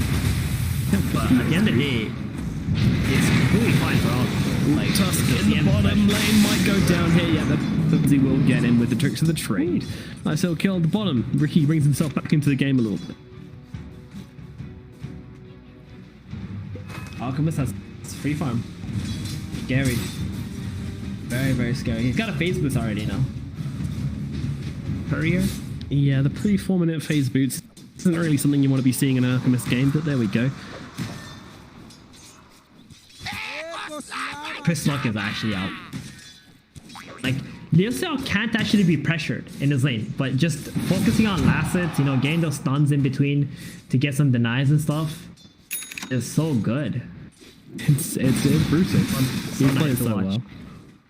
I mean, his Batrider also, and his Lina from every single game you guys played. NNZ in some trouble. Tricks of the trade comes out, but Whisper's going to keep on chasing here. Snowball's going to connect as well. He's going to get himself run down. He's running out of health, and the right click will come through from Whisper to finish the job. MJZ trying to finish off Whisper here, but doesn't have any spells left, unfortunately. Get off Whisper level out, but there's no enough to get off Whisper at all here, not even remotely. If you're a fan of Thunder Predator, that is not what you want. Your carry dying 2 times in the first 4 minutes. And it's not just any carry, it's a Ricky. You know, you need this guy to have a good lane. If you want to win this game, this Ricky needs to be carrying you from like the 12. And he's playing against Alk, so he can't even catch up. Exactly. He's gonna fall way far behind if he's not getting online and very aggressive inside Alchemist's jump. Maybe Battlefield We'll see. Ricky's I mean, going to make a big comeback this game, but somehow I doubt it. He can still, like, you know, get some kills here and there, bring him back into the game. He's got good last hits. He died twice. Yeah. Going for the bounties. Even the Ricky's going. He's actually going in for the fight here, but unfortunately, Bounty actually gets picked up by the Wyvern in time, and Whisper's taking a ton of damage. This is got that brawl between these guys right now. Trick the trade will finish off Whisper here, but they will actually just straight up trade. But that's a really good trade for Thunder Predator, though. Yeah, the Ricky definitely needed that kill. Yep. And he's going to get his level 5 now. Hopefully he gets to 6 soon, and maybe with this level 6, he's able to kill the Batrider ball off of that. It's just a slow start, you know? 2 deaths, slow start, all good. Get some K1. Yeah, they might just have him here, a little bit more needed, but they will get him down, and that is a big kill onto the Alchemist. And, you know, this is what they need. A kill onto the Alchemist, a kill for the Ricky. These are the steps which Thunder Predator need to get themselves back into this one. That was really awkward by Alk. Like, he was just man fighting, and his CM just showed up from the side and used their skills, and he was just dead. And he's not yet level 6 either. Are there any stacks for Beastcoast? No stacks. Oh, there's 1 stack right now. Maybe. Yeah, I think that might be for stacks for the I don't know. Is Chris Luck going to take that? Maybe. Hopefully they leave it for the Alk. Alright, Leo Star does have his Javelin now, and he's level 6. I think this is where Chris Luck might consider not wanting to run into the lane. Yeah, maybe not fall on his scary face and drop loser sprays on his lane anymore. Wow. Leo Styles like, try me right now. Come here. Yeah. Come here. Jax, bro. I mean, this is why Matthew has rotated his way towards the mid lane, right? He wanted to get a word out, but at the same time, ready to get some spells onto Chris. Going to the jungle. He's like, alright, I'm out of here.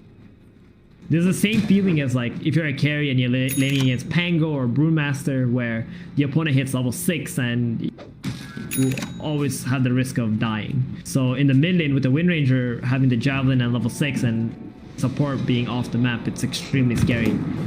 He just stacks a big cap. Oh, he has a 3 stack here. Alright. I was going to commend him for stacking for his Alchemist, but then he goes and takes it himself. But to be honest, when you get bullied out of lane, you do need to keep up. Yeah, he needs it. 100%. I mean, you don't even know when the Alk is even going to rotate his way into that camp and kill it, right? So there's no point to get that. But speaking of Alchemist, he's got Soaring and 1,500 HP. I mean, 1,500 gold, not HP. Yeah, he is firmly ahead of the He's very farmed. My goodness. Oh, they also have a shovel, which is really nice. Wow. Get some bounty wins from that. Oh, yeah. How much gold is a month? 3? Scales up to... Bounty 3 at max. Yeah, 3 at max. Not bad. Ricky jumping onto Whisper. Batrider. Yeah, getting himself a little bit torn up here, and with MJZ coming over as well, one more blink strike, and yeah, Whisper is going to get his salami sliced here in the bottom lane.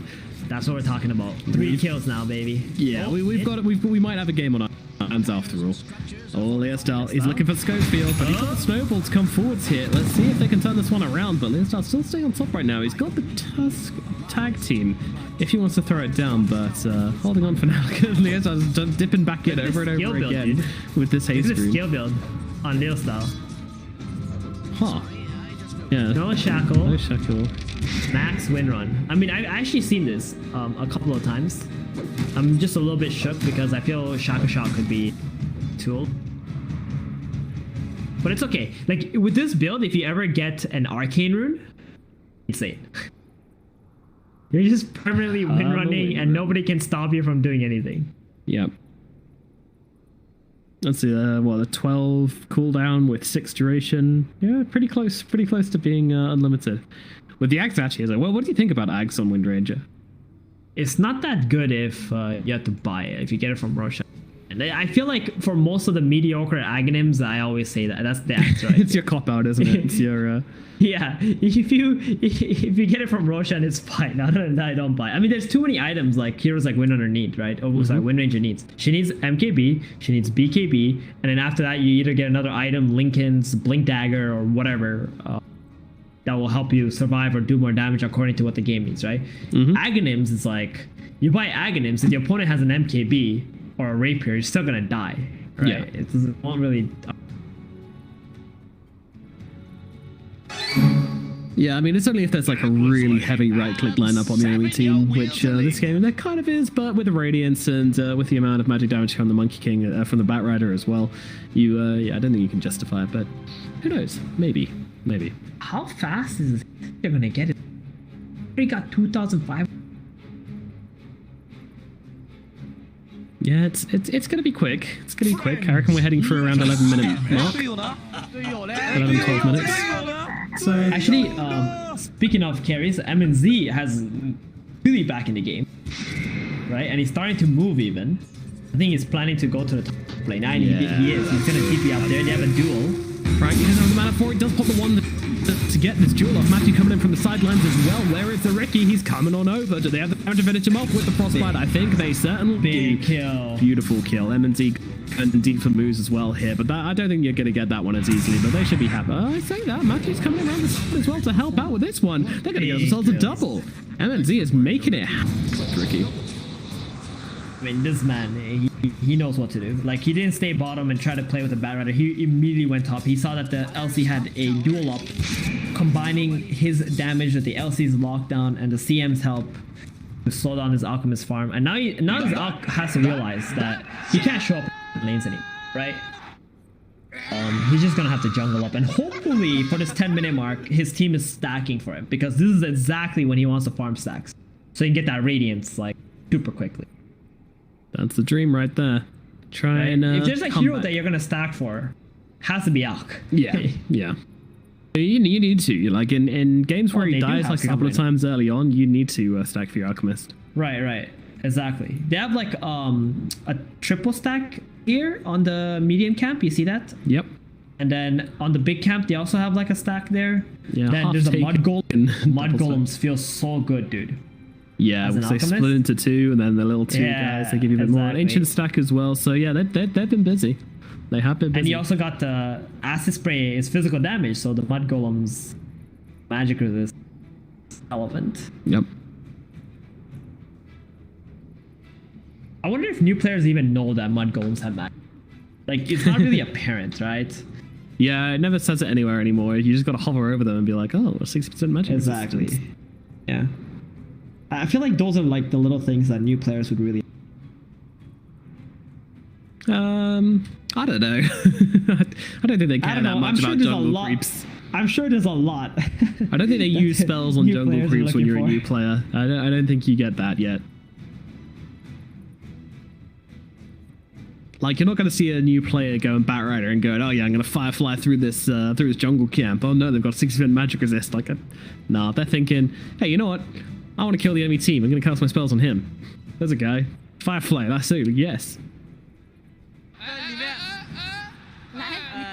This game in the purest form. Murder each other. Save the jungle camps for the better players. What's this Monkey King going for? He's got himself the quarterstaff. Is he heading in towards the Echo Saber? Yep. Alrighty. I think he's going Orchid, right? I've seen it, but I don't think so. Oh wait, we did see Chris like buy Orchid yesterday. Yeah. He did do that. I mean, he might actually go Orchid. It's pretty good versus It would Win, be nice which if he gets would queue something up, right? Yeah. It would be nice if he actually queued something up to see what he's going for. Technically, he can go Echo Saber, and then he can split it. Well, they're going on to Leosto right now, and they have that run on cooldown. All she can do is die. Winter's Curse comes in, though, and Tusk is just getting absolutely eliminated by his two teammates here. Monkey King trying to turn it around, but he arrives and gets a kill onto Crystallock. That's a big one for him. And now we're looking for more, and more shall be found. As Moon's going to get duels up, and that is going to be another duel gone where win of the game, giving him 10 extra damage, but MNZ is just getting going right now. He's got the River of the Magi available for him in 400 gold. Damn, this Ricky is a problem. 7-2 right now. He went from being 0-2 at 4 minutes to getting 7 kills in the next 6. This guy's an absolute beast. I'm just so surprised, like, he's just able to bounce back from that and being in the right place at the right time. That's what you gotta do. He's got a defusal play 10 minutes in on this Ricky after having that terrible start. K1? Uh-oh. Uh-oh. Being caught out here a little bit. Oh, they Schofield's come over just to make sure, so... Dude, they think it's an illusion. Because they were paired up together after the dust. So they didn't cast any spells on it. They were keep farming the jungle. But then they're like, wait, hold on, there's 3 of them. One of them is real. Yeah, whack-a-mole time. Just but run away. They don't take these Ancients, though. This doesn't feel good for the Alchemist. Wasting his time, wasting his acid spray. It's not good. So what happened there, what's happening here, Thunder Predator just playing progressively in the enemy jungle. Yep. Then Ricky's just leading the way jungle to jungle, like trying to find where the Alch is, and his team is just following him. Not farming. All they want to do right now is get fights going. Oh, this poor Tosh just gets got Korea murdered by MNZ. There's another one here as well, but he can look for the kills if he wants to. A lot of things coming out. I mean, they see MNZ here, but they can't do anything about it. And in comes the smoke cloud, trying to bring down the Tusk. Tusk does get off the snowball in time, but Leo Styles arriving as well, just to force back. Monkey King stunned up, and now Winter's cursed up as well, being held in position. Even when the duel comes down, and that is going to be your Alchemist going down as well. Exactly what they're looking for here is Thunder Pro just to lay on the aggression, smothering Beastcoast here in game number 2. Whisper on the high ground. He gets taken down as well. High ground at 11 minutes into the game to find that kill. 4 heroes down the side of Beast. They just can't fight them right now. This Ricky is too damn scary. Yeah, this Ricky with his 10-minute defusal blade is just unkillable right now. Like, Tusk is not even yet level 6. He felt so bad getting defusal up right there. And his Alch, like, I mean, he's becoming a liability, right? Yep. Net worth is the Ricky. Almost got the Radiance though. Another 1,100 gold or so. It'd be good. Yeah, I actually went for the recipe first, which is unusual. Yeah, he is dying, so he didn't want to lose any of his unreliable gold there. Yeah, makes sense, but man, this guy feels poor right now. Not something you want to be saying as an Alchemist player. Oh god. Oh my god, he takes one step into the jungle and they're already like, get him! Go, go, go, go, go, kill the Alchemist! I mean, I'm pretty sure that's the team comms right now. Good, he's good. Yeah. The Alch was already ulted when he went to hit the... If he wasn't ulted, he was 100% dead. Because he would have got clouded, silenced, defusal blade. And look at him, he's just running across. Oh my god. Kid was like, look at this little bitch right here. Look at him, guys. Come on, go get him, help. Oh, Kekta. I mean, you say it feels good that the Alchemist survives there, but it doesn't. Like, he's got 3 stacks of Grievel's Greed right now. Yeah, well, that's I think minimum. he's happier than being dead. That's all I'm gonna say. Oh, look at this. I love this, actually. When you're playing against Alchemist, you go through the enemy jungle and you just leave 1 creep alive. That's so smart. I love that. You can't find any space. Dude, they gotta smoke this Alch all the way to the bottom jungle. So they can farm there, but he's just gonna TP top because they see all the heroes over here. This is insane. This is actually insane. Oh, he's gonna TP. Oh god, he sees that 1 creep. I love it. Literally, they've left 1 creep in every goddamn cat. They've even left 1 tiny mud golem. That's so God. mean. Hector doesn't have any creeps to farm. I love it. Yeah, he's got Radiant soon though, like 700 gold here, 600. Yeah, he'll like find it less than 2 eventually. camps. Eventually, one creep at a time, quite literally. He'll get there.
this. No, Look at this. no? Oh, they have one sentry. They have one sentry. One century. I don't think they want to do this though. The rest Yeah. team's coming in now. Leostyle coming in around the back and just wants to blow up the Enchantress and will be able to do exactly that. Meanwhile, Ricky gets forward over towards Mr. Arcanus trying to keep himself alive, but he's dueled up. But there is a Wukong. They will not be able to win the duel though as MD jumps back in to kill off K1L and wins the scout. Murdered his teammate, is able to get the kill onto Frank at the very least. Chris Luck still inside this, but the Enchantress is going to go down. And Chris Luck will get ended as well. Takes kill after kill, gets the triple kill. Matthew dies in response. Maybe they can the Wind Ranger at the very least, but to be honest, I don't know if they can snowball forward. They've got the punt. Out she goes, but MSD's back in, looking for more. Gets Schofield, can get the rampage if he finds Whisper as well, but MNZ is done for today. 4 kills will be enough. Oh my god, I mean, this. At least he died. At least we know he can bleed. Yo, he has 17 kills, dude. It's 20 minutes in the game. Madness. How many kills is he gonna end this game with? Many. Many kills. This is actually insane. Well, there's a reason this guy plays this much. I think this guy plays a lot, Rick. I mean, he's bronze. Yeah, I swear I've seen MNZ Ricky in pro games like loads of times before. He has played a lot of Ricky. I mean, I was talking about it yesterday when we were watching the games. That maybe we will see him pick Ricky, but he didn't, and then now he's busting it out, you know? But backs against the wall, that's he could be in some trouble here, though. The Suns comes down immediately mounted off by the from the Ricky, and now Monkey Kings are in trouble. How the turntables have turned the table onto Chris Luck as he gets killed off dead 50 seconds. This was over before it started. Oh man, I think this game could be over, Stephen. They're stuck in their base right now. Beastcoast are running out of options quick. maybe. She's gonna go for the halberd. Like, hard to believe a 72 last hit carry can actually just win a game. Here's your limit. No. Down goes Mr. Whisper. The Ricky striking from the deeps just like a joke. 76 gold for that kill. How? How? Exactly, that's my question. They're up 7k gold. The Batrider's net worth is like 6,000. You got like 10% of the Batrider's net worth in gold or something. Like, what? And he's got like on the Ricky, and he's got like more than twice his net worth. I don't understand. No CS equals high value kills. The Ricky's about to overtake the Alchemist in net worth. That's. He gets like 1 kill, will get it, and he's got a double damage on the Ricky right now. Yeah, are we gonna expect like a first phase Ricky ban next game, or what's going on here? You know, I hope so. Beastcoast, if they actually, okay, let's say if Thunder Predator were to win this game. Now, I'm not counting them out yet, right? They still got some team fighting potential, but it just looks like Ricky Wind Ranger combo is doing a lot of work right now. It's pretty. Wind Ranger is actually a position 1, right? In some ways, like in terms of, you know, pushing out lanes, farming, getting the carry items going. I mean, I think the big question is going to be, can they end the game? Can they go high ground? Can they actually finish this? Yeah, right, exactly. It's not easy, the draft they've got. Exactly. One big team fight, and the game could turn around. Meanwhile, the duel comes down. That is a dead Enchantress. Easy peasy. He's the Monkey King. Oh dear, he has to jump himself down, but unfortunately he might just be getting destroyed here. They will turn around upon him, and he will be taken down. Oh no, the Alchemist already come forward with the Chemical Rage here, but now they've got everything just to murder him. They try and disrupt something here. Chris Luck buys back into this one to try and make a play here. Drops Wukong's command down. MJZ and Matthew will be dead here. At the very least, Beastcoast are able to defend their base on the steps. But I mean, they get very low value kills for it. I mean, literally under 300 gold for both of these kills they defend against a team which just keeps running at them. Well then, scariest Ricky I have ever seen. Yeah, when I go to bed tonight, I'm going to be seeing this Ricky, and not in the way I would like. He is the stuff of nightmares. 80 dual damage on the Legion, by the way. She's messing around this game. 80 dual damage in 23 minutes. Dire's bottom tower is under attack. Frank slaps. Dire's bottom tower has fallen. Yeah, this Frank guy is also a character. I mean, all the space Ricky is making, like, They're the ones who are benefiting from that, right? The Wind Ranger and the Legion. MNC waits for the guy to buy his item before he kills the courier. You're in the middle lane, and that is the Alchemist down again. Plus focus fire, and that is Jesus. I guess this is Alright, that might be it, right? I mean, this Surely. Alp cannot get out the farm. He's got 7 deaths. I mean, like you said, they can't really break the high ground, but now if Chrislock does die without his buyback, then things are... Ouch. Yeah, Ouch. Down goes the Tusk. They're just picking them off one by one. Onto the high ground. 100 damage on the Legion Commander. 24 minutes. He's going to get eliminated as well. A smooth little power shot to finish his job. Matthew's diving in pretty deep for Whisper. Not going to get punished though. Rax now. He's like, stop diving. X pings onto the Crystal Maiden. Like, stick the objectives, please. Yeah. Matthew, CS, dude, is so farmed. Your vessel drums. Feels good, man. Pings coming out onto Chrislock here. They seem to know exactly where he is. There's a Legion coming for him. She wants him, but she won't find him. Although he's got no TP on him right now. I don't know what this monkey's doing. Really wants to finish off this BKB, I guess. I feel like this is what he should have been doing when they were all inside of his jungle. Yes. You know what I mean? Yeah. Like this should have been happening like from 10 minutes when he already had his max tree dance. Just keep on, you know, pushing out the lanes back here. Even the Bat Rider should have maybe got away to the other jungle too, because all Thunder Predator we're looking at is the Alchemist. Now, if the Bat and the Monkey are farming while they're all stopping Alchemist from farming, I think it's not even that bad. Because eventually they'll have to go back to defend tier like tier 2s or towers or something. Yeah, it was a bit awkward. I mean, and there was no one playing top as well. The Bat Rider kept on going bottom and kept on dying there, and whilst their own top lane is very, very scary. I mean, you know, it's often considered the most dangerous place on the map when you're losing, but you still need to have someone there. You still need to, like, make sure there's someone in that area. I mean, Thunder Predator just did such an amazing job at utilizing the advantage and their early game strength, especially with the Ricky Diffusal Blade at 10 minutes, to, like, keep on pressuring them. At the end of the day, I think Beastcoast just got caught off guard in this with the playstyle that Thunder Predator had.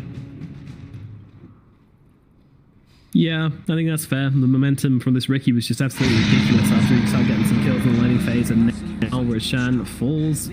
Ricky grabs himself the Aegis. Even harder to turn this one around. Chrislock does have this BKB. I mean, that's about all they've got going for them right now. I don't think I've ever seen a carry go 0-2 in the first 4 minutes and turn it around this hard. Quite impressive. Dude, he's about to get 20 kills. This man is insane. Here we go, Lasso comes down onto the Ricky. They're trying to bring him down, but they've got to do it twice. Life number one. Oh, really good right now. And now, well, he's still playing around with this one. MNC will lose his first life eventually. Meanwhile, on the backlines, they're looking for the kill onto K1. The snowball bites in a little bit of time, but K1 will still go down. And so does Chrislock, and so does Schofield, and so does Moose. It's not particularly exciting cast, but it's not a particularly exciting fight. Everyone's getting murdered. And that is an absolute curb stomp in here from Thunder Predator. Look at this, straight for the tier 4, but the GGs are called. They are out of here. Game number 2 will go to Thunder Predator inside 27 minutes. Holy, I mean, this Ricky, this Ricky, this win, this Legion, they just come together and they smash Beastcoast in game number 2. They just couldn't play.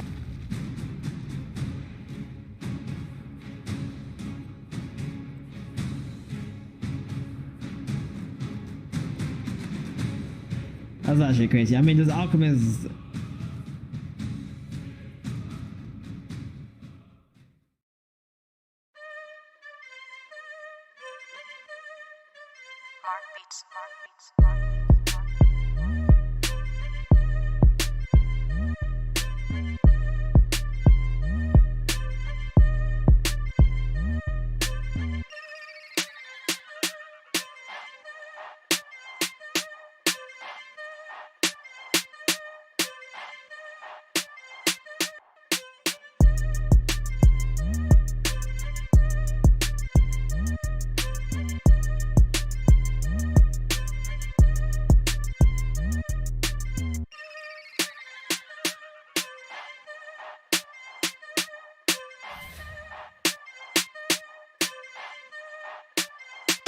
Bring it back.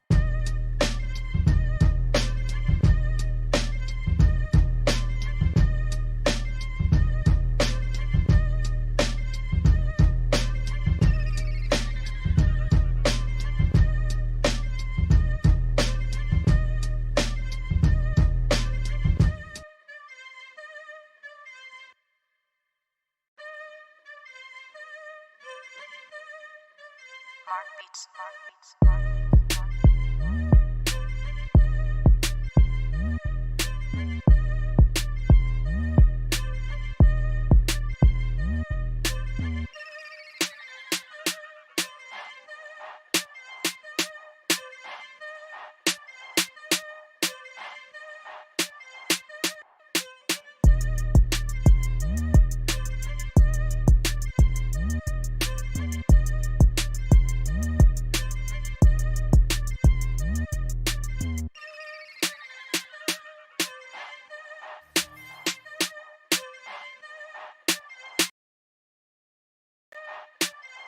Bring it back.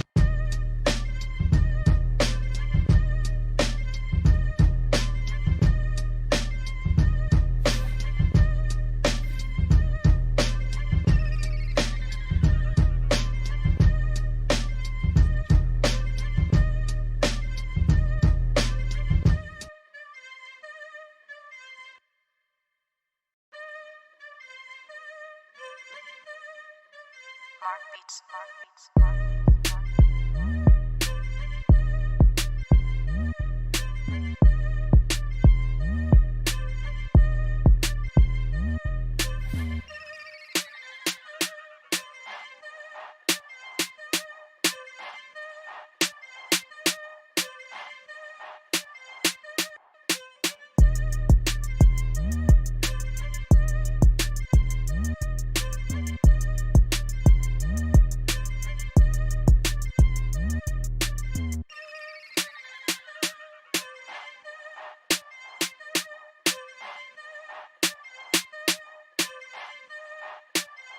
Bring it back.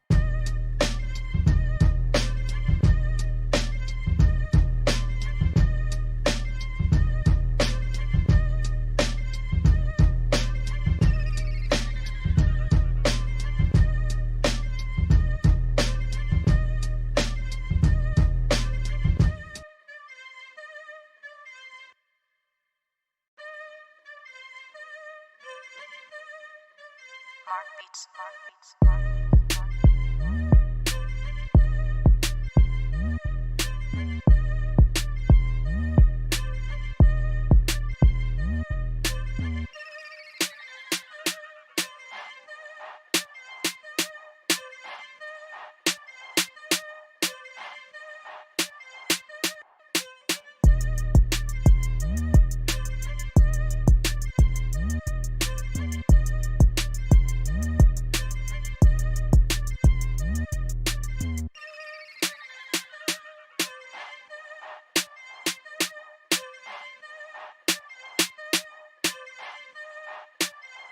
Bring it back.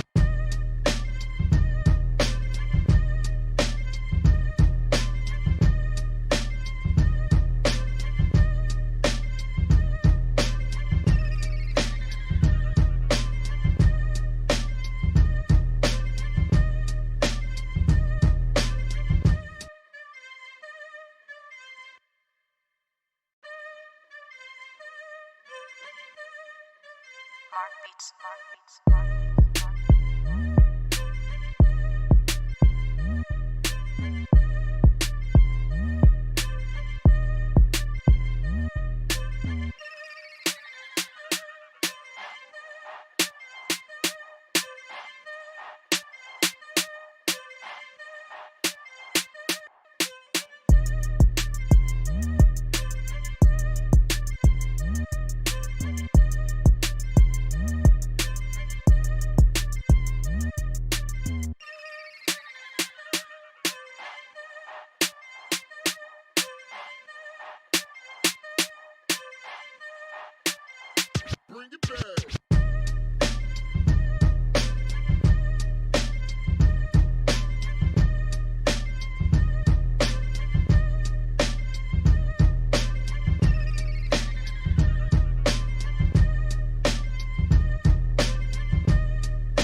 Mark Beats, Mark Beats, Mark Beats.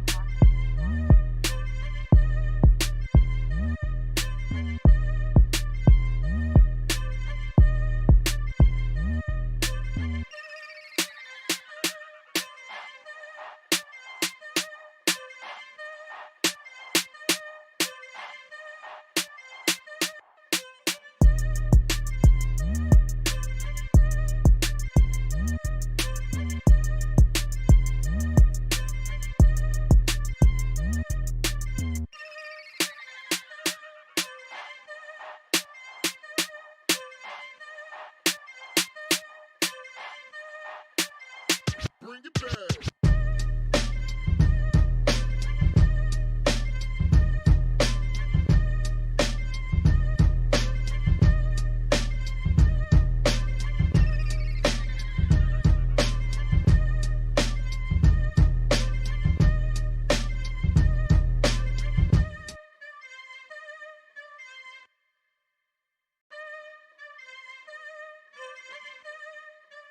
Mark Beats, Mark Beats, Mark Beats,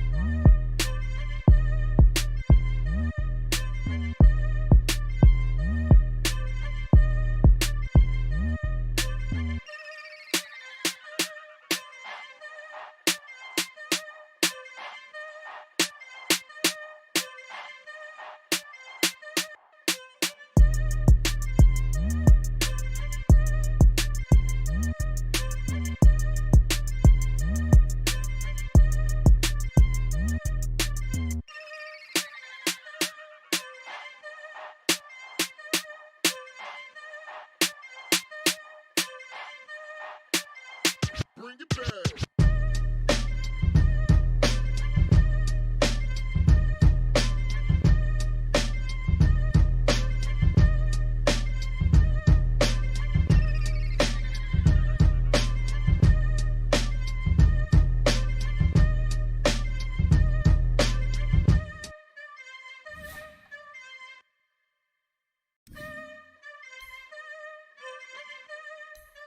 Mark Beats, Mark Beats, Mark Beats.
5 seconds remaining. Radiant team. Dire team ban.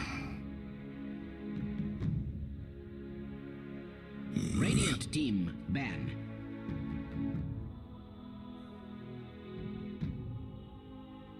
Dire team ban. Radiant team pick.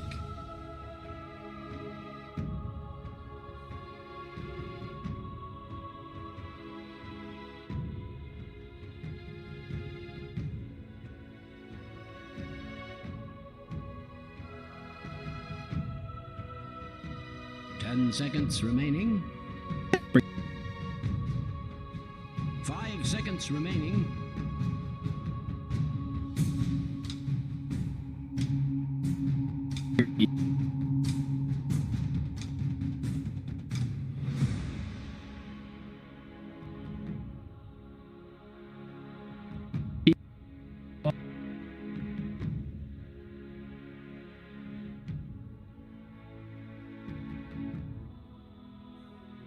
Dire team pick.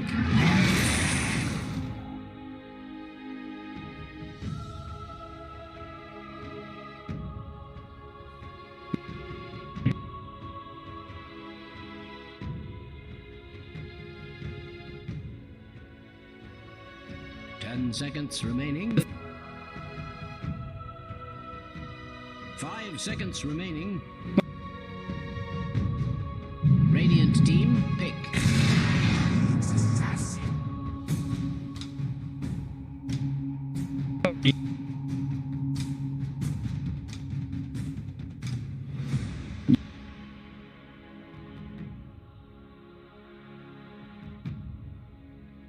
Seconds remaining. 5 seconds remaining. Dire team pick.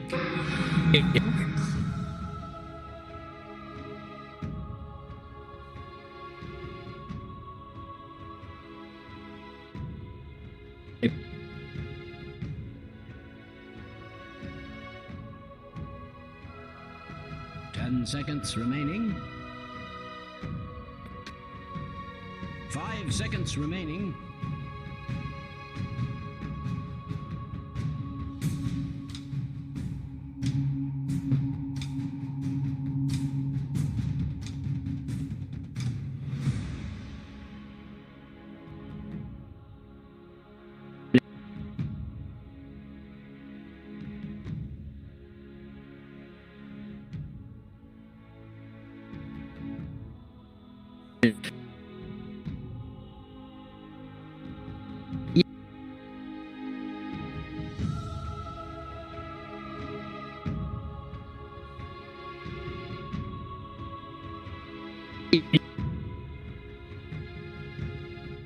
Radiant team back.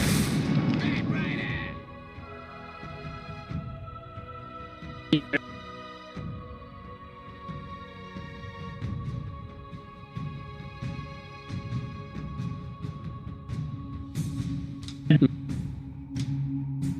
10 seconds remaining. Fire team ban. Radiant team ban.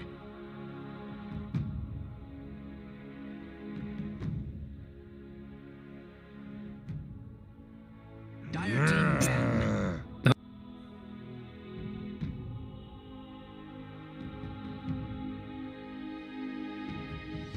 Radiant team ban.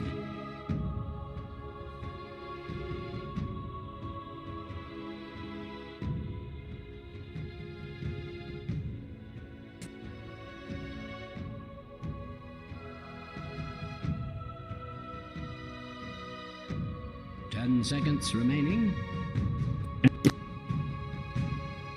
5 seconds remaining.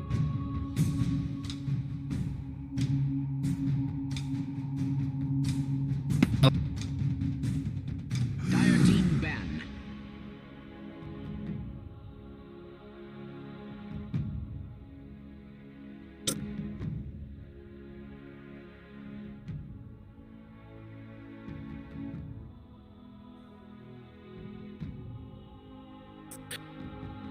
Seconds remaining.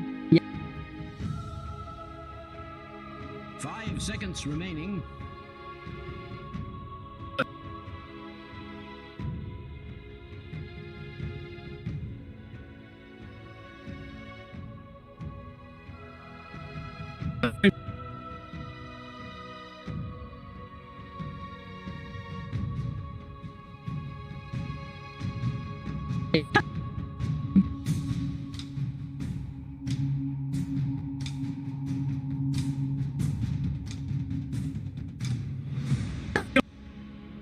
Dire team pick.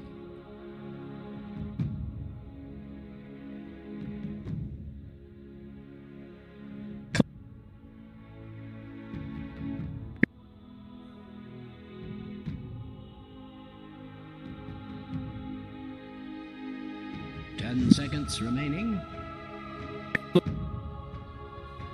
Radiant team pick.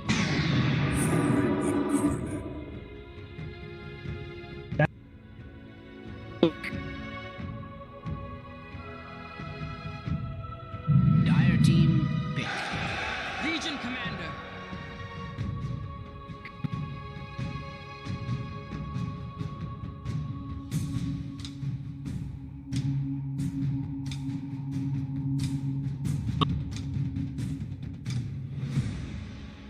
Ten seconds remaining.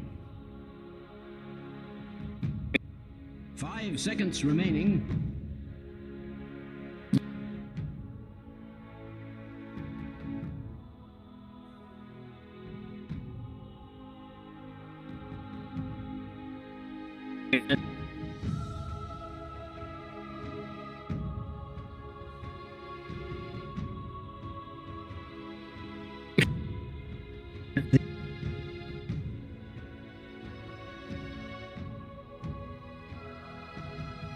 Radiant team pick.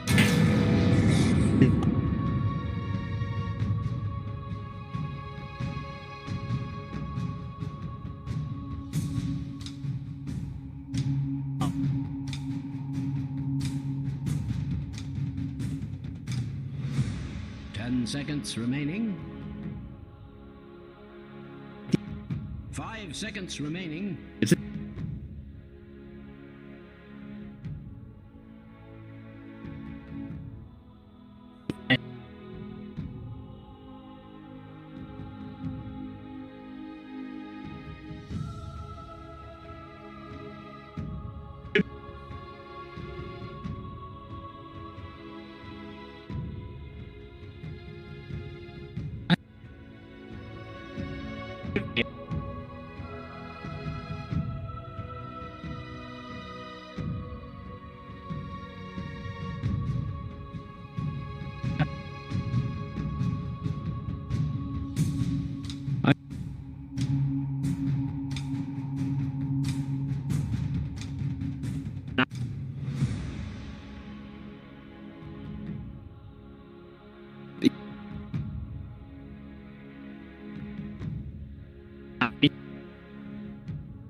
Radiant team back. Anti-mage.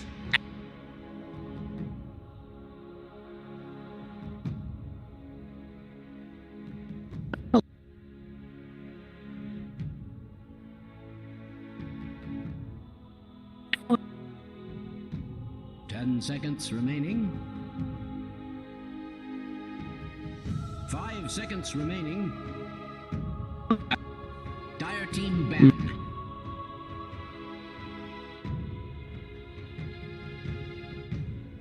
Radiant team ban.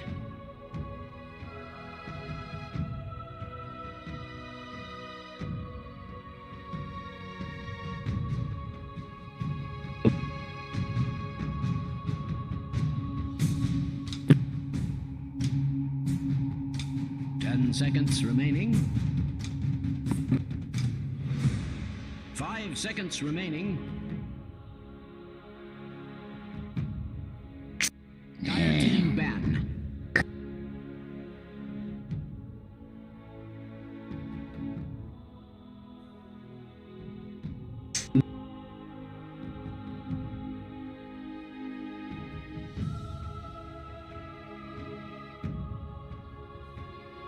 Seconds remaining. 5 seconds remaining.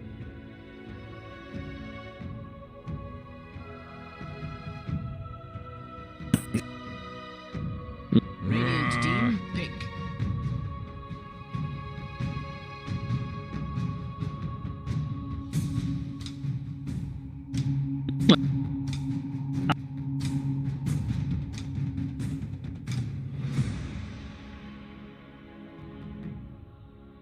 Seconds remaining. Dire team pick. Beastmaster.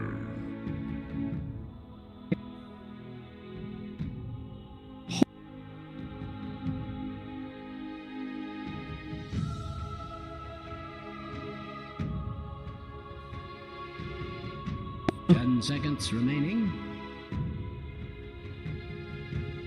5 seconds remaining.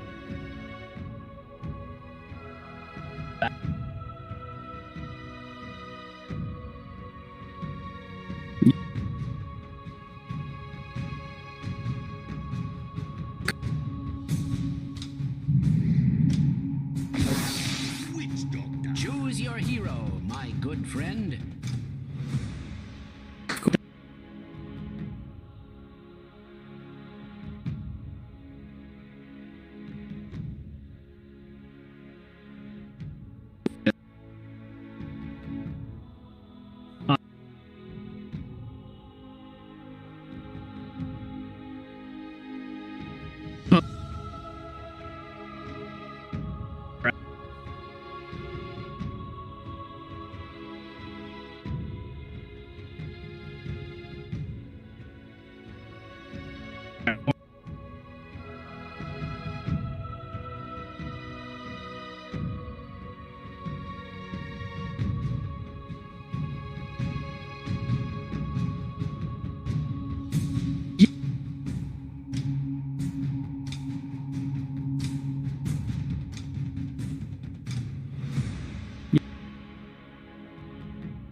See you later, nerds.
스캔 돌려야 된다고요. Да? Да? Да? Нет.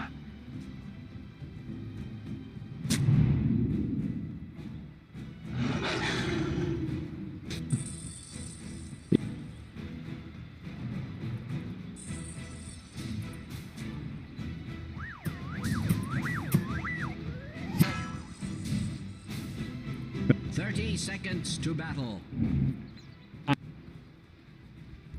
Is this on?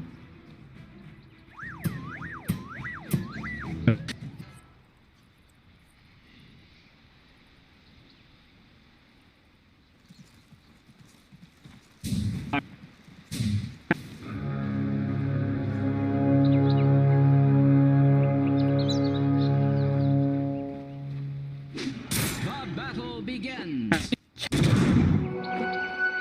Are we starting now? Holy moly!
Ladies and gentlemen, Dire's courier has been slain. There is certain to be 队友呢？队友嘞？队友呢？队友嘞？队友呢？队友嘞？队友呢？队友呢？队友呢？ Just achieved first blood. Thanks and have fun.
In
a stroke of cunning, or perhaps of desperation, Dire's structures have been fortified.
I don't mean to be, but Dire's bottom tower is under attack.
Sorry, I just noticed that Dire's bottom tower is under attack.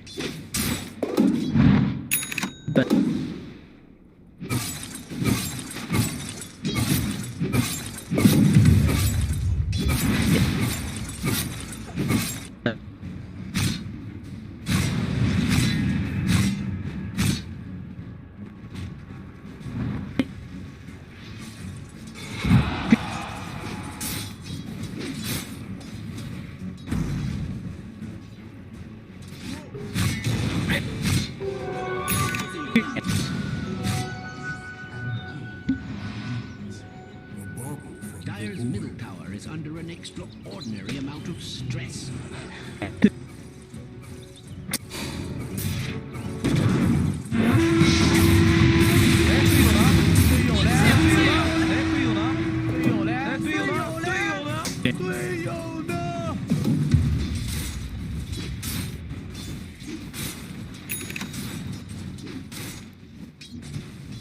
Yeah.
I'm so curious. I don't get it. It's always Everyone just cheats, dude. K1's a cheater. Frank, meanwhile, he's getting cheated right now. dead. K1's gonna grab that kill and bring him a step closer towards that radiance. So the rotations are starting to come up on Beastcoast, and this is actually the time where Anti-Mage really can't fight. They just gotta focus on his farm. Yeah. So it's gonna be a 4 versus 5 situation for Thunder Predator, and if Beastcoast can take advantage of this, they can. They've already come back into this. Moves? Oh, he doesn't have the Death Ward just yet. 7 seconds, but they have got the Maledict onto Leostel here. And Chris Lux stealing that Arcane Rune. It's just a ridiculously good rune on the Void Spirit here as he jumps straight in there, uses the pulse really hard for him to damage him now. There comes the Death Ward. It's going to take down MJZ, but if he cancels that out with his final breath and with the duel, they will be able to bring down Kiss Lux. So a pretty good trade in the middle lane for Thunder Predator. Whisper still hanging around here. That seems a little bit overzealous.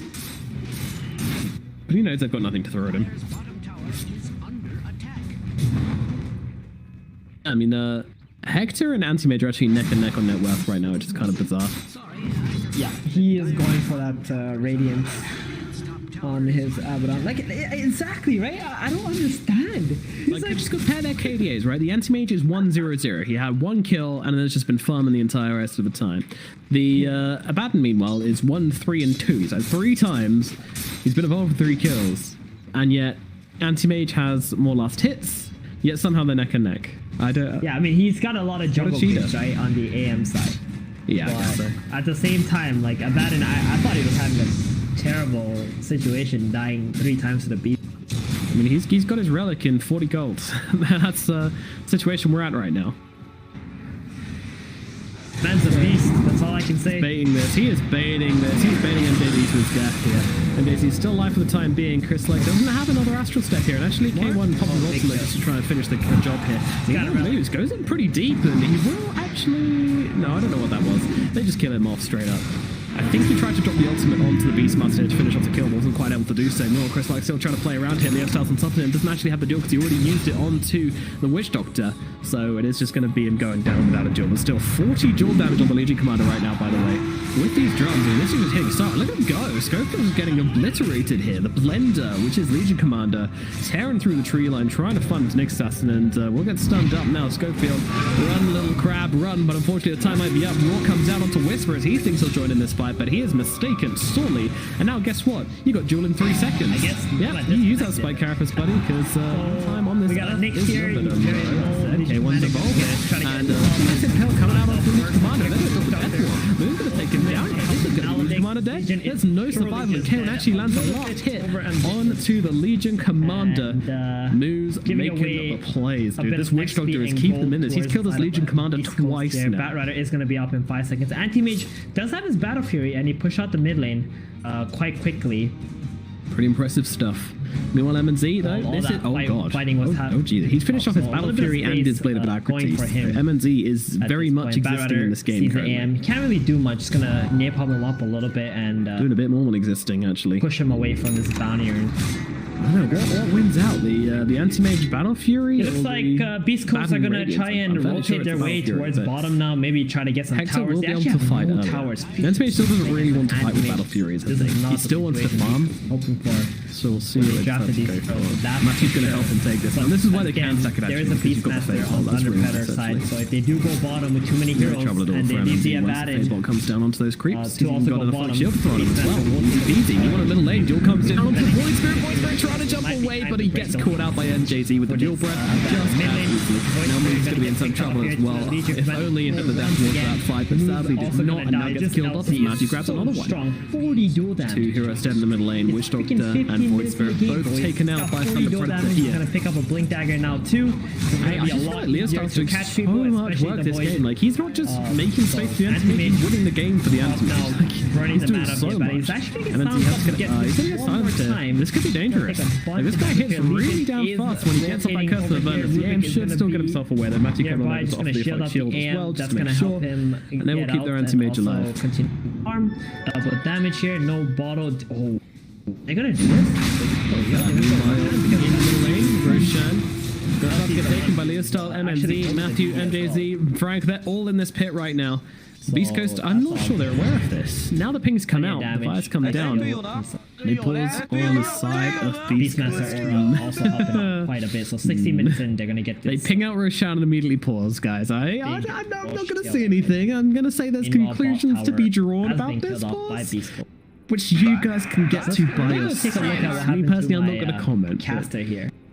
Anyways, they're in the pit. They've got the Necro. There's no way they're interrupting this Roshan. There's no possible way they get here in time. It's already done. You've got yourself so many heroes. You've got yourself the Beastmaster with the Inner Beast and these Necro units as well.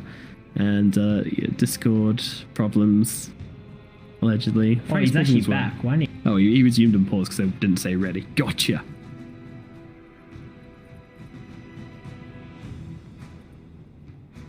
It says Nomad is discount. I mean, is there anything they're going to lose this Roche? Not really. No towers being pushed. Well, that's a lot of effects in the middle lane. Very pretty. Yeah, and with this Aegis though, it really is going to change the pace of the game a lot. I think Anti-Mage is probably going to take the Aegis and now try and get involved in fights because he is vulnerable this game. They've got a lot of physical damage to put down onto him. They've got silences, they've got stuns. They've got the ability to deal with him, especially with its Ags on Void Spirit coming up Just as well. want to make sure that we're not talking over each other. To kind of mess with the AM. But production, let me with know the Aegis, he's going to that's, feel much more confident to jump in and try and get involved in these fights, which he previously could have. Just me, boys. 300 damage. Main Legion caster, Commander. Very top casual. champ. Very casual. Here we have it. Let's take a look at what's actually. Yeah, that does make Roche gonna very easy with the transpire in Beastmaster the next nearby as few well. So once they get Aegis, I'm guessing Anti-Mage is going to take that. So there's no way that he's going to die. Whisper, he's got himself these boosted even if he travels, gets caught looking off by, towards like, the Blink Nyx Dagger. Should be or able to Void take it if he can Spirit. get these creeps down the bottom lane. Meanwhile, the Legion Assassin obviously tries to doesn't offer him care some about this protection. Aegis that much.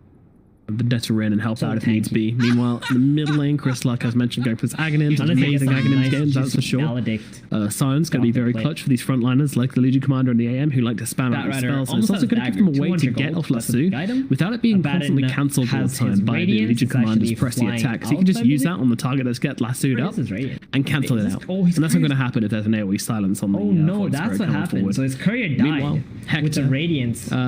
this is... Recipe. I thought he had his Radiance. Did his Courier die? Oh dear. So he's gonna wait another who killed his minute, Courier? 40 seconds for that. I mean, that's pretty... That's the only. That's they're pretty gonna be. crappy for him. Yeah, MNZ killed his then. Courier. Oh my goodness, that is some carry-on-carry beef right Clip there. pushing. Aegis Goodness beam gracious. is also gonna. Sorry, grouping up and. I mean, at this point, Thunder Predator, like, their lineup is looking really good. They got this Inner Beast Sora for the Anti-Mage and the Legion. The Legion has like 40 damage already. She's Okay, looking yeah, like a hard apparently carry we've as had well. got They some got so problems much going on right now. disables later that Jakiro's okay. gonna max out Liquid Wait a minute. Fire. I almost feel bad.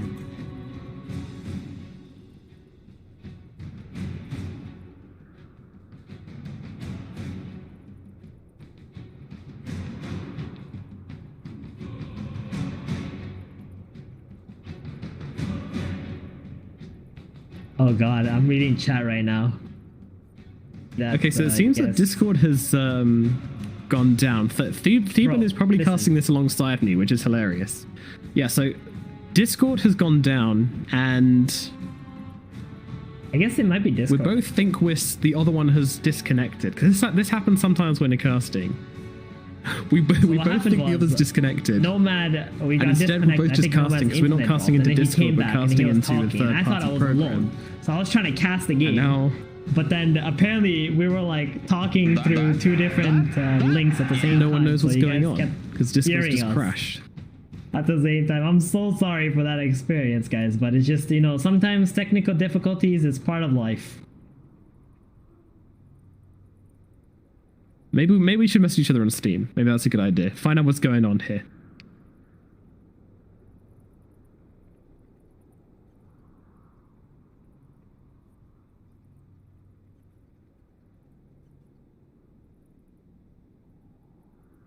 Hopefully he is back soon. Oh, he's back. 队友呢？队友嘞？队友呢？队友呢？队友呢？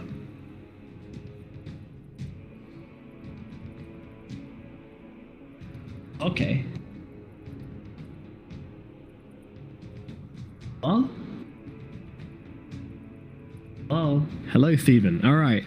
In theory, we should now be on the Dude, same page. apparently we were talking at the same time. We're casting at the same time. Because I thought your internet went out. Yeah, I thought your internet went out, dude. I was like, oh god, I got a solo cast through a pause, and you must have been thinking the exact same time. Oh god. Oh, that's funny. Can you not hear me? Yeah, I heard you first time. Can you talk again? All right. Yeah, I'm here. What's up, buddy? All right. Okay, there we go. Oh, okay. All right. Did you hear what I said? I said Yeah, that, yeah, I heard you. We were both solo casting at the same time because Discord died and we were going through a third party. All right. Okay, we're back. Okay, how about... What were you talking about? Bro, I was literally I was casting, man. I was going in.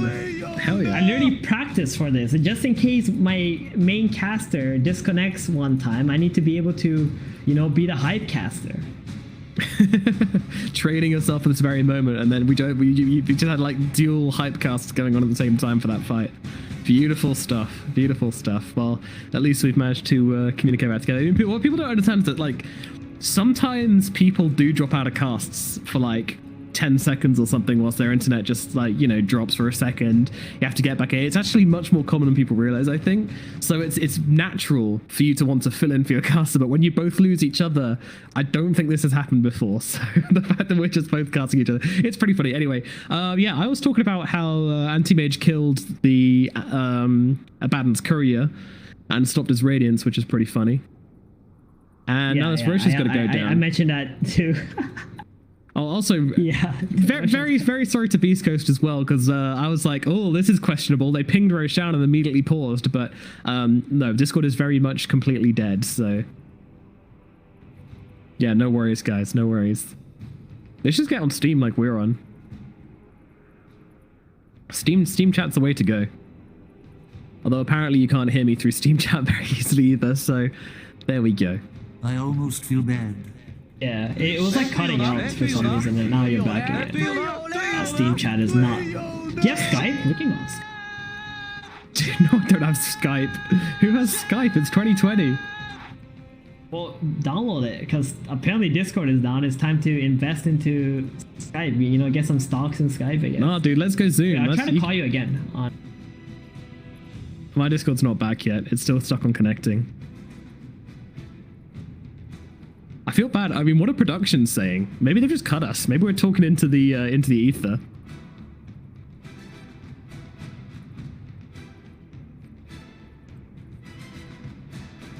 No, dude, my Discord's completely dead. Let's go Zoom, dude. Let's go Zoom.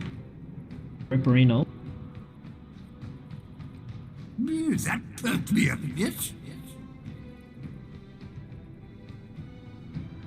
Anyway, yeah, this Roshan is like 100% happening right now. Like, there is nothing they can do. Even if they pause, like, even if they open up the stream to see what's going on here, the best they can hope for is the Void Spirit Steel with 5 heroes in the pit.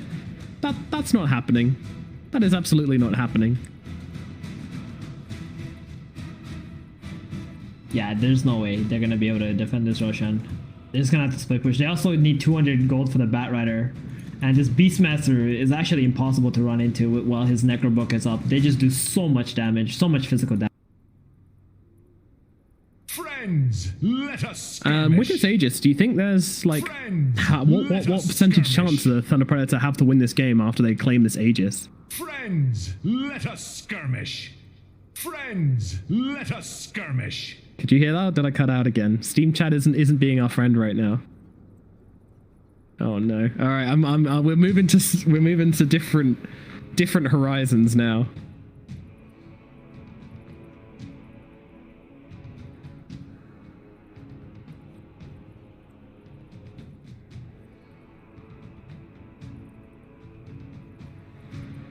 That's Skype. Get on Skype, son. Oh, I see. I gotta download it first. I mean, these guys are also not gonna unpause until Discord is back up, right? Or they're probably also trying to find another way to make it work. Honestly, these guys aren't on TeamSpeak? What is this? Everybody uses Discord nowadays. True. It's the dream. Why don't you just go on Steam chat like us? Because it's garbage? Probably because it's garbage and you can't hear me. Oh, we're unpausing. Yep. All right, let's go. Roshan. All right, let's go. We're good then. Yeah, it's they definitely got this Roshan. Down it shall go. And Aegis Salil star. Okay, the animation take it. I'll say the BO3 also up on the Beastmaster. Big items. I feel as soon as he gets his Manta, he's down to fight, right? He's even going for the Vladimirs on the end. He doesn't feel like he needs to get any other bigger items just for us buff each other up. Actually, the Beastmaster also has Vladimir's Q. Who's gonna get it first? It's a race.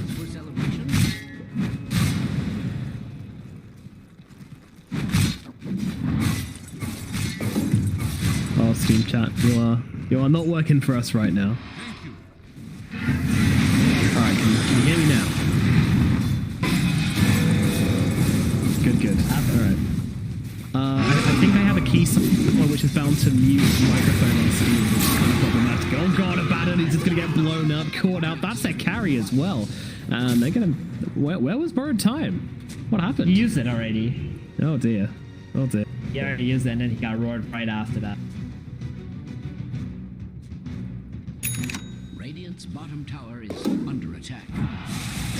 No, I'm just stunned silence. Yeah, I did. I What's happening? Wait, I'm gonna call you. I got you. No, man. Call me on what? This guy's just not. Oh, Skype. Let's go. Alright, we got a fight going on right now, and they've taken down both Matthew and MJZ. It's not really fight so much as a slaughter. Moves kind of run away on the sidelines. Actually, Nizar's going to jump in here, and he will find that kill. So Thunder Predator do manage to bite back a little bit and grab themselves at least something as they take down the Hawk in the sky as well.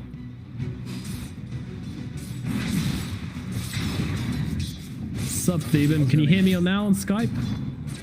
Yep, we're good.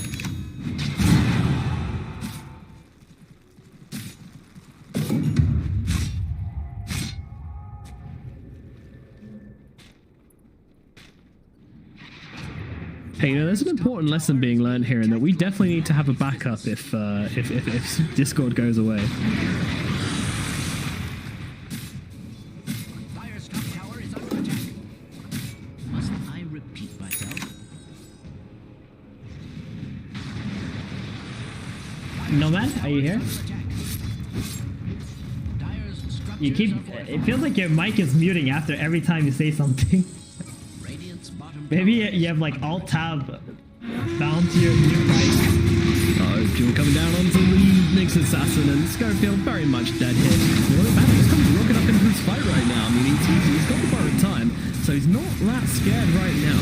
Meanwhile, MNZ jumping over towards Moose. Moose will go down here. I mean, there's somebody to look into where the smackdown in this fight, and they really want to bring down the big boy, but a buyback comes out from the Witch Doctor trying to come into the fight. Meanwhile, Leo's Star getting some pretty low here, but edging to escape out the side. He has got this Aegis, should he want to use it? And Toad's getting low as well. He backs himself out. Meanwhile, the wall comes down onto your bat. No bar time available on him. He's going to get popped by Frank and killed off. And all they really get in response is the Aegis from Leo Star. And guess what? MNZ looking for where he wants that die back onto Moose right now. Might well get it, but a nice ripple comes in from Chris Love to try and save the day. Moose is still alive. And now it's time to turn around. Maybe look for something here. Leo Star not that healthy. Yeah, he's pretty healthy on the front line. They're absolutely fine the cause right now. Even jumping onto Chris Luck. Chris Luck needs to get away, but there is a beautiful duel coming down onto Chris Luck. They'll take him down, and now they'll look over towards someone else. And then someone else is going to be Matthew as he dies down. That's one return kill. But it looks like it's going to be, yeah, MNZ going down as well. But unfortunately, Whisper on the run. MNZ chasing him. MJZ is dead, but MNZ is looking for revenge. With a nice blink from Whisper. The Divide pings coming out, but I think Whisper might be fine. He's absolutely fine. Gets himself away.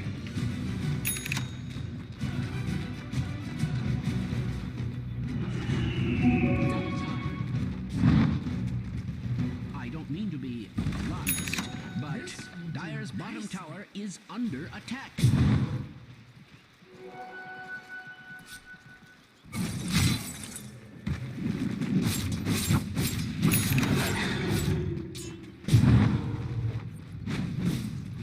Oh, you can hear me?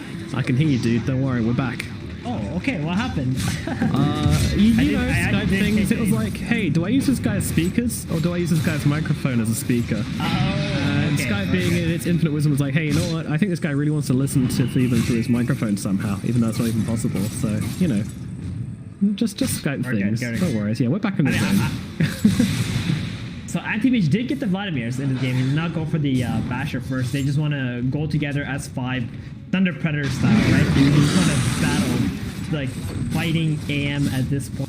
Legion Commander so snowballed in the game. 120 damage, dude. 22 minutes in. That's insane. That's actually insane. Yeah, this is a problem. And Void Spirit finally gets his first item of the game, and that's going to be the Aghanim Scepter. Is this really enough to turn things around at this point? I don't know if it's not. But, I mean, if they kill the AM here, though, I don't know what he's doing by himself. That's a big yikes. That was a big yikes. What? Oh my goodness. Maybe he maybe he underestimated the Nyx's break. Like, he lost all his magic resist.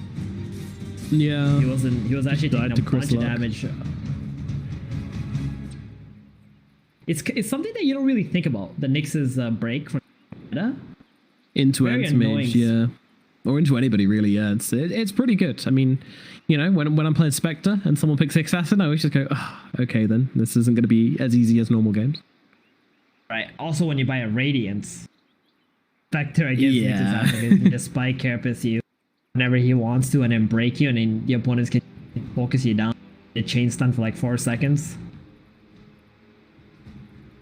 Yeah, it's annoying as hell. It's annoying as hell. Anybody with AoE damage usually has problems against Nyx Assassin. Yeah, I mean, the thing is, you have 2 carries this game. Like, Leo Star, whilst he doesn't have the same amount of gold as AM, he's got 120 dual damage. This guy is pretty much neck and neck with the AM in terms of, like, actual effectiveness in these fights. Oh, yeah. Maybe even higher.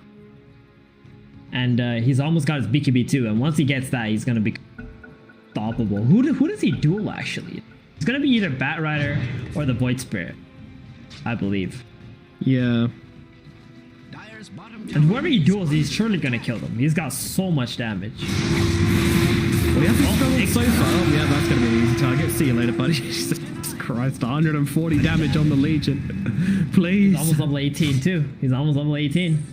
And that's 30 damage for a duel. I almost want this game to go on a stupidly long time just to see how high we can get on this Legion Commander.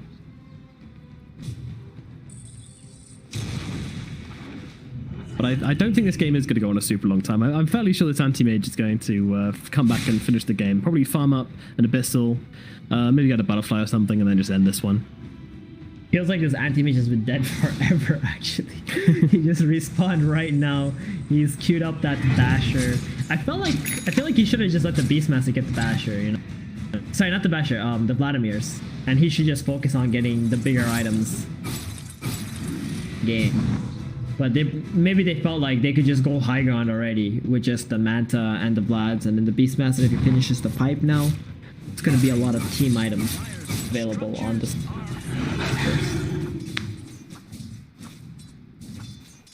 Thunder Predator grouping up once again here though. They're not looking to chill out just yet. MNZ's up in the top lane. He's doing stuff. He's farming creeps. He's having a great time. Meanwhile, K1 finishes off the Manta. He's going to have that instant silence available into the curse, which is honestly it's a pretty big deal. Honestly, against anti-mage especially. And he does have the Manta on AM as well, but there's something else to be worried about this game. There's this instant curse of Vernus silence on the Abaddon. Yeah, that is actually very scary for, let's say, AM or something who blinks in and pops his Manta. Go with the BKB duel onto the Batrider, and that is going to be an easy target to bring down. The immediate buyback though coming out from that Batrider wants to try and have some impact, but Schofield is going to get chopped up, and now, well, Leostar looks for his next target here. The middle of K1. K1 is trying to sit in the middle of this fight and do something, but he can't even find a target. They're just kiting him out. Meanwhile, MNZ jumps the back, finds himself, moves, takes him down, and it's just a bit of a messy fight from Beastcoast again. Literally Abaddon, he's just sitting in the middle of the fight, and no one cares about him. No one, like, even wants to touch K1 this game. It's like, not doing any damage. Yeah. There's an Abaddon here, big whoop. Yeah, the pipe is making the Radiance much weaker, and then you got the Vlads, the LC, and the AM just lifesteal so much. It's just way too many auras on the side of Thunder Predator, where Beastcoast, they don't really have any. Right? The only aura they got is a Bassi from the Witch Doctor. Woohoo! That's the best they got. On the side of Thunder Predator, they got the pipe, they got the Inner Beast, the Vladimirs. Drums, yeah, and all these just kind of stack up on all their heroes. The 9k gold lead is more like 17k gold lead, considering all the buffs the heroes are getting. Super painful. Super duper painful. And MNT does get silenced by these illusions, which I mean is slightly annoying, but yeah, I mean it's just not doing enough this game. This Abaddon carry has not worked out for Beastcoast, unfortunately. Yeah, he's going for a Basher next. Well, he's got a Hyperstone queued up. Casual Hyperstone into Basher. Does help his illusion. Yep. Gives a song. Yeah, Curse of Avernus even quicker.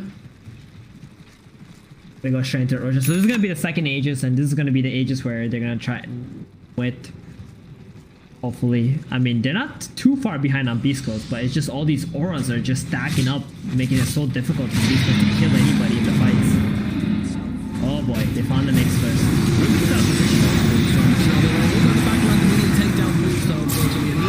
Into this fight. The Batrider going to go down, die back from him. Chris Love is the next one on the hit list right now, and he just gets annihilated, locked still by MJZ. K1, the last one left alive, but it's not going to be for long.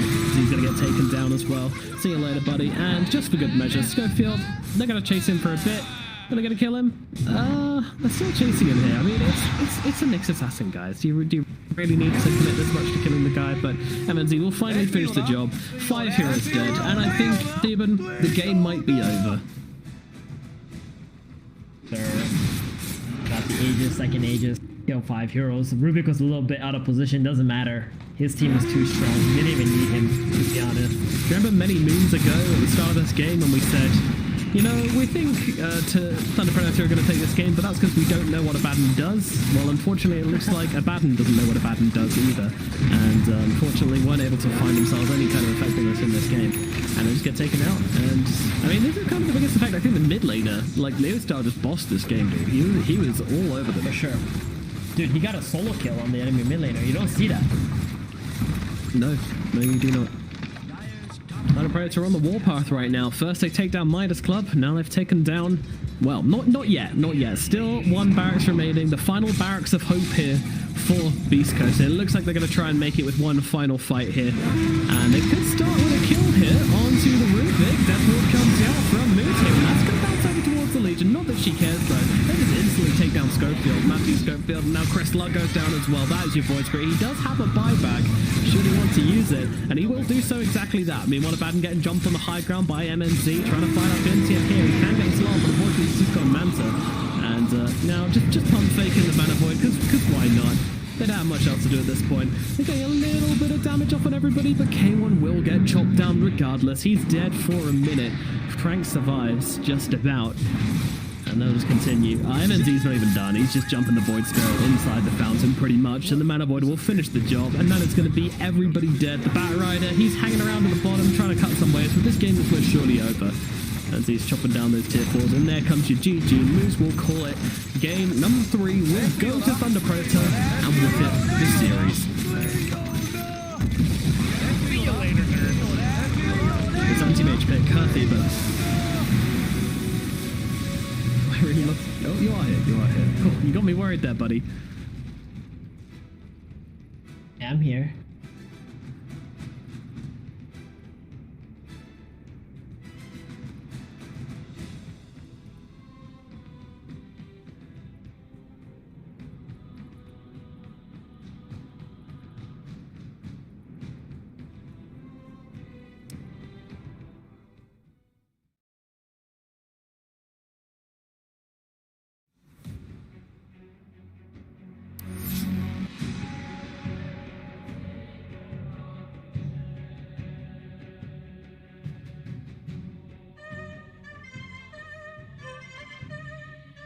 Mark beats.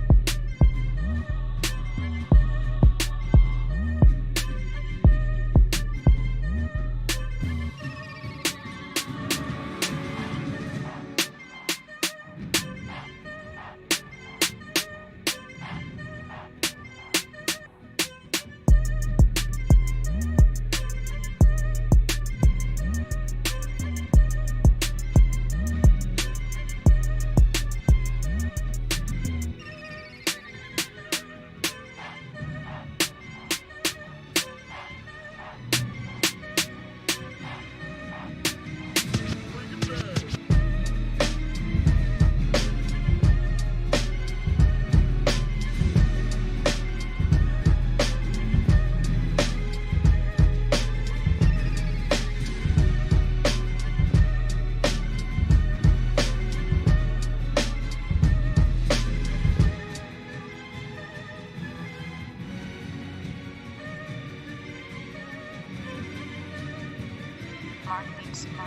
back.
Mark beats.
Mark beats.